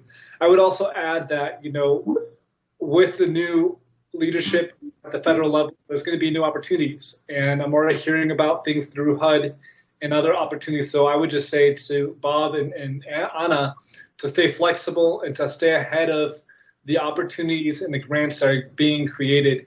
And I'd love personally a report every month or so of a list of menu items of different grants and opportunities that exist that we can potentially partner with the federal government to mutually benefit and support our members. Thank you. Thank you, Councilmember. City Manager Clifton has a comment. Rather a suggestion, and thank you, Mayor. I'm not sure that we've exhausted the discussion about federal priorities. I'm trying to keep a list. I think when we are at the end of that discussion, I might suggest that I can quickly articulate the new add-on items. I didn't hear anything to be deleted. I heard a couple of points of emphasis and a couple of new items. And then we can just ask council if they have any issues with those, if they, and maybe just do an affirmation through silence on that. So no comments would mean acquiescence to going forward with that. Excellent. Thank you, City Manager. I guess let's then, other council members, what comments, suggestions, add-ons, edits do you have at this time regarding the economy or any of our other legislative priorities?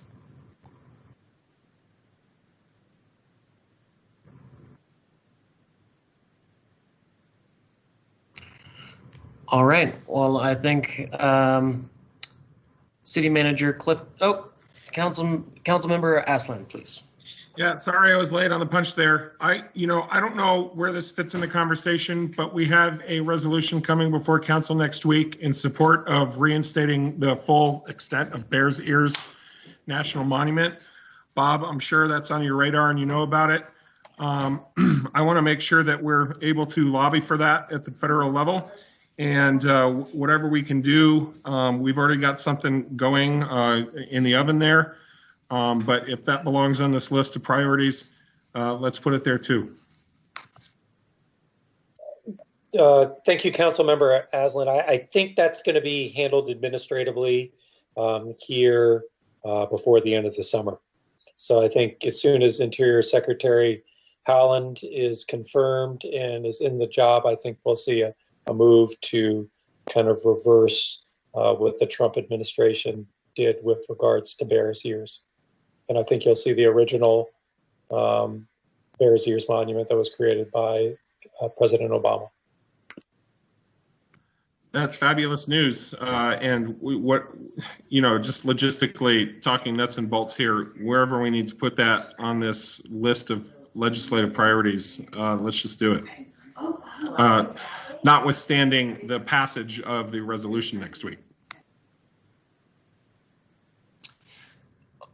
Well, could this be just incorporated more generally on protecting public lands, or something that we already have in here? We'll have that resolution next week, but I'm just questioning if it's already kind of incorporated. Yeah.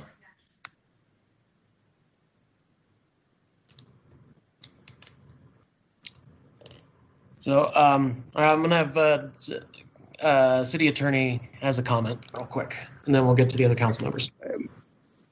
Thank you, Mayor and Council. I didn't hear the response to whether or not it could be more general. This is a very specific fair and a very specific resolution addressing Bears Ears only. So it wouldn't we wouldn't be allowed to exceed the scope of that with respect to the item on the agenda next week for broader public lands. Oh, yes. I meant in terms of where it lies within the federal legislative priorities that we have. Do we want to include it here, or is there enough lobbying or direction from whether we take that resolution or not next week up to the federal level? Does it need to be in this priorities list for us to have that, well, be a sub-priority, or it is a priority, but... Right, it can be general here as public lands. My apologies for misunderstanding that. I thought you were talking specific to the resolution based on the fair. So it can be general as public lands here. Right. Well, I'd like to hear other council members' thoughts on it, on whether that should be input into the environment aspect of this.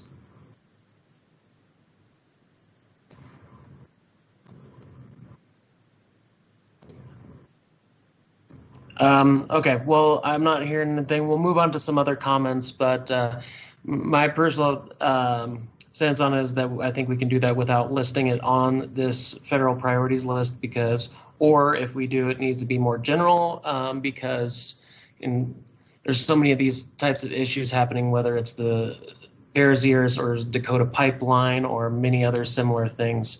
That either it needs to be general and maybe more general in here, or we can have enough of a statement with the resolution if council decides to go that direction. Council or Vice Mayor Daggett has a comment regarding the Bears Ears. Thank you, Mayor. So unless I'm misunderstanding, it seems to me that the resolution will cover what it is that the council was wanting to do regarding Bears Ears, and that it doesn't need to be added as a priority on our list of federal legislation. So I guess what I'm saying is I would be in support of what you just said, Mayor Deasy, unless I'm misunderstanding what Councilmember Aslan is proposing.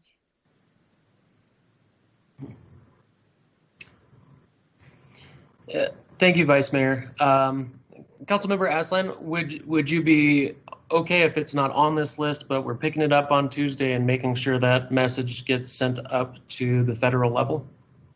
Well, that's my concern. I don't want the resolution to just sort of disperse into the ether after Tuesday. I want to make sure that we're working that and making it into a living document of support. And to be clear, I think it is more relevant and specific to what we already have here than, say, a Dakota pipeline, which, while very valuable, is much further afield and doesn't involve our immediate tribal neighbors the way that Bears Ears does. But I think we could probably find a way to put it on this page with just a general note of protecting wilderness, wildlife, and cultural resources all throughout the region of the Grand Canyon and the Colorado Plateau, maybe. Maybe that would suffice, and it would just be couched under that. I apologize for taking so many minutes of our time to discuss this, because I think it really is already being addressed. I just want to make sure that we cross the finish line with it. Right. Well, this is definitely an important issue and worth the discussion, Councilmember Aslan. Potentially, Grand Canyon and Colorado Plateau protection. Is that something we could add in there, or should we, at this point, just move on if it's being dealt with and continue on? City Manager Clifton. Thank you. I believe we have enough direction on this, and I will add it to the list of what I can summarize when we're at the end of this discussion to make sure that we have consensus with all council. Great, and we'll go back here with the other prior comments. Let's do Councilwoman Salas, please, for your comments. Thank you, Mr. Mayor. I would like to see an iteration of a priority that speaks to pursuing funding and partnership opportunities in the federal and state priorities that supports our open space, natural areas, and trails, as well as dark skies. As we all know, our open space and natural areas program is underfunded. We had an exercise before COVID that put forth, which was the PROS, which combined Parks and Recreation Commission and Open Space Commission, that put forth some recommendations, not only with the development of new park, but of an open space program.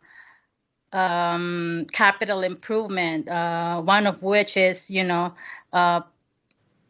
create an integrated open space system which connects all of our natural areas, our city natural areas, with that of the counties, as well as building connecting trails, and that will amount to, at that time, the estimate was about 30 million. And of course, those proposals have been shelved due to the pandemic. So if there's any way we could find funding partners in any state and federal agencies, I would like to see that articulated as one of our priorities. Open space, natural areas, trails, and dark skies. Thank you, Councilwoman Salas. I really appreciate you bringing that up. The one thing that has been, and there's the Land and Water Conservation Fund is something that may speak to that at the federal level, to increase funding for that, to help with all that you mentioned, and maybe I'm wrong. I don't know much about the Land and Water Conservation Fund. Maybe Mr. Holmes can speak to that specifically if that gets to what Councilwoman Salas says is a little more legislative focus. Thank you, Mayor, and thank you, Council Salas. Yeah, the Land and Water Conservation Fund, known by LWCF back here, it funds state projects that are environmental in nature. So that could be a potential way where we could get federal funding to address some of these open spaces, dark skies, and some of those issues you discuss. It's a very robustly funded program, and for the first time ever, it now has a permanent funding authorization due to, gosh, I'm sorry, it's late at night here. There was a bill passed by Cory Gardner and Senator Cory Gardner from Colorado and Congressman Grijalva.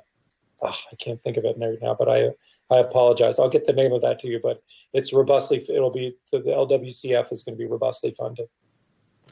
Excellent. Yeah, I'll just mention, I'm just looking at it now, the LWCF within our own community has funded projects such as Thorpe Park softball field lighting, Bushmaster Park improvements, Cheshire Park tennis courts, Fort Tuthill Bike Park, and the Fox Glen Recreation Complex. So I definitely see that as a very valuable and important addition to this. And thank you, Councilwoman Salas, for bringing it up. I will now go to Councilmember Shimoni. You had a comment a little while ago, so I want to make sure I didn't miss you there. Thank you, Mayor. I really appreciate that. A couple of things really quick. Bears ears, I support the idea. I think it fits well under the umbrella under environments in Grand Canyon protection. So I think that we don't necessarily need to make it a standalone, but I support Councilmember Aslan's ambition to see it through, and I support it being seen through. Bob, I wonder if you can just talk to border crossing cards for a moment here. I know that was a big push in recent years by the cities in Arizona to allow for a 3-day per month expanded permit or ability for folks traveling up from south of our border to visit and spend their money, quite frankly, in our states. Can you speak to that briefly? Yeah, thank you, Councilmember Shimoni. Senator McSally and Congressman Stanton really pushed this issue with regards to the border card. And I think we'll see it as part of immigration reform if we don't see it as a potential executive order from President-elect Biden. So I think that issue is going to percolate again and kind of die by the wayside here in the end of this last year. But I think that will come back again to be discussed. Okay. I don't know the exact answer to that right now, Councilmember Shimoni. So let me look into that further, and I'll make sure that I get an email to you. Because I believe that we got that passed, and that is in the past at this point. But yeah, please do update me and us as you can, because that's very, very important to our community. The other couple comments I have for you, Mr. Holmes and Council, is anything we can do in regards to our partnership with our tribal neighbors is something I'm very intrigued to expand upon. And also on the topic of accessibility, such as just ADA compliance, infrastructure, rehabilitation to be more ADA compliant. Those types of topics are very dear to my heart personally. And I know that I believe Council majority, will support that as well. And then, on the topic of Lowell, I do support that as a federal priority, and I'm excited to see that potentially be moving forward since I don't think it's on the list currently. And those are my comments. Thank you, Mayor, and thank you, Bob. Thank you, Councilmember Shimoni. I'll just give Council if you want to have another comment or questions before we have City Manager Clifton wrap this up and summarize for us. Anyone else? All right, City Manager. Thank you, Mayor. I know there's been a lot of discussion. I'm just going to drill down on the areas where I heard, when I heard things articulated more than just as a passing comment, but rather something that seemed to garner consensus, or at least additional comments from other council people. We had emphasis to have a discussion come back to council regarding the Lowell Observatory Act with more information forthcoming. Probably we will inform that discussion once we have a better handle of what is being reintroduced in terms of legislation this year. It'll be an inclusive discussion. We will indeed reach out to Jeff Hall and others and make that a very inclusive and transparent discussion. Stay tuned on that. I heard emphasis on the Rio de Flag project, not just as a priority, which it of course is already stated as such in our federal priority list here, but a heightened priority for the city, recognizing how much progress has occurred with that project and how close we are. I have heard a suggestion to include broadband infrastructure as a separate or standalone category, and there seemed to be some consensus on that. We had a suggestion to bolster the language with respect to protecting open spaces and monuments regionally and specific to the Colorado Plateau, of course, in proximity to the Grand Canyon, but beyond. The Bears Ears monument would certainly be enveloped in that, but it would not be called out specifically. This would be a broader statement that would enable the city council to also focus on other areas that may arise in the future where lobbying efforts are needed. Then a suggestion recently to lobby for additional funding and partnerships, and partnership opportunities that support open spaces, natural areas, trails, and dark skies, recognizing that it is currently underfunded. We heard a comment that would lobby for direct COVID payments or CARES Act payments, not just to the cities, but also to our neighboring jurisdictions, including counties and school districts. Also, perhaps bolstering the priority for affordable housing and HUD assistance. That is what I have. There may have been other items mentioned along the way that perhaps do not rise to the level of making their way as into the federal priority list. And I would suggest, Mayor, that before we hear additional comments, and I say this recognizing that we're over 11 hours into this meeting now when we include our executive session, I want to be very mindful of council's the time that has been allocated to this meeting thus far today and our ability to get through the remainder of the agenda. That if we do not hear from any council members on the list that I just went through, we could deem that as acquiescence through silence. Thank you. The one thing which Councilmember McCarthy is probably speaking to is the return to daily service for Amtrak, but I'll let Councilmember McCarthy speak here. Damn it, you took the words right out of my mouth. Well, here to help. I'm sorry, could you restate that, please? That reinstating daily service for Amtrak. Thank you. I had that on the list and I failed to read it. Thank you. I did have that on the list and I apologize. Thank you, Mayor. I'm double checking my notes here to see if there's anything else I missed. Sorry if I misspoke. We're 9 hours into this meeting, not 11. 9 hours. That should give us all some comfort. Yes. Thank you. All right. Well, I think let's carry on here to our state priorities.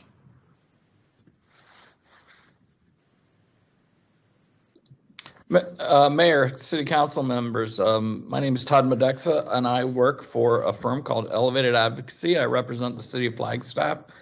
down in Phoenix. I live in Flagstaff full time, but I spend half my year in Phoenix trying to lobby the state legislature. I know some of you I'm meeting for the first time today, and I just want to say congratulations on your elections, and to those of you who continue to serve on council, it's good to work with you again. Sarah, can we just go to the next slide?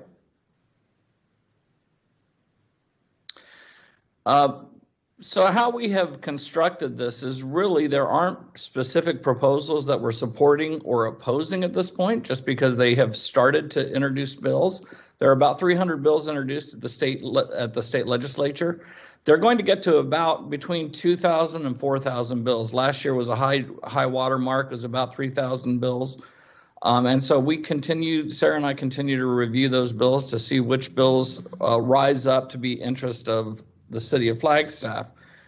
Historically, the city council has sort of delegated different sandboxes to say, here's where we stand in certain areas. And so what we've done is sort of broken out some of our priorities into these different, what I call these different sandboxes, and we have different positions that outline whether we would support or oppose bills that were introduced in those areas. So for instance, the very first one we have, which is probably the most significant, is preserve local decision making. What this is basically when the legislature tries to introduce bills that say cities can or can't do something, we take particular interest in. And while we may not have a unique perspective on a specific piece of legislation, we see it as sort of interfering with our ability to operate in an autonomous manner. And so what we look for is to preserve our ability to operate in the interests of our unique community up here in northern Arizona. The second area is state shared revenues. We obviously do not want individuals to infringe on our state shared revenues. We want to make sure we get our share of state revenues with each effort. And so we work very hard to make sure that the city of Flagstaff is not getting a unique perspective in this area, but certainly is getting their fair share of what taxes are paid to the state. Transportation is one that has come back up again. There is a proposal actually that we hear is going to be dropped very soon that increases the gas tax.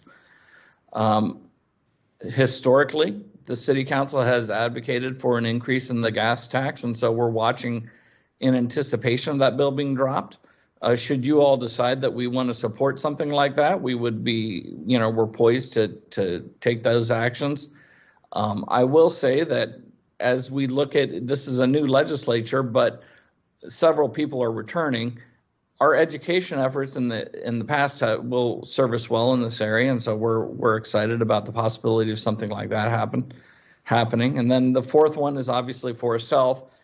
Again, Bob sort of alluded to the fact that should something happen, catastrophically happen in northern Arizona, it could be devastating for our region and devastating for the city. And so we are looking at something like that as certainly an area that we would want to participate in. I'm going to stop right here for a second and just talk a little bit about city council and our partnership with associations across the state. All four of these areas are certainly Flagstaff's interests, but they're also interests that other cities share. And we partner with other cities across the state, usually through the League of Arizona Cities and Towns, or the Arizona League of Cities and Towns. We're active participants in that group. Mayor, I'm sure you have been introduced to them very prominently, and we have a very good and solid partnership with the league.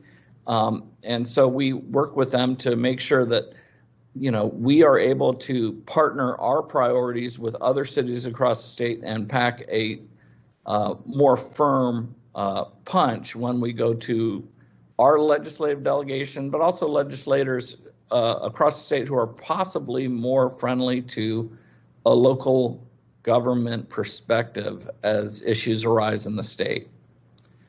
The second thing I'd like to say about these priorities is this is a living document. Sarah and I do not expect any type of firm answer that comes out of this meeting tonight. Really, what we're trying to say is, here is the direction we're headed. As bills arise, as specific issues arise, we will come back to you, and we're going to seek direction from council about whether this is a good idea or a bad idea at the state level.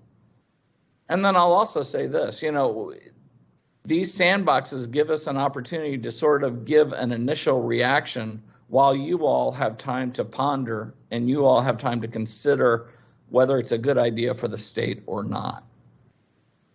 Sarah, next slide. There are a couple issues that have come over from the last council and from last legislative session. Probably one of the most prominent ones is a short-term rental question. The governor signed a piece of legislation, I think 3 years ago now, that basically forbid the city from any type of regulation regarding short-term rentals. In a community like Flagstaff, for a variety of reasons, I'm not given to hyperbole, but it's pretty catastrophic to what we stand for in many ways. For instance, it's considered in Flagstaff that we have a housing crisis or we have a housing policy issue. Well, what exacerbates that is the ability for individuals to take capacity out of the housing market and put it into short-term rentals, and they become businesses. These are homes that are no longer available for individuals to purchase because people are using them for business purposes, essentially. There are proposals that are coming forward at the state level to say, okay, well, perhaps we should give some authority back to the cities and towns. Well, the governor's opposed to that. And so what do we have that we can work with in conjunction that perhaps the governor would agree to? Some of those issues are things like, well, if the home becomes a nuisance to a neighborhood, would we be allowed to regulate it then? Quite possibly. And so we're working in that area. Is it possible to require, if individuals own multiple homes and are operating as a business where all they are doing is operating short-term rentals, can we force them to register as a business, and can we tax them at a commercial rate? Possibly so. So that's something we're looking at as well. These are issues that we continue to work for. We don't think that we haven't seen any evidence from the new council that this is something that you all would like to walk away from. Should that be the decision that you'd like to, kind of back away from that position, we're happy to do so. But at this point, we're still watching the bills being dropped, and we think that this is something that you all will take an interest in moving forward. Likewise, with the aquifer protection permits, late last session, we had somebody come forward and say, we would like to look at this. So we've started working with DEQ, with the Arizona Department of Environmental Quality. We refer to that as DEQ. We've talked to environmental quality to talk to them about, okay, well, what are the permits that are required, and how can we require more specific permits in very specific instances? Again, given recent media reports, I think this is something you all are going to be concerned about moving forward. And so we want to continue to have this on the list moving forward. We work with several community partners, things like the social service providers or the disabled service providers. We will continue to operate in good faith with those partnerships to seek full funding for areas that alleviate the need for the city to step in and provide support where it's possible. Finally, the last one that we have on the slide is the emergency response. Pre-COVID emergency response generally centered around wildfires. Currently, with COVID, it kind of has taken on a new meaning, and so that might be someplace that we look for a little bit of direction, either tonight or at some point in the near future, about where you all stand with this issue. Sarah, you want to? And then finally, we have two last ones.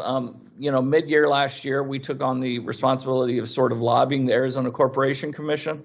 So we have registered with them, and we've taken on the ability to argue for a clean energy standard, similar to what the previous city councils have adopted with the emergency. They would like to go to a carbon-free production by 2050. We've urged them to adopt that standard and to move in that direction. It's not as fast as some people would like. I appreciate that, but it's what's on the table, and so we feel like maybe that's something we could get behind. And then finally, Bob sort of mentioned the COVID-19 relief at the governor's office. I will say, and I'm not here to defend the governor, I'm not arguing in support of the governor. I will say that how he spent the money, proponents of the governor would argue he spent the money in a manner that was supporting the state's efforts at combating COVID relief. That money was never going to be allowed for local government's revenue replacement. It's something that the new package includes, and so we appreciate that. But what we were arguing for is saying smaller communities who had to go through the governor's office to get their money should be treated equitably to the larger communities that got direct payments from the federal government. Mr. Mayor, I'm going to stop there, and I'll be happy to answer questions if there are any, or I can kick it back to Sarah. I know the time is drawing nigh, and you all have had a very long day. If there's something I can answer, I'm happy to, and if there is an interest in further explanation of some of these topics, I'm happy to talk about that as well. Thank you for the presentation and all of the work you've been doing. Vice Mayor Daggett does have a question and comment. Thank you, Mayor. And thank you, Todd, for the presentation. I have, I guess, two suggestions, maybe question. I'm wondering whether my fellow council members would like to get more specific in terms of what we mean by clean, carbon-free clean energy, because I know that there are some types of energy that are considered carbon-free that might not be something that we'd be wanting to advocate for.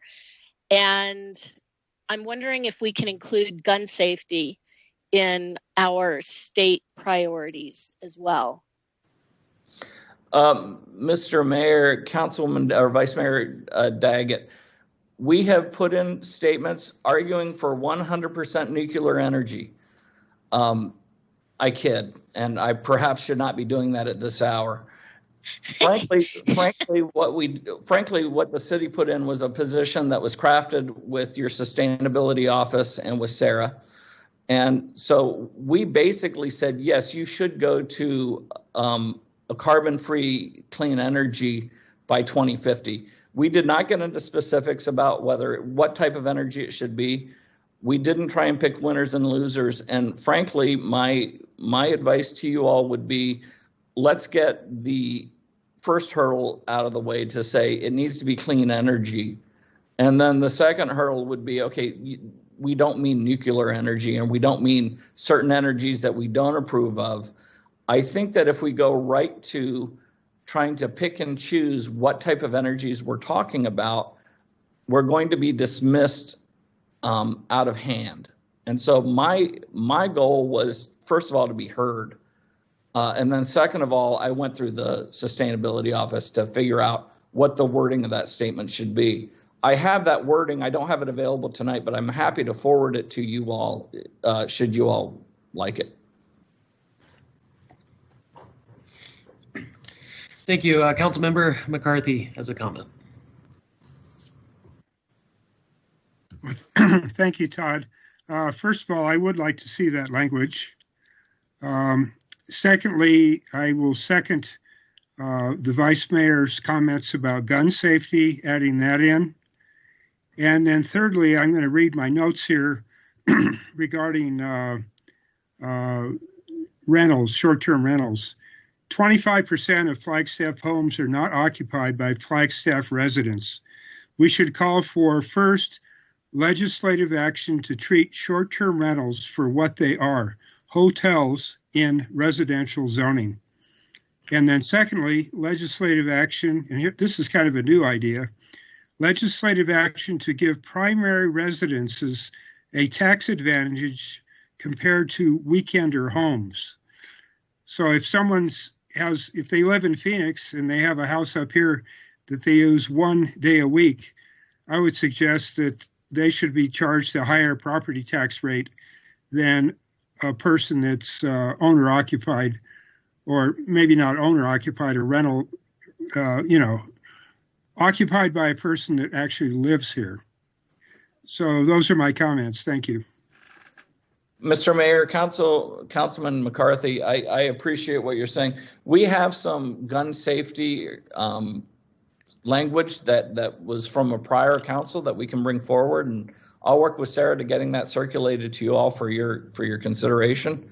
I want to make sure that you all are cognizant of the atmosphere at the state level.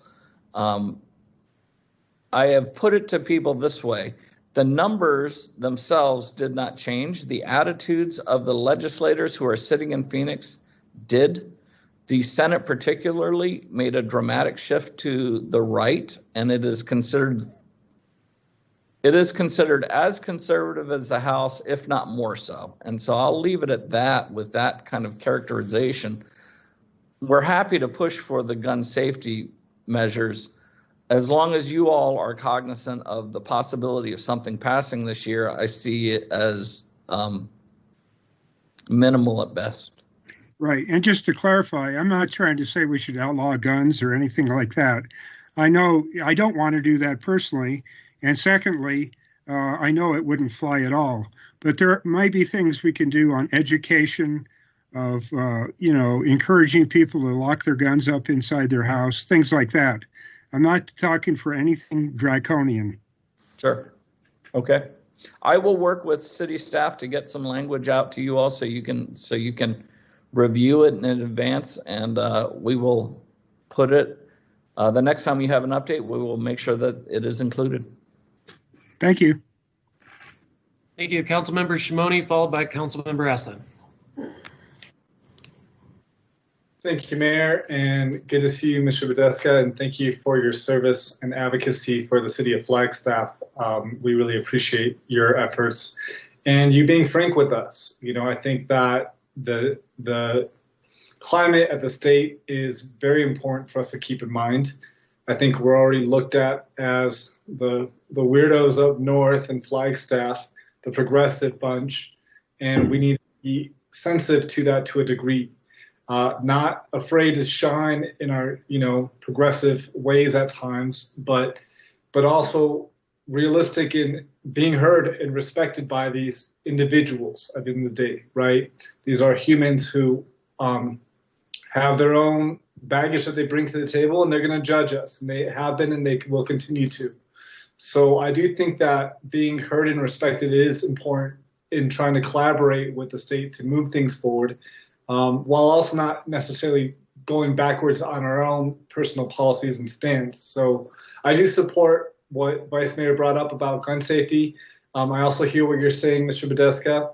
I also wanted just to add to the list, as I mentioned with the federal priorities, things that we can do to build upon our relationship with our tribal partners, transportation being a big obstacle that we face. I'm not too sure what we can do with support of the state, but we can dive into a more detailed conversation on what kind of partnership with our tribal partners we are thinking about at a later time. Another topic is in regards to protecting our water source from drilling, extraction, fracking, helium, et cetera, et cetera. As you likely know, we're facing some hurdles with Desert Mountain Energy, and yeah, I'll leave it there. Criminal justice reform and diversion programs are a huge topic at the state right now in the past legislature session, and I think that the legislature will be picking those things back up. And I know that our county and our legislator While Representative Blackman is very passionate about prison reform, criminal justice reform, diversion programs. So I think that therein lies a real opportunity to partner with our representatives and the state to further that goal. And then on the topic of elections, creating more accessibility and continuing to push for voter rights, I would value, and of course supporting what you mentioned around short-term rentals. Those are my comments. Hopefully you heard most of it, and thank you, Mayor, and thank you, Council. Mr. Mayor, Councilman Shimoni, your points are well taken. Walt Blackman has already said he's going to reintroduce his bills regarding criminal justice reform. So we can look forward to that. Once those come out, we will obviously, at the will of the council, we'll be happy to support those as they move forward. I will be completely honest with you. Elections is going to be a topic this year that's like none other. It's going to focus on Maricopa County, and it's going to focus on mandatory audits that the counties must do subsequent to every election. Is that a good thing or a bad thing? I kind of see both sides of it. What it is a burden, and it's a fiscal responsibility to the counties, and so it's going to be something that we have to address. The motivation behind the elections bills particularly are not to expand voter rolls. That is where we might be saying, well, we want to talk about elections, but we're talking about it in a different context than what the legislature is. And so I just put that out there. The tribal partners is a good point. We will make sure that we continue to be good partners with them, and we will look to them as we have in years past, where we seek to, our interests certainly align with them, especially in this region. That's a quick follow-up for you. Do you work for the county as well? I forget. Yeah, full disclosure, I do represent Coconino County, just as I do with the city of Flagstaff, and I also represent a firm called Better Place Forests. It's a private sector firm. Okay, and my only point in bringing that up was on the topic of reform and criminal justice. I know that County Attorney Bill Ring is extremely passionate about this topic as well, and has spent a lot of time down at the state capitol lobbying for these efforts to be seen through. And he shared with me that in the success of these bills being passed, there will be funding opportunity for the city and for the county to progress some of our values on this topic. And so if there's room for partnership with the county here, I think that could be of value. Thank you. Certainly. All right, Councilmember Aslan, followed by Sweet and Councilmember Salas. Thank you. My internet's being a little bit choppy, so I apologize if that comes back to bite us here. Todd, Happy New Year. Good to see you again. I wanted to ask you quickly about dark skies. I'm wondering if council has an appetite to put this on our list of priorities. And I say that while fully understanding and appreciating the art of keeping our list relatively short so that it's something that we can work through and that it's bite-sized for our legislators. In addition, I have a question. I remember last time we had this conversation, there was an issue around lobbying for the development of a dark skies license plate. And if I understand everything correctly, that sort of disappeared from the list somehow, but I don't remember us having a conversation about that. And I don't know where that's at, but I'd love to see us continue to pursue that. A very minor point, but it's couched in the larger issue of dark skies and my general vision to expand our dark skies in northern Arizona, not just to protect what we have in Flagstaff, but to make what we have in Flagstaff more robust and expand it into a regional resource. Mr. Mayor, Councilman Aslan, dark skies is an interesting cat. I think there's a strong argument, and it's an argument that I think gets traction when you talk about economic development in the state of Arizona utilizing dark skies. And I think it receives a very good reception at the legislature. And I think that we have valuable partners in Lowell Observatory, University of Arizona, even some of the I'm drawing a blank on the mountain in southeastern Arizona that has the observatories on it. Mount Graham, I think. Mount Graham. Yeah.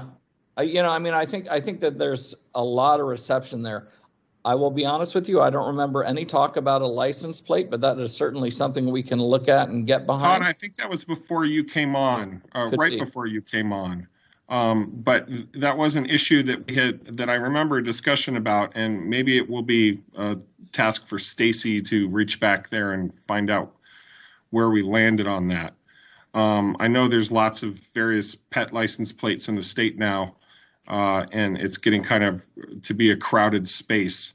But if we had that on our list of actionables, I would love to keep pursuing that if it's available. Certainly. And, the thing about license plates is people decide whether they want to purchase it or not. So it's not state dollars going out of the way. It's just one more license plate in the issue. The opposition to state license plates tends to be DPS saying, we don't know what we're looking at when we're looking at 37 different license plates. And so people tend to vote for it. It's not something that garners a high degree of opposition. It's just that the opposition that we do get usually is law enforcement saying we're not sure what we're looking at when we see it. All right, thank you both. Councilmember Sweet. Thank you, Todd, for listening and voicing our priorities, and I appreciate your time tonight. I'm definitely interested in the preserving of local decision-making and strong language, if we can, with the short-term rentals. I would like to add the gun safety language somewhere in there, and also echo Councilmember Shimoni with regards to working with our tribal partners. And again, thank you so much for your time tonight. Oh, my pleasure. Councilmember Salas.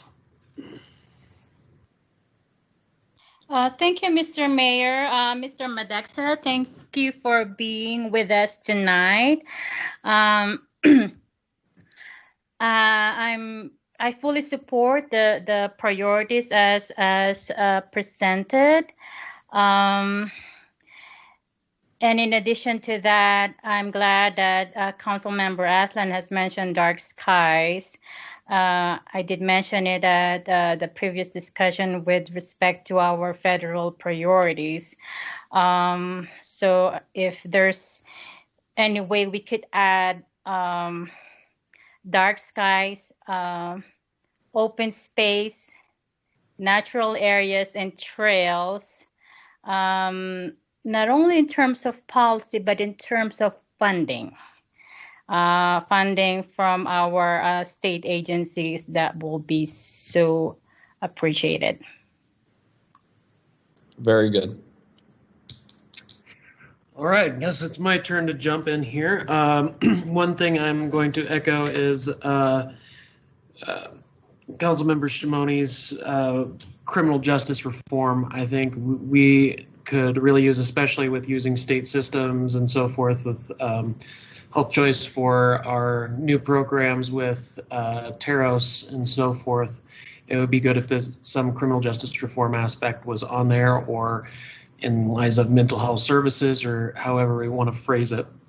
I am also very concerned for our voter rights here in the state, and something to that effect would be extremely helpful, especially considering our surrounding community and the difficulties many in Northern Arizona face with getting access to vote, just based on distance traveled in a lot of ways.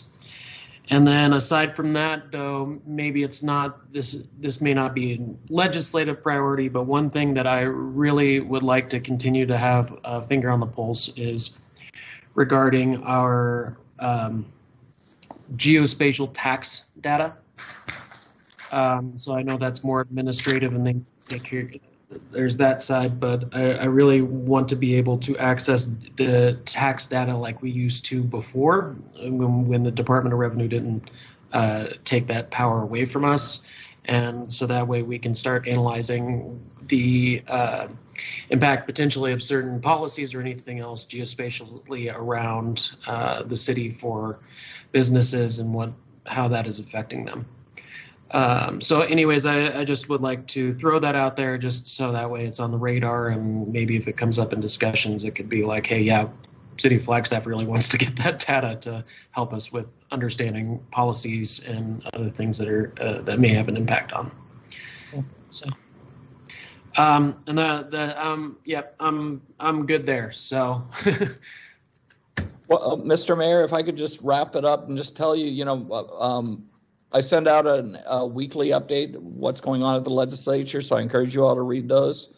My phone number is out there, and if you all would like to ever have a one-on-one conversation, or if you have specific questions you want to ask that maybe is less appropriate than that you don't want to take council's time with, feel free to call me. I'm here. I live in Flagstaff. I'm usually in Flagstaff from Friday through Monday, and then I spend 4 days a week in Phoenix down here dealing with the folks down here. And I will see you at the grocery stores. I'll see you around town, and you please feel free to reach out and ask questions. If there's anything I can do, I'm happy to help.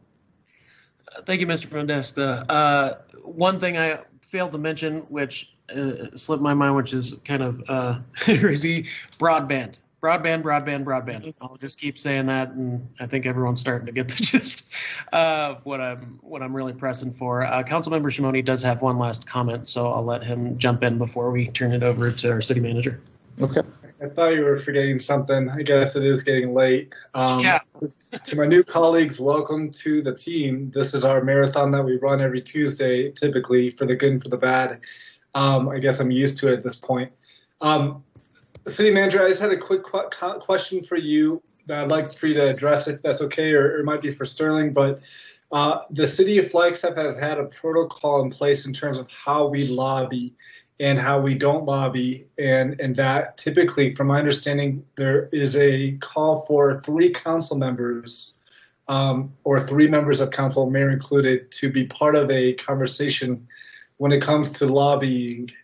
Can someone refresh me on that protocol and inform the new council about that? Yeah, thank you, council member. I think you're touching on a couple of issues here. One is, of course, and Sterling referenced it earlier, open meetings. But I also think you're referencing how we go about authoring letters and signing statements that are a little bit more specific to lobbying efforts when those are requested of us. We have a couple of different methodologies that we go about doing that. Sometimes it's a little clunky, sometimes it works pretty smoothly. I might suggest that we go over these items because there are other related items in terms of authoring statements and letters that probably warrant a separate discussion. And we do have that being queued up for this council in the near future. And if I could ask for a little bit of time on that one, we can come back with that protocol that you're looking for, council member. Excellent, that would be great. And that might be protocol that this council wants to even reevaluate potentially, given that we have a new mayor and a new team. But I do think that protocol made sense to kind of keep us all accountable to the city and being transparent in how we advocate. But I look forward to that conversation and I appreciate it. Thank you, Mayor, and thank you, City Manager. Thank you. Thank you. Well, I'll turn it over now with that to City Manager to kind of recap what we discussed for our state legislative priorities. Thank you, Mr. Mayor. In no particular order, and some of these are spillovers from discussion at the federal level of no surprise. There seems to be some emphasis placed upon wanting to see policies that better enable and foster our relationships with our tribal partners. I think specific reference was made to transportation infrastructure, but I would imagine that topic is broader than that. There seems to be a lot of consensus, at least for addressing criminal justice reform. There certainly is a lot of emphasis placed upon dark skies. I think we could note as a subcomponent of that the issue of potential license plates, but dark skies, and then Councilmember Salas expanded upon that by noting, again, as with the federal policy, dark skies, open space, natural areas, and trails. And not just from a policy standpoint, but potential partnerships and funding. Gun safety, I heard from our lobbyist, Todd, that he can come back with the previous statement on gun safety, but certainly we're hearing loud and clear that that's a priority for this council. Also emerging this evening is a discussion about voters' rights. And again, we heard Todd's comments about that and how that stacks up perhaps this legislative session, but nevertheless, that will be a priority that will be articulated, and broadband as well. That is what I have. I know we had discussion about short-term rental. I think that can be couched as a standalone item, and certainly within the comment about local control and seeing less state preemption. I think other topics fall into that as well. I just heard a comment toward the end about data with respect to tax revenues. Of course, we lost access to a lot of data and monitoring when state sales tax collection was implemented a few years ago. I think that probably falls under the realm of local control versus statewide mandates and state control. So that's the rather broad topic that could include a number of subcomponents. Short-term rentals, indeed, are a factor in there, as they have been. Those are my notes. Thank you, City Manager. Just to kick it to council, is there anything that was missed? I didn't hear it, but yeah, if you'd like to speak up if there was something else in that mix. All right, well, City Manager or Ms. Langley, whoever is to take us through this final step, be good.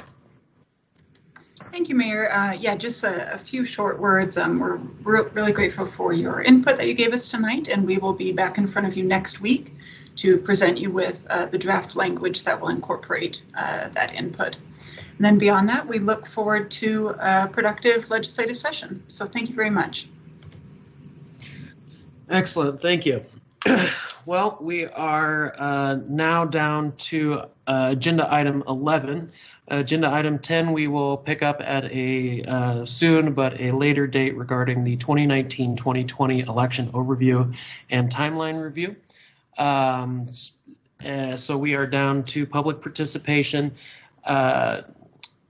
Ms. Salzberg, Ms. Fobar, there are no additional public comments at this time, so I'll move down to agenda item 12 for informational items, 2 from Mayor, Council, and City Manager, and future agenda item requests. So I will just go down the list here of roll call to hear what you all might have to say. Vice Mayor Daggett. Thank you, Mayor.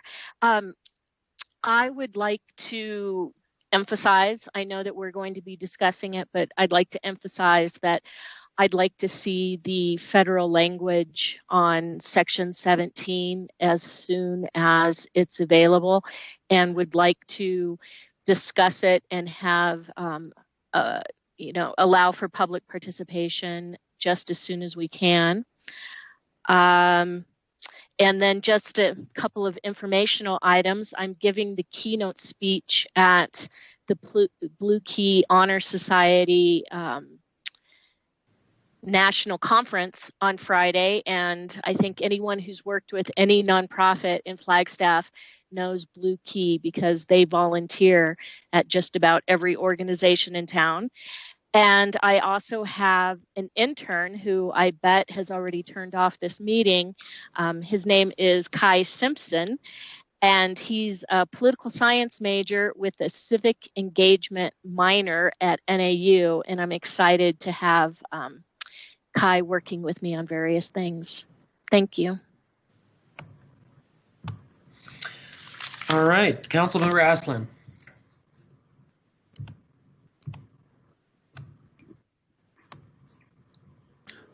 Where's that mute button?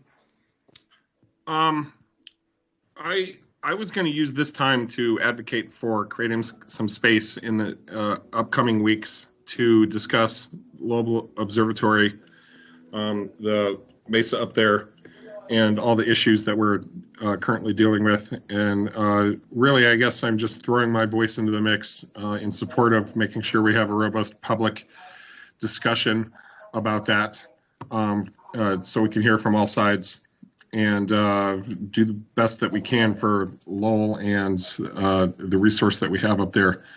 Other than that, I don't have anything else this week. Thank you, Councilmember. Councilmember McCarthy. Well, thank you.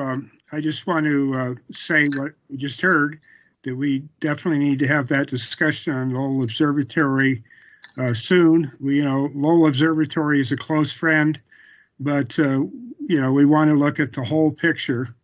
Other than that, I don't have anything for tonight. So thank you. Thank you, Councilmember McCarthy. Councilmember Salas. Thank you, Mr. Mayor.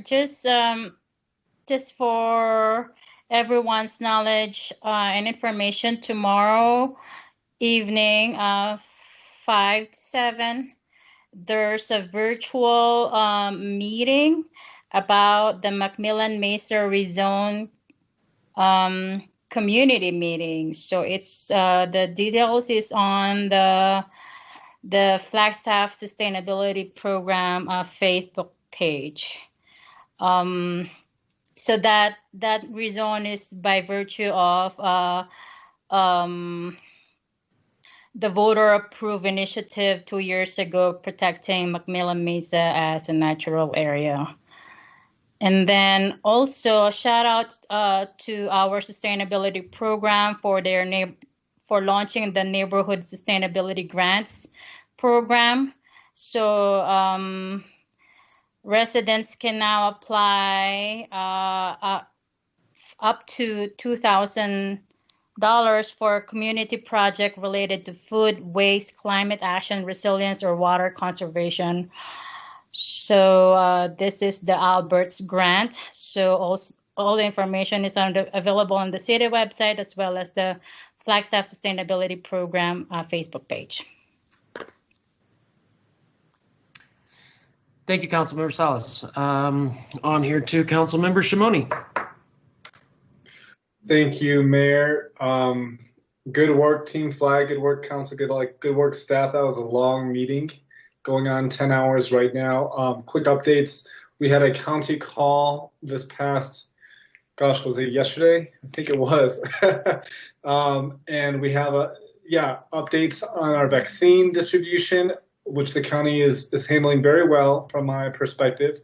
They did mention that they do have the Pfizer vaccine as well, but are struggling with just the protocol to keep that vaccine at the right temperature. There's a lot of growth and efforts around distribution of the vaccine, as you all know, and NAU testing is now made available to the public as of last Wednesday. And that is a free test, but they do ask you register online. The EAC, Employee Advisory Committee, met last week and is meeting again tomorrow, and I'm looking forward to sitting in on some good discussions regarding wages and pay scales and whatnots. I know that the EAC are wrestling with this topic, and I'm looking forward to seeing how that progresses. So thank you to all the staff members involved with that.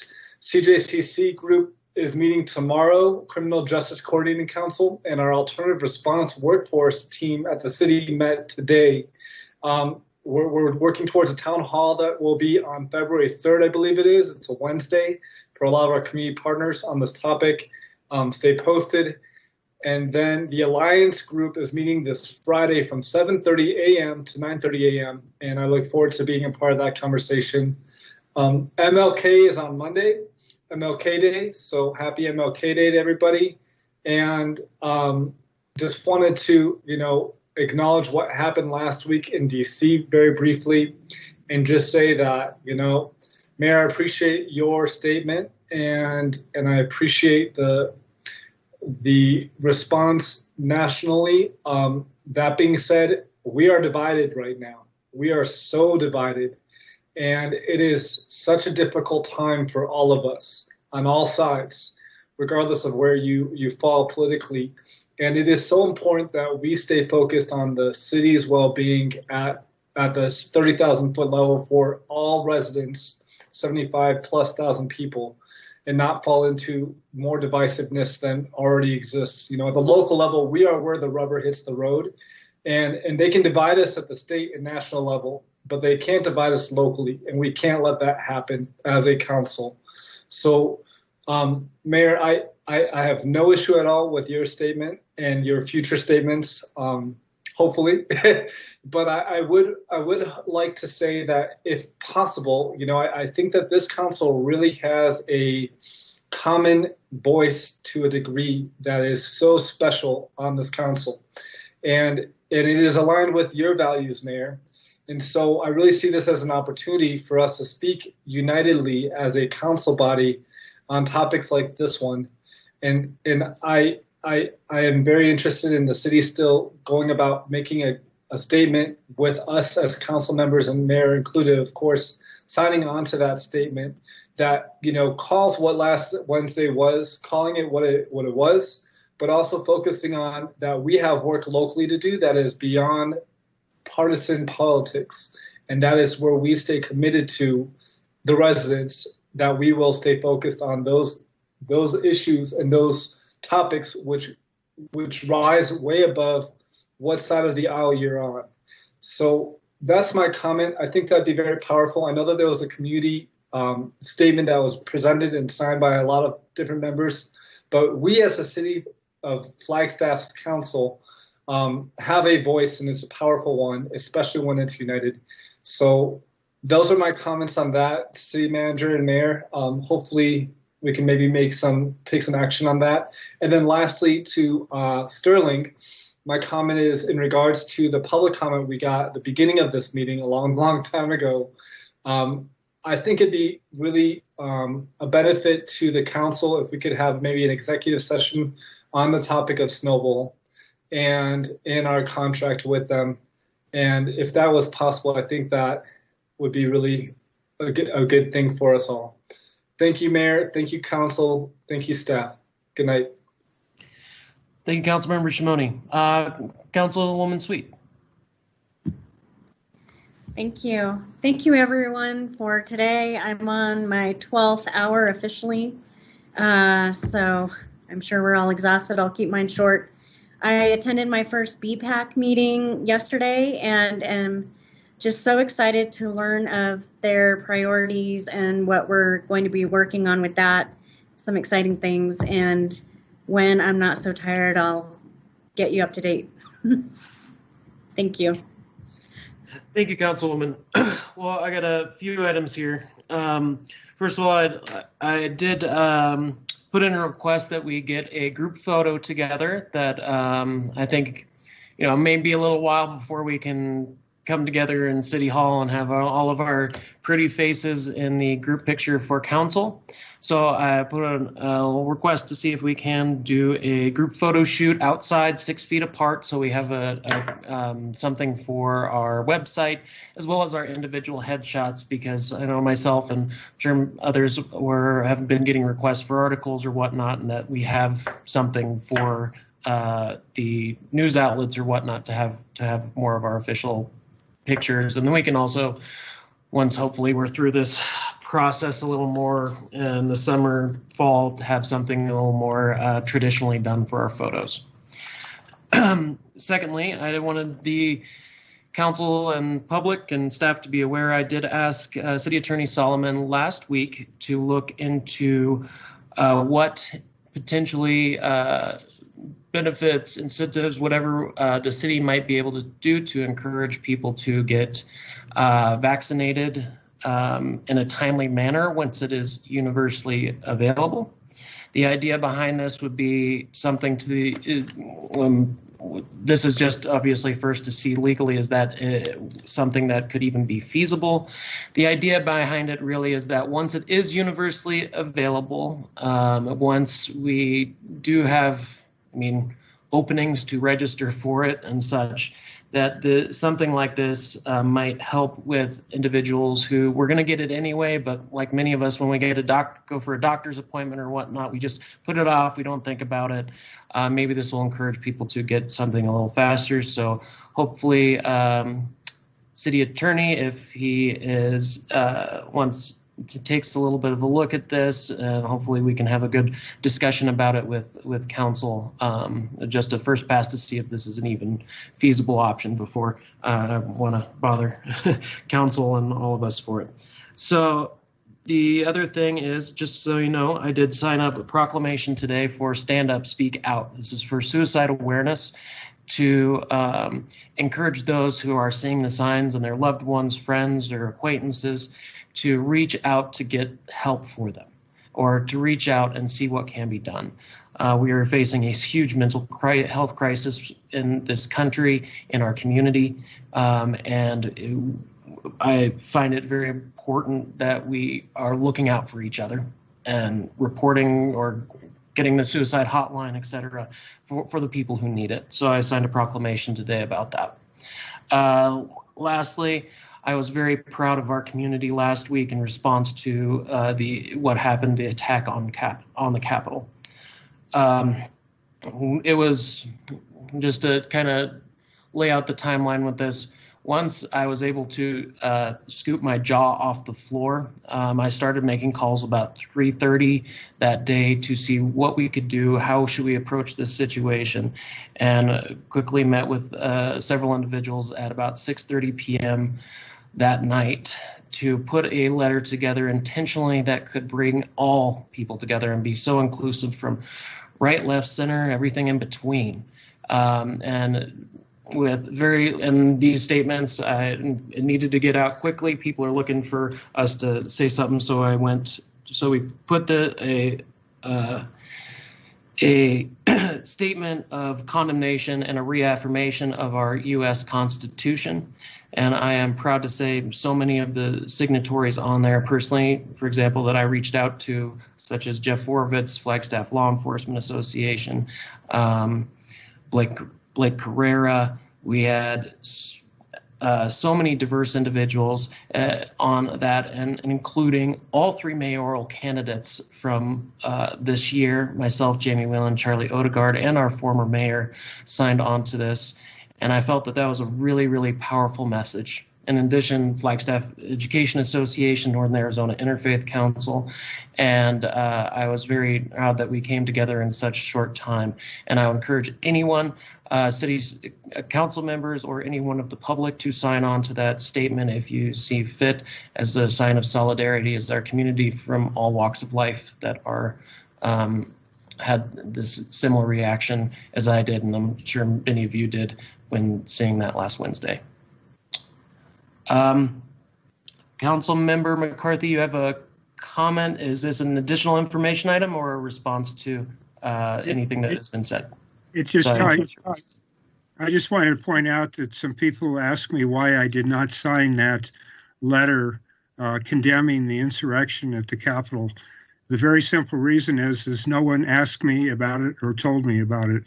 And I have not actually seen the whole wording of it, but likely would have made a statement. I did make a statement on my own on my Facebook page, and my wife had a letter to the editor published on that very subject in the Sunday newspaper. So anyway, what happened in DC was absolutely unacceptable. End of discussion. Thank you. Thank you, Councilmember McCarthy. And I'll just note that when I had some concerns with open meeting laws, I did not contact a single other council member. So you're aware, I focused my time on many individuals that I felt it would show a particular inclusion, such as Jeff Worovitz, Jesse Dominguez, many of the people that were on there. And it's just a matter of a very short time we were able to get 17 individuals, 7 organizations on there, and then anyways, I'll let that go. I know it's getting very late for everyone. So at this time, I do see City Manager Clifton has nothing to add. So unless otherwise noted, I will be adjourning this meeting. Thank you all for your hard work and for going through this rather long day of very, very important things to discuss. So thank you much. We are adjourned. Thanks.